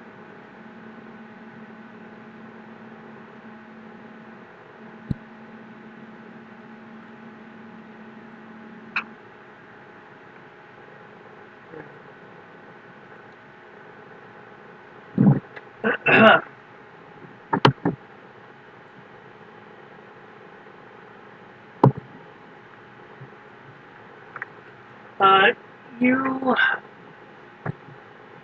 when I say you, in this case, I mean Tibbs, you smell something not Fishy. Kind of woody, actually. Oh no, it's more. Yeah. Looking around, uh, Zariah, you notice that Tim's kind of trying to discern something. Going over, you look out and you notice something odd in the water, and it's not the fact that the map's blue. Because as far as you're concerned, it's red. Um, but you notice a small bit of um, wood and rope in the water. Um, it actually looks like pretty fresh rope that has kind of been left in the water. Nice sturdy rope. Connected to, tied to a uh, some some sort of hose. Kriv, while you're looking over, you uh, notice on your side of the Torshane some signs in the island, in the nearby island, um, that there's been uh, something at some point recently was run ashore.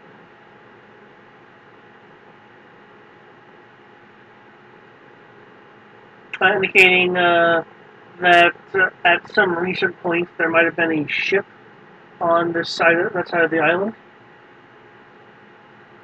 As in the small island or the larger? The small one. Oh, you can't see that because I want to see him there.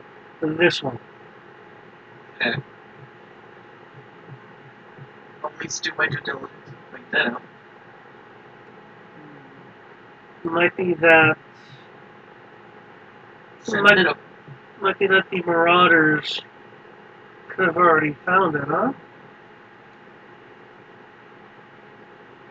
For someone not knowing it's here, getting wrecked on the reef.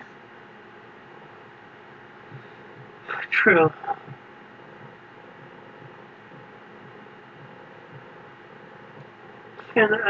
Kenshi, you're looking around. You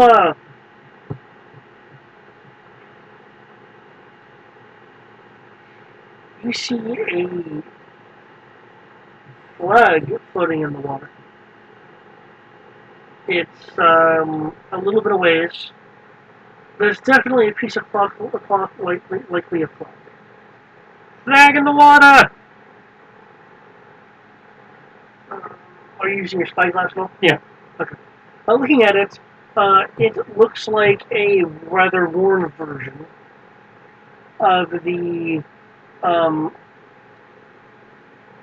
the not the Mercantile flag, but the um, Republic flag you saw in the Emerald Princess painting. I think I spy the princess's colors.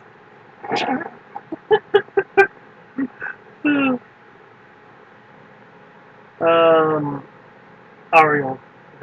What? Where? Oh, Indicate.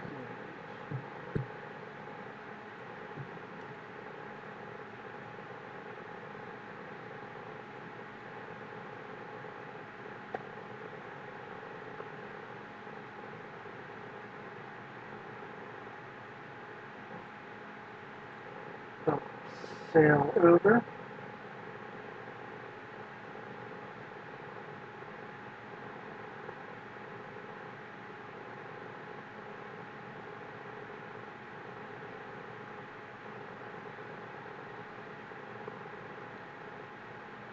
Okay.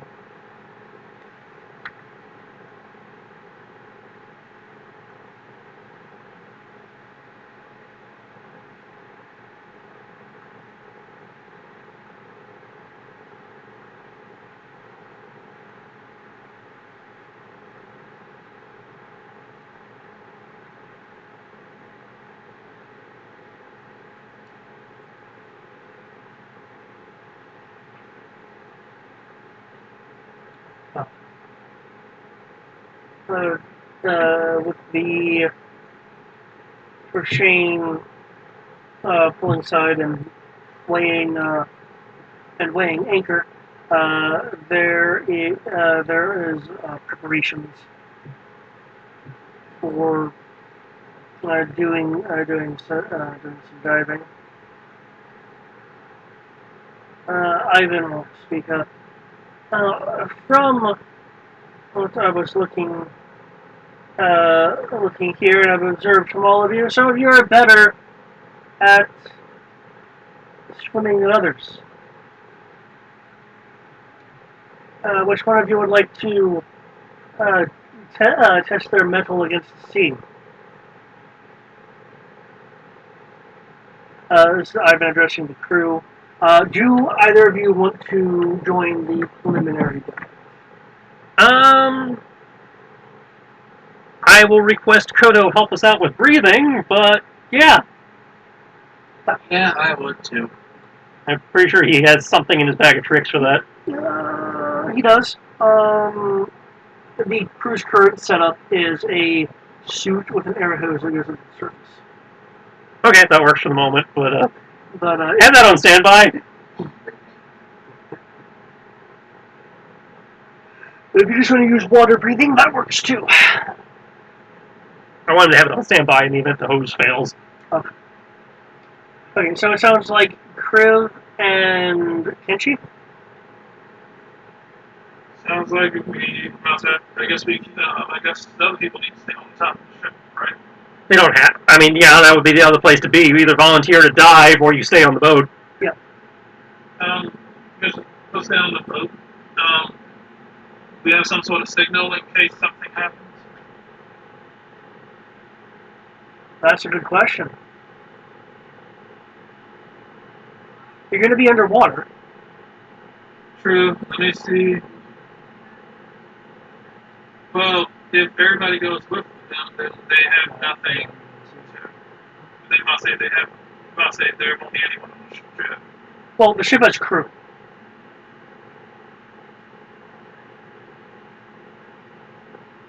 Did we trust the crew? Well, there's been an attempt on Kriv's life. At one point, I believe there were some minor rumors floating around. The crew is composed of partially of scoundrels, but they're in it for the money.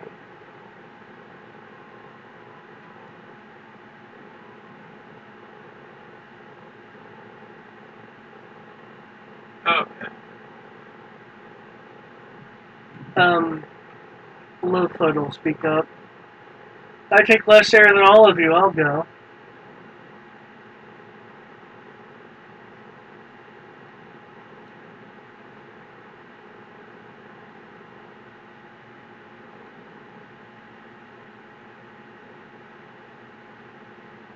I was mainly just thinking about giving you guys like F4 in case some shit happens.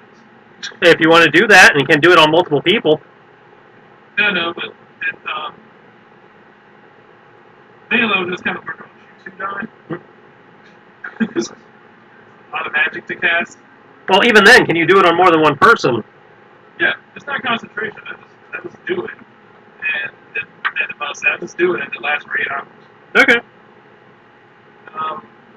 I will cast it on Crib, and I'll say on Crib, and I'll say yeah on YouTube, and send you guys out.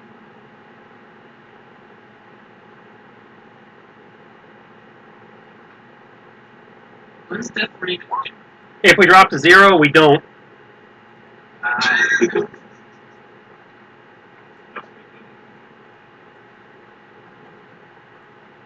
It's kind of, like a re-raise. Automatic.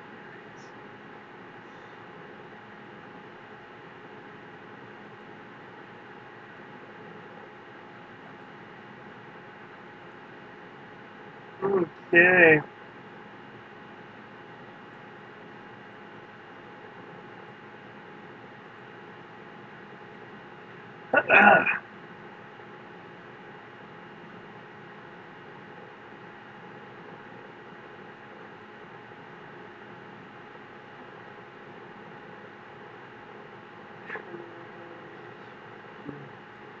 Okay.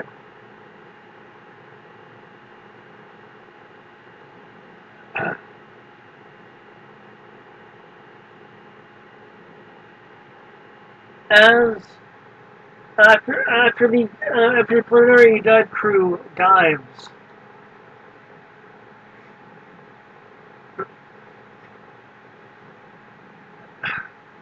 time time would have passed. The sun is dipping down, giving a much darker color to the Red Sea.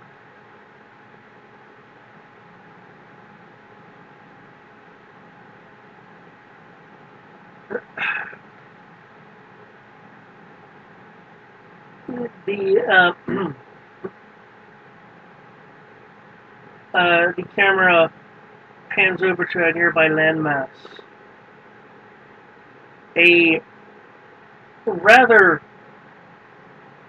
snazzy dressed um, humanoid with a longish hair is looking through a spyglass. Hmm.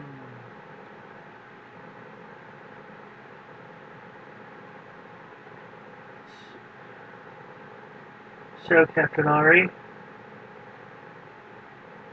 I see you're able to get the Torshane here. Thank you for finding the wreck for me. It'll be the last nice thing you ever do.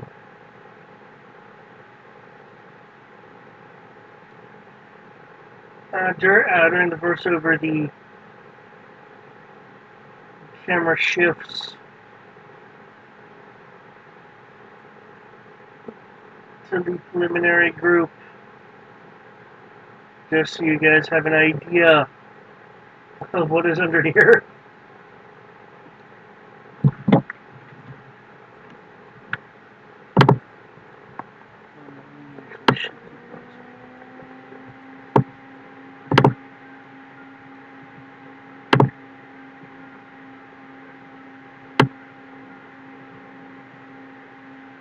Welcome to the shipwreck that is the Emerald Princess. What secrets will you find in it? Is is the camper box still there?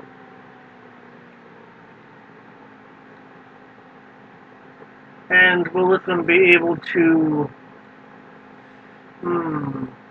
handle the Torshane and claim his own prize?